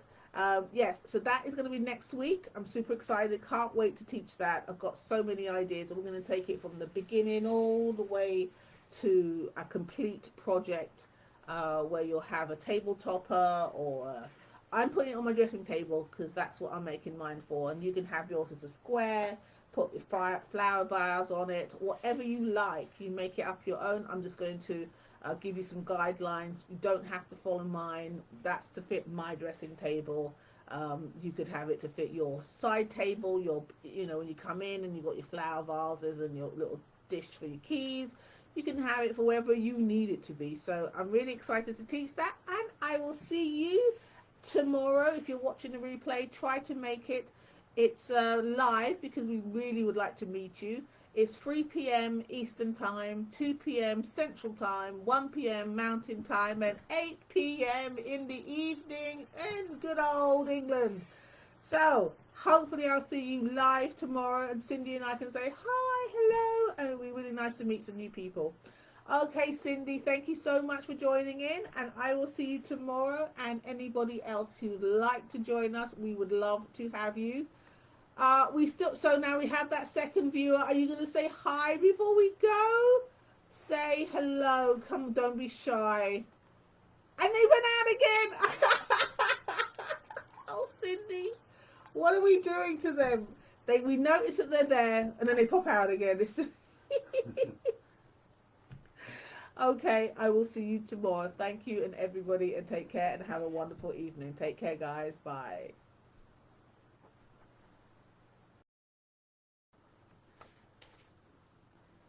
Oh, thanks for that little... We are live. We are live. Hello, hello, hello. Welcome to the live. I hope we have people here today, and if we don't, it's perfectly fine. We're going to be doing an amazing training today. Gosh, there's no light. If I sit back, we've got proper light here. Hello, my name is Juliet Hilgendorf, and I'm the die cut quilter. I'm also the host of this amazing group of the AccuQuilt for Beginners Facebook group, and I've got a great little tutorial for you today. But before I get started, I just want to let you know about the workshop we have coming up.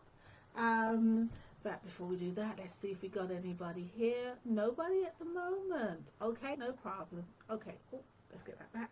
Okay, just to inform you, I've put the event to go up. It's going to be running from the 13th of June. I think that's Thursday, the 13th of June. Is that, no, not in here. I don't, that's, why did you move it? Maybe going in here. Oh, what's there? But It was there, but it didn't go live. Okay. Alrighty, let's go back into here and see where we are. There we go. Okay. Sorry, technical difficulties. Right. Okay, so just, oh, there's something popped up on the screen. Let's just move that. Right, so basically, we're going to be running a workshop on the Thursday, the 13th of June. It's going to be going live, I think it's 10 a.m. your time, Eastern time. And yes, it's 3 p.m. in British Standard Time. And basically what you're going to need for that workshop is your die number 4, your quarter square triangle die. Don't worry about, you don't have to get this, just whatever die you have in your cube. It's the die number 4, which is the quarter square triangle one. You're going to need some fabric. I'm using charm squares. You're going to need backing and some wadding. And I think, I can't remember, did I write it down? I wrote it down someplace. But I'll give you the measurements on the day and we can take it from there. So what are we doing today? Just move that over. Today I'm going to be doing a bit of prep because I'm going to do a little bit of applique on my project. You don't have to. It's going to be just for the quarter thread triangle, but I'm going to put some applique on mine, and I thought I'd show you how to do the applique. So what we're going to do is I'm going to be putting some hearts on my little table topper, which is basically what it boils down to be. So I'm going to be using this die, and this die is number 55029. It's the heart. it comes in, it has a 2-inch heart, 3-inch heart, and a 4-inch heart. I do believe I'm going to be doing the 4-inch heart, so that'd be quite lovely. So that's that. You're going to need some heat and bond. So I'm using the light heat and bond. You're going to need some of that. You're going to need a applique cloth, or it's a sheet really, so make sure that you don't get anything on your iron. You're going to need your cutter and fabric. So what we're doing today is we're just going to apply the heat and bond to the fabric and cut it out. That's what we're doing today, and tomorrow we're going to be attaching it. And tomorrow we're going to be attaching it. So let me get myself organized. Okay. The first thing I'm going to do, let me just move this across here. That's fine. Where's my notes? Let's move my ironing station over here. First thing I'm going to do is I'm going to turn my iron all the way on to get it nice and hot. I'm using this is what I call my applique iron, because if anything gets on it, it's fine, because that's all I use it for. So I'm going to make sure that my fabric is nicely pressed, and so before I get cutting, so I think it's that side, it's that side, and I'm going to be making 4 hearts. That side and this side. Okay, so now that I have them down here, I like to use a little bit of bench press. First thing I'm going to do is I'm going to iron them, give them a good press. Yeah, that should be hot enough now.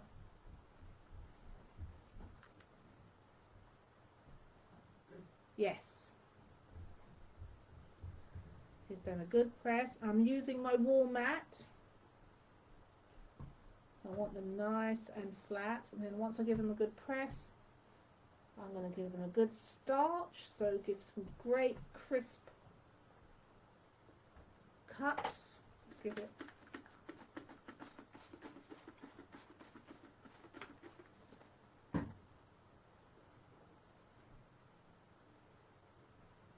See the steam coming off of that. There we go. That is perfect. So I'm just using a charm pack I got when I bought sort of like a bundle of fabric. I had these charm packs, I've had them for years, and this is going to be a little perfect little time just to do a demonstration. And because I'm going to be going and using the Go Me, because I'm using the Go Me, it's perfect. It's already cut down to the right size. Just give those a nice press.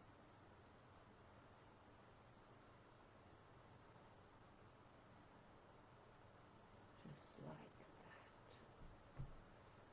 that. I miss my Cindy. I think she didn't know that we were having it earlier. I do miss my Cindy because she's always here with me. So now I'm just going to let that cool down for a bit. Oh, why can't you see? There we are. Just going to let that cool down for a bit. And while that's cooling down, so let's just... Woo! While that is cooling down, I'm going to cut some heat and bond. Let's put that there so we can see.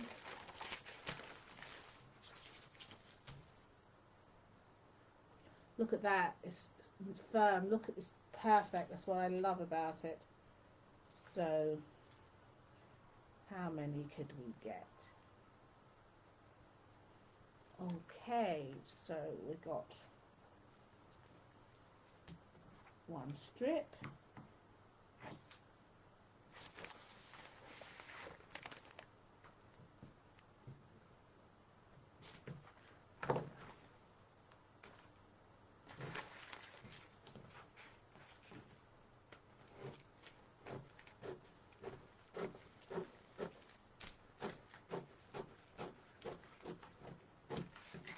Enough for 3.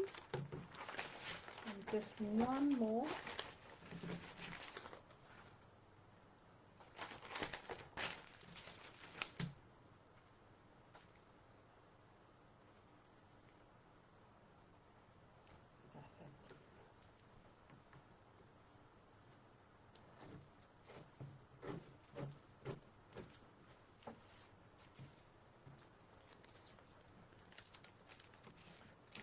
You can get heat and bond from Amazon or your local quilt shop. And when it comes to applique, get the light, or there I am, the light one, which is the purple, if I remember correctly. The red one is the permanent. And I usually use the red one when I'm doing apparel. Clothes, because you want it to be permanent. So let's just make sure that we've got what we need. Okay, so the first thing is we're going to have a sticky side. And if you can see the sticky side, and it's kind of bumpy, and then you've got a paper side. We're going to iron it on to the sticky side. So just move that across. And now here we need our, let's just move these out of the way, and we need our Teflon sheet or our applique sheet. And this one is the applique pressing sheet. That's what I'm using. I got another fancy one, I just couldn't find it. Couldn't find my fancy one, so I've got my good old standard one. So what you're going to do is, oh, what happened here? It's trying to get away. There you go. There you go. Okay, so now you're going to press the wrong side of your fabric to the sticky part, because you want this to be your top side. Make sure that's nice and clean. Now we're just going to press down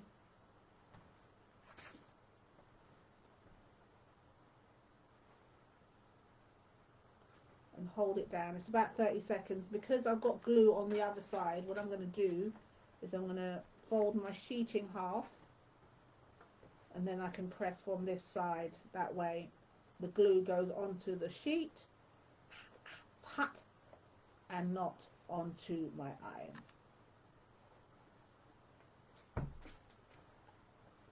There we go. Uh-oh. I've got glue on that side. I'm going to have to get that off somehow. Right. Let's try it that way. Where's my iron? Let's see if we can do a whole sheet of them. One.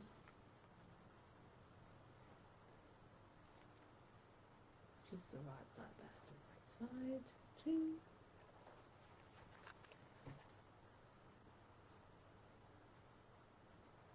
And 3.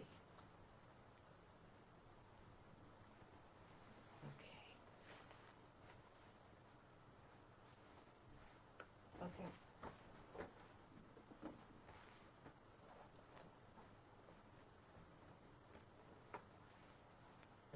Avoid that glue there. So just press your iron down on there.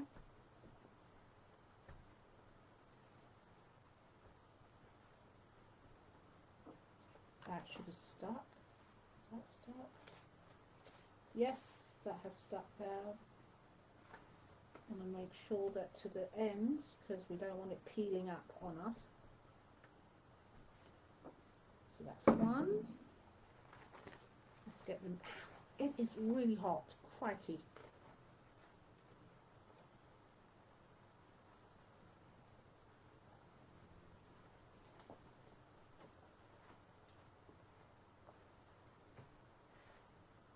And the second one in the middle.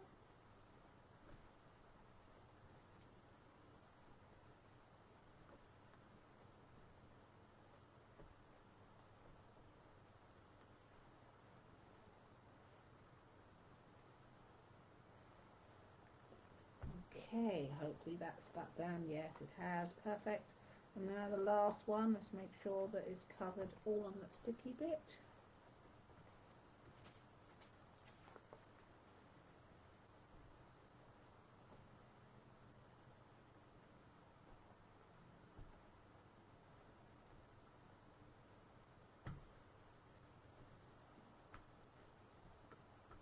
There we go, that should be stuck down.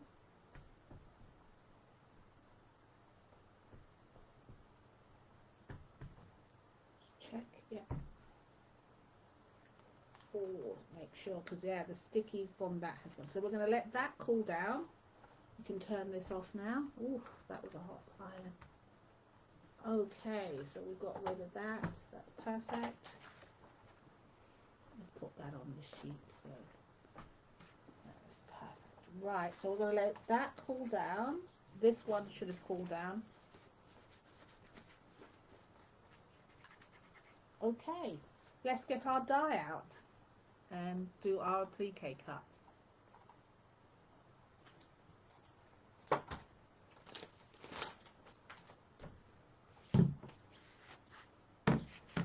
Brand new, haven't used this one, haven't cut this one. So this is what the die board looks like, and I'm going to be cutting the big one. So what you want to do is you want to cover your die with the, I do it this way, cover your die with your fabric. There we go.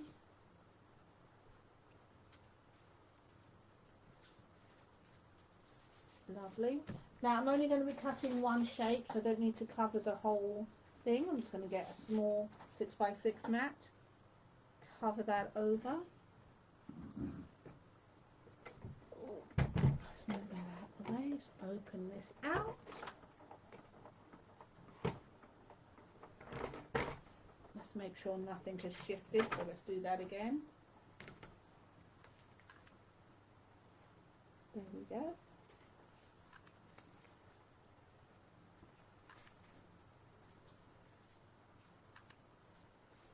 Now I could do two. Is this cool enough? Yes, it is. Scissors. Ah, there they are.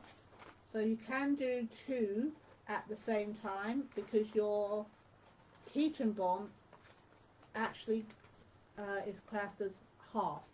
So it's 2 layers and 2 halves, that'd be 3 layers. So let's put those on together just like that.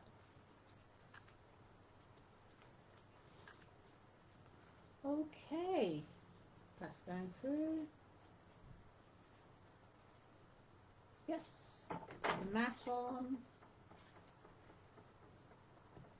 just like so. Okay, let's pass it through our cutter. Oh.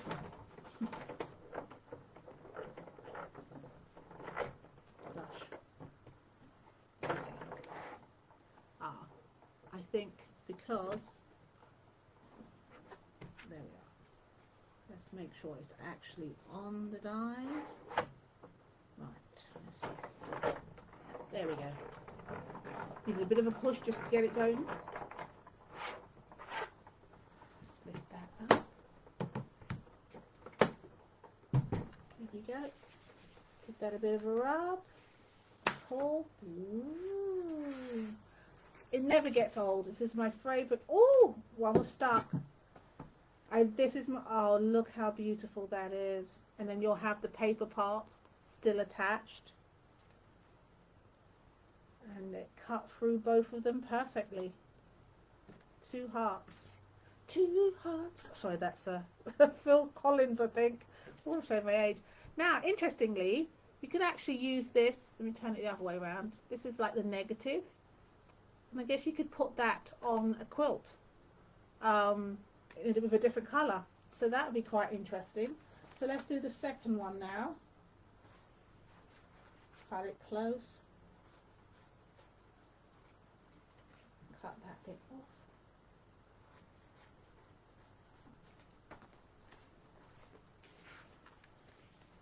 Make sure we're covering up the shape that we want. There we go.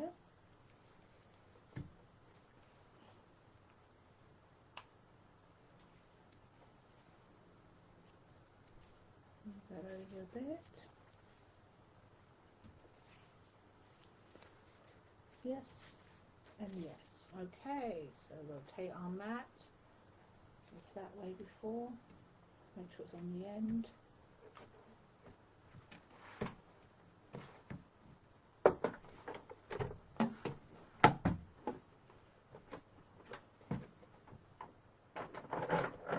Oh, is it a bit of a push? No. I do like my go, so I'm not keen on, I'm going to put it on an angle. Yeah, it literally, oh, it's too much of an angle. I will not be cutting out with anything but my go big, because that works all the time. So let's, hopefully nothing shifted, and you can actually break a mat like that, or snap it. Hopefully everything worked out fine. I think those are just threads. Oh, pew. Okay, so beautiful. Ah, that's like what happened. It still was stuck to the mat. So here we have, oops, get rid of that waste. Perfectly cut hearts. Purple hearts for bravery, huh? Right, so tomorrow we're going to be doing, we're going to be attaching to fabric. So that's for tomorrow. But look, you could use these. I wonder if I can put this somewhere. Yeah, let's use it back at this. If you could literally put that on a pattern or any kind of fabric, and then just, you could use these. And you just stick them down. And you could make a nice little, yeah, a nice little pad. I think I might use that. And it's already adhered to the backing, so that's perfect. Like, modify the fence with tabletop or anything. Yes, another little tabletop. Let me just pop that away. So that was our applique demonstration. We cut out 4 hearts using the AccuQuilt heart die, 2-inch, 3-inch and 4-inch hearts, and that's die number 55029. And yes, I'll see you tomorrow, and we will be attaching our hearts to fabric. That's what we'll be doing tomorrow. So thank you for watching the live, and I will see you tomorrow. Take care. Bye.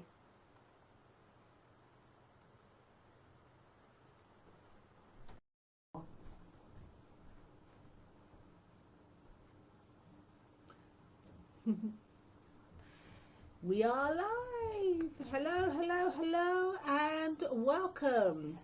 Hello, my name is Juliet Hilgendorf. I am the die cut quilter, and I am a proud person to be hosting the amazing AccuQuilt for Beginners Facebook group. And if it's your first time here, welcome, and I'm so happy to have you. Let's see if there's anybody in the chat. Let's see. Just gone live. Okay, no one there. Let me just see. I'll just refresh this page and see if that's anything happening here. All right. Says it, but I don't see any chat. That's okay. Yes, well, welcome. Today I'm going to be following on the actual, I cut out the hearts that I'm going to put on my project on the workshop, but you don't have to do that. I'm just going to be a little bit extra and fancy. Okay, so let me just run through a few things.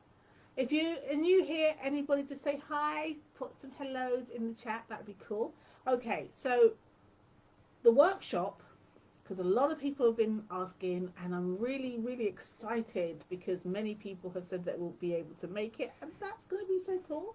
Okay, so it's going to be Thursday the 13th of June. We're going to be going live at 3 p.m. Eastern time, and it says half an hour, but it's going to be as long as it takes to do the actual workshop.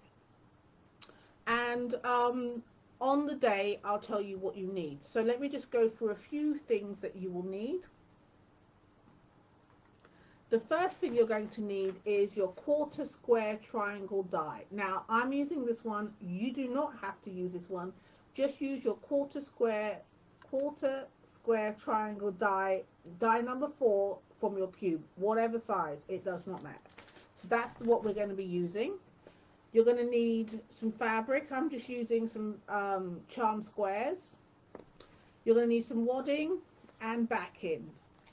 So that is what is going to be the project. Let me just get that out of the way. Oh, there's no room. No room. Okay, let's pop it here. So that is going to be the project on the workshop that we're going to be taking, that we're going to be doing on Thursday. And today I'm just going to talk to you about, I did an applique heart. I'm just going to show you what I did yesterday.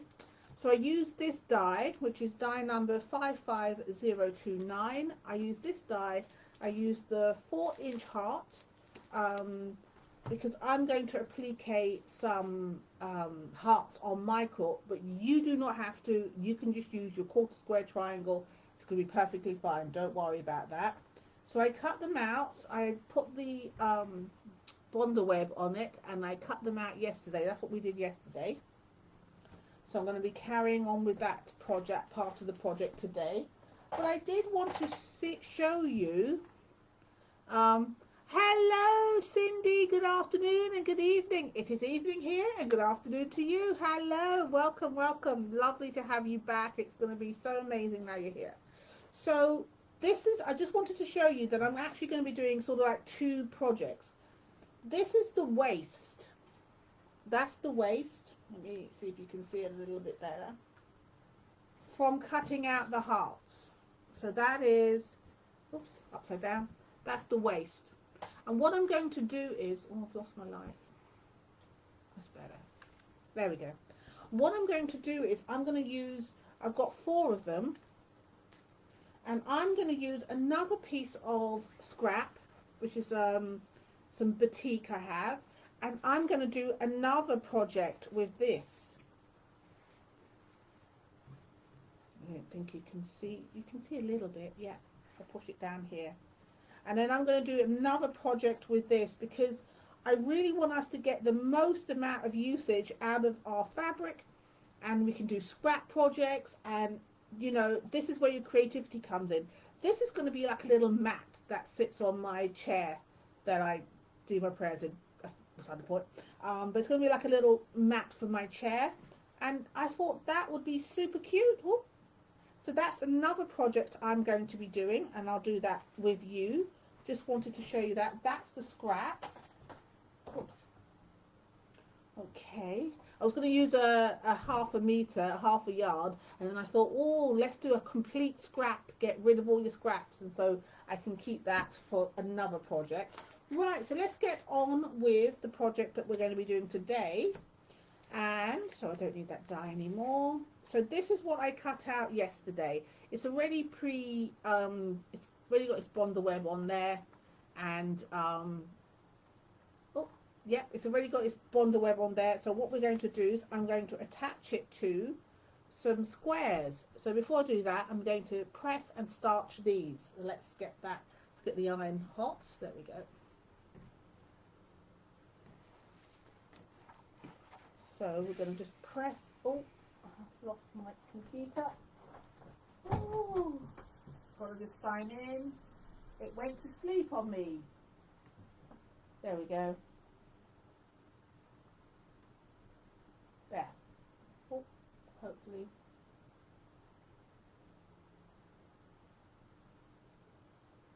I'm not sure why we're not looking here. Sorry, I'm just revamping the screen so I can see if there's any chat and make sure that I'm Yes. Make sure that I'm paying attention to everybody. Right, I'm just going to put that to one side at the moment because we are going to be focusing on steaming, starching our squares. As you can see, they're floppy. Once I put the starch on, you'll see such a difference, and I just love starching my fabric.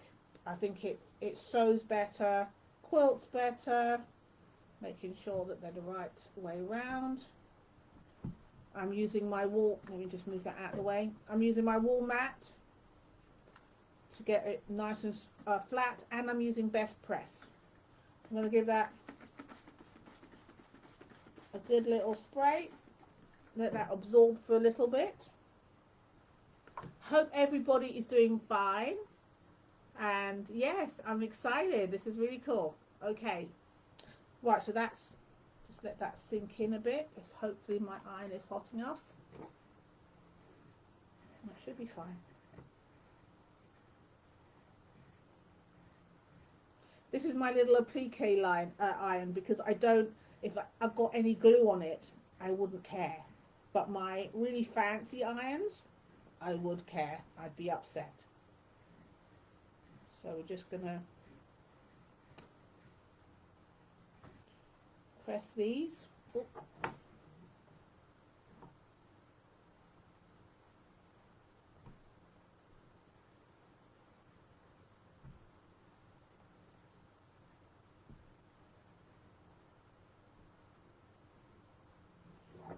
Okay.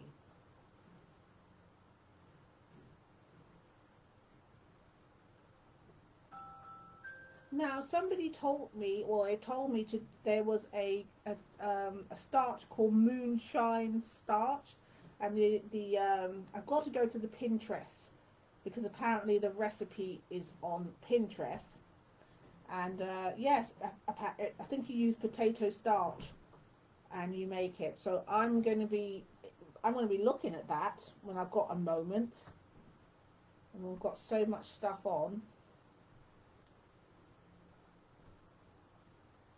Okay, so let me just show you what it's like now. My fan is blowing. Oh, you can't see how stiff it is, but you can feel the difference. It's really quite crisp. Okay, so that's cooling down. Let me put that away. So now we've got our hearts that we're going to apply, and I need a pin. I need a pin, a pin, a pin. Let's get a pin. Let's get this one, because we're going to score the back of the paper and place it on. So this is the adhesive on the back.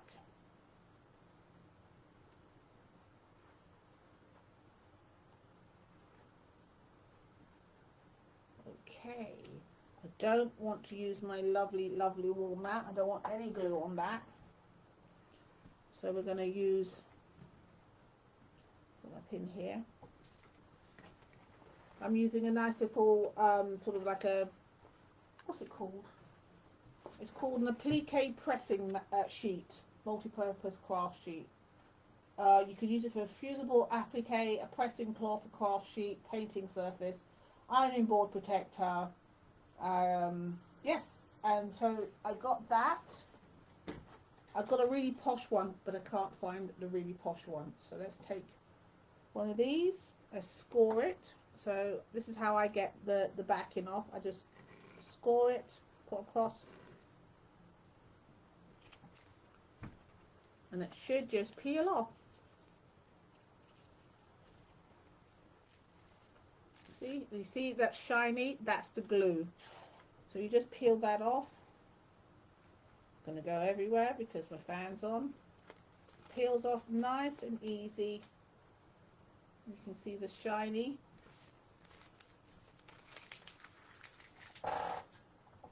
Now, let me get my fabric, make sure it's the right way round. Yes, there we go. Let's get that in the center. I think I'm going to fold it in half to make sure. Have a little crosshair.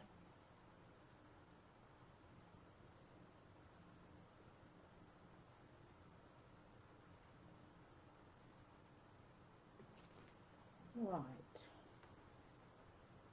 Let's get that heart right in the center there. Beautiful. Move it up. It's going to be tight on this one. Oh, I might have to, because look, hardly any room. I think I've got a 1/4 of an inch seam on either side. So I probably should have done the smaller hearts, and I would have been a little bit better. So now we're going to press. I'm going to fold over my sheet to make sure I don't get any glue. I'm just going to go straight down. That should take.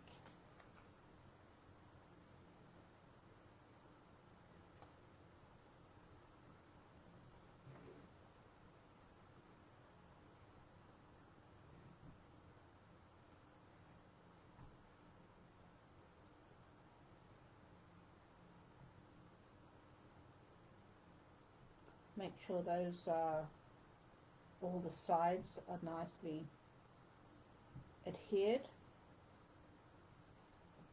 I'm using the Bonder Web Light, so it's not too stiff. If you use the permanent one, it's quite stiff. So hopefully that's attached.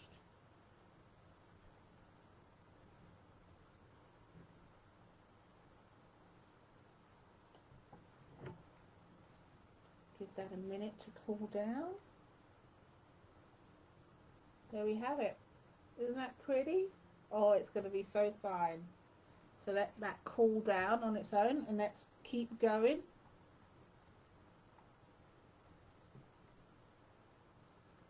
Oh, that's lovely, you guys. Yes, the Moonshiner is a great, and it's inexpensive. Thank you, Cindy. I'll absolutely be trying that. Hello, Brenda Johnstone. Sorry, my maiden name is Johnson. Good afternoon, all. New AccuQuilt owner here. Just bought a Go used. Well done. Thank you for the teaching me. You're so welcome, Brenda. Yes. If you saw my other video, that's exactly what I recommend for the beginners. Is the Go, not the Go Me. It's just too. If you watch the video, you'll know why I say don't get the Go Me. I've just done another crosshair with the pin. I'm just going to take off the backing paper. So if you just came in late, I'm using the applique hearts die, and I'm using the big one, which is the 4-inch. I've already yesterday's live. You'll see me actually do all the prep for this, so you can catch that. And make sure this is the right way, because it's white on white. Yes, that's the right way. I want to make sure I've got that in the middle, so I'm just going to fold it in half and then fold it in half, and then we can get a nice little crosshair. I'm not ironing it because I don't actually want to put the crease in there, but I just want it to be noticeable enough for me to put the heart in the middle. So there we go. Move that up. There we are. And I think I was a little greedy. I wanted bigger hearts, but I've actually got a 1/4 of an inch. I'm going to have to go very scant when I'm sewing these seams, because I think I've been over exuberant cutting out the big heart. So let's just get that a little hotter. So I'm folding over the sheet and just getting that first tack on there. There we go. Oh, that's hot. So now I'm just placing it down, making sure I cover the edges. Tomorrow I'm going to be doing different stitches. I'm going to do a blanket stitch. I'm going to have to rejig all my cameras, so make sure that you'll be able to see.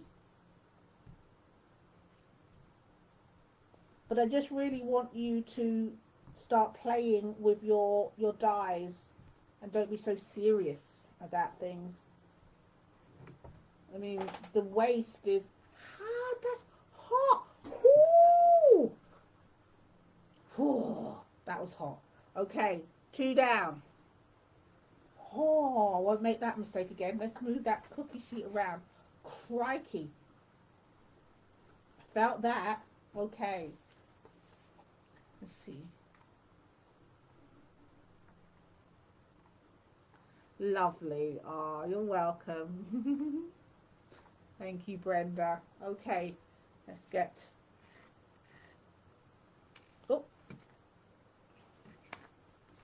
Take this backing off. When we first start out, everything is so serious. We really want to get it. We want to know everything and how to do it and do it properly.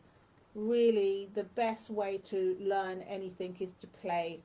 Just play about with things, cut things out, put things together, see what goes, and probably don't use your Liberty fabric, or your William Morris. Probably don't use that fabric, because then it's too precious and you won't play. But just get some fat quarters from Amazon or something. I'm just lining up the heart center with the center mark, crease mark. Some places Walmart sells fabric. And when I was living in Hawaii, I with my husband, yeah, not just by myself. Walmart was my bestest friend. I know there's a lot of snobbery about fabric, and I've seen online people are like, oh, I wouldn't go to Walmart and get fabric. Well, it's a good price and it's convenient. I mean, I think there's pretty much a Walmart or two everywhere. So there's that, and it was really they were very good prices. I don't know what it is like now, because pretty much everything's gone a bit wild. So, but yes, my husband just reminded me of the Walmart visits. The one Detroit too had the fabric. Oh yes, all Walmarts. A lot of Walmarts have fabric. Well, where we weren't living, they had fabric, and I made sure to take most use of that. Most use. So I'm not going to be touching that sheet again, because that was wowzers hot. Let's see. Let's just peel that up. Okay, that's nicely attached. Let's let that cool down.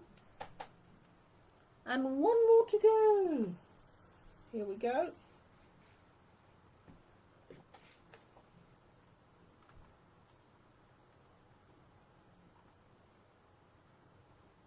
Oh, thank you, Cindy. Cindy's such a sweetheart. Always saying hello, always welcoming. She's my pink lady. We're gonna rule the school. All we need now is Sue, and we're pretty much complete.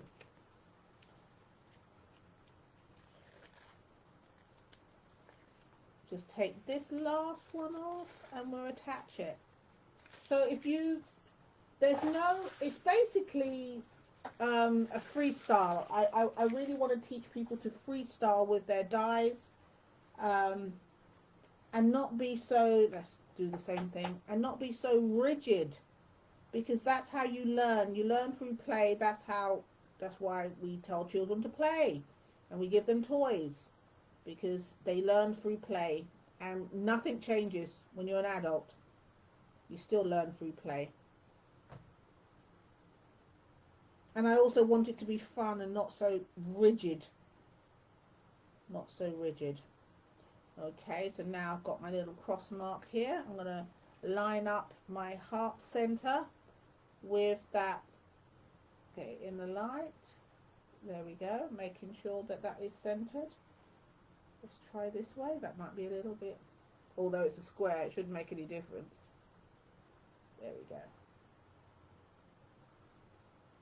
Keep that nice and straight. Oh, so my husband and I had a movie night last night, and we watched, because we were absolutely sick of the modern films, and we don't tend to watch modern films anymore. So we went back in time and we watched Wall Street, the original. Oh my gosh, Charlie Sheen was so young. Oh, Oh, so that was fun. Had a lot of fun last night watching that. Okay, I'm going to move that over because that is gets hot. Now I'm just going to make sure that all the edges are secure.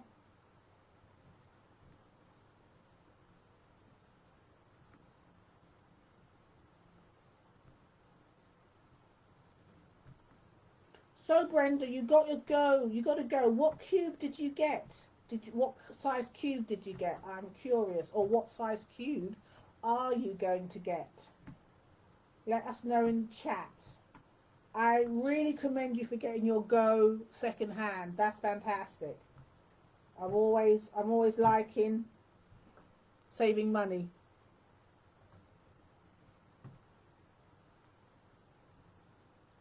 Let's see.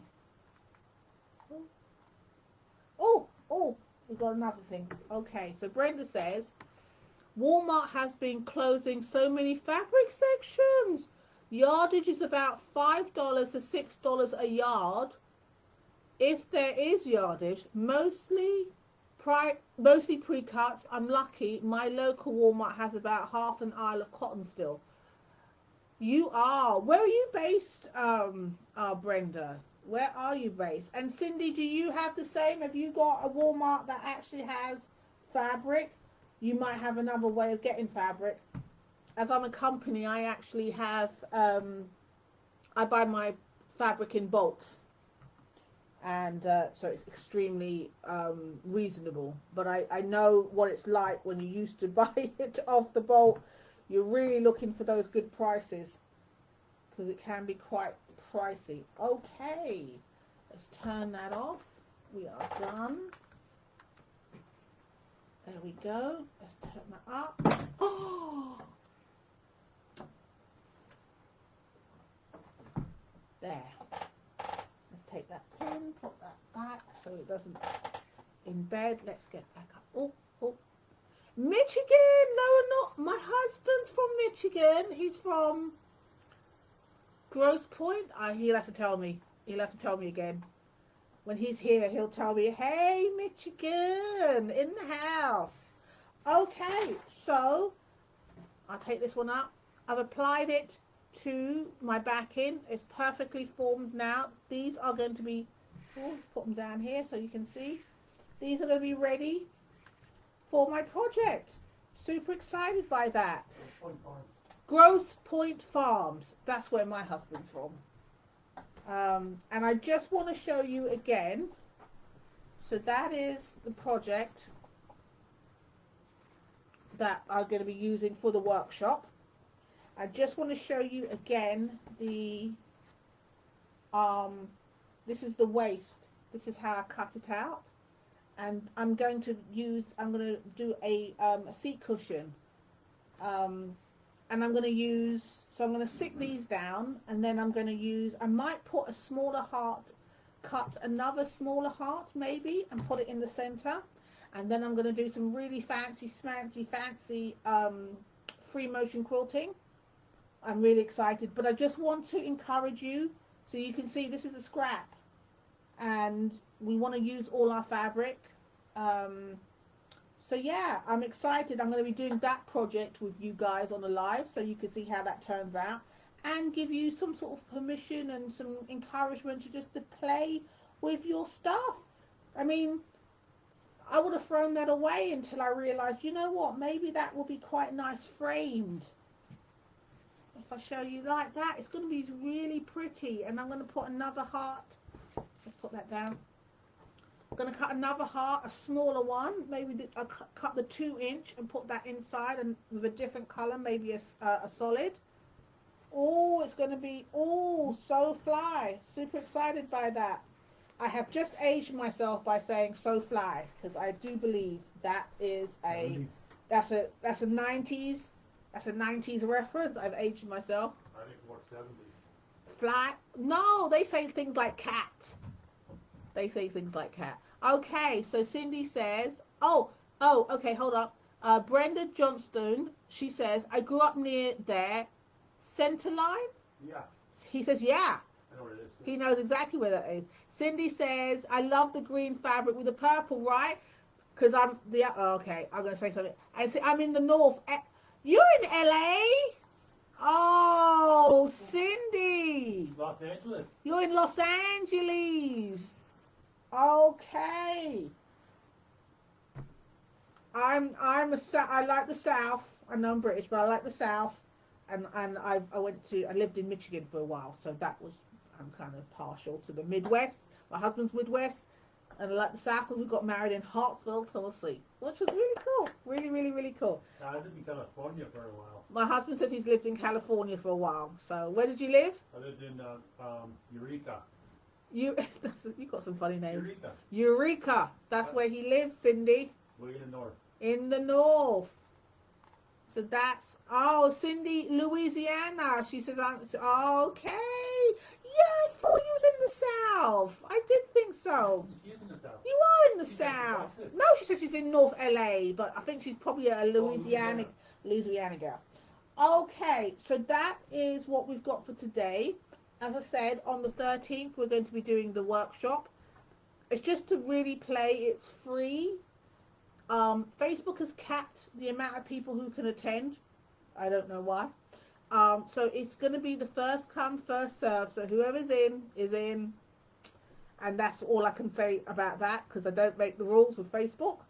And yeah, so tomorrow I'm going to be attaching it to its background. So I'm going to have the camera set up in a different way so you can actually see how that's done.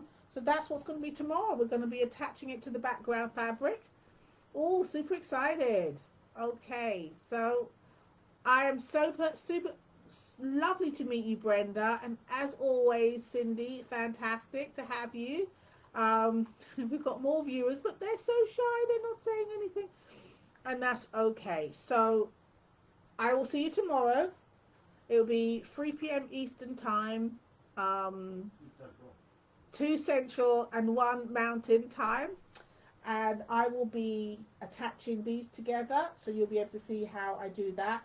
I don't actually use the AccuQuilt do offer an embroidery machine stitching, so you can actually you can do the outline and you put your sticky thing down, and then it will do the embroidery stitches around. I've never done it. I do have an embroidery machine, but I just think it's a bit of a faff, to be perfectly honest with you. And it'll just be as quick for me just to whip round of a blanket stitch. And I also do like to hand stitch, so I might even do one as a hand stitch because I like that look. And I'll do a blanket stitch and a raw edge, and you can see how I attach it. And that's what's for tomorrow. Super excited to be doing that. Okay, my lovelies, I will see you tomorrow.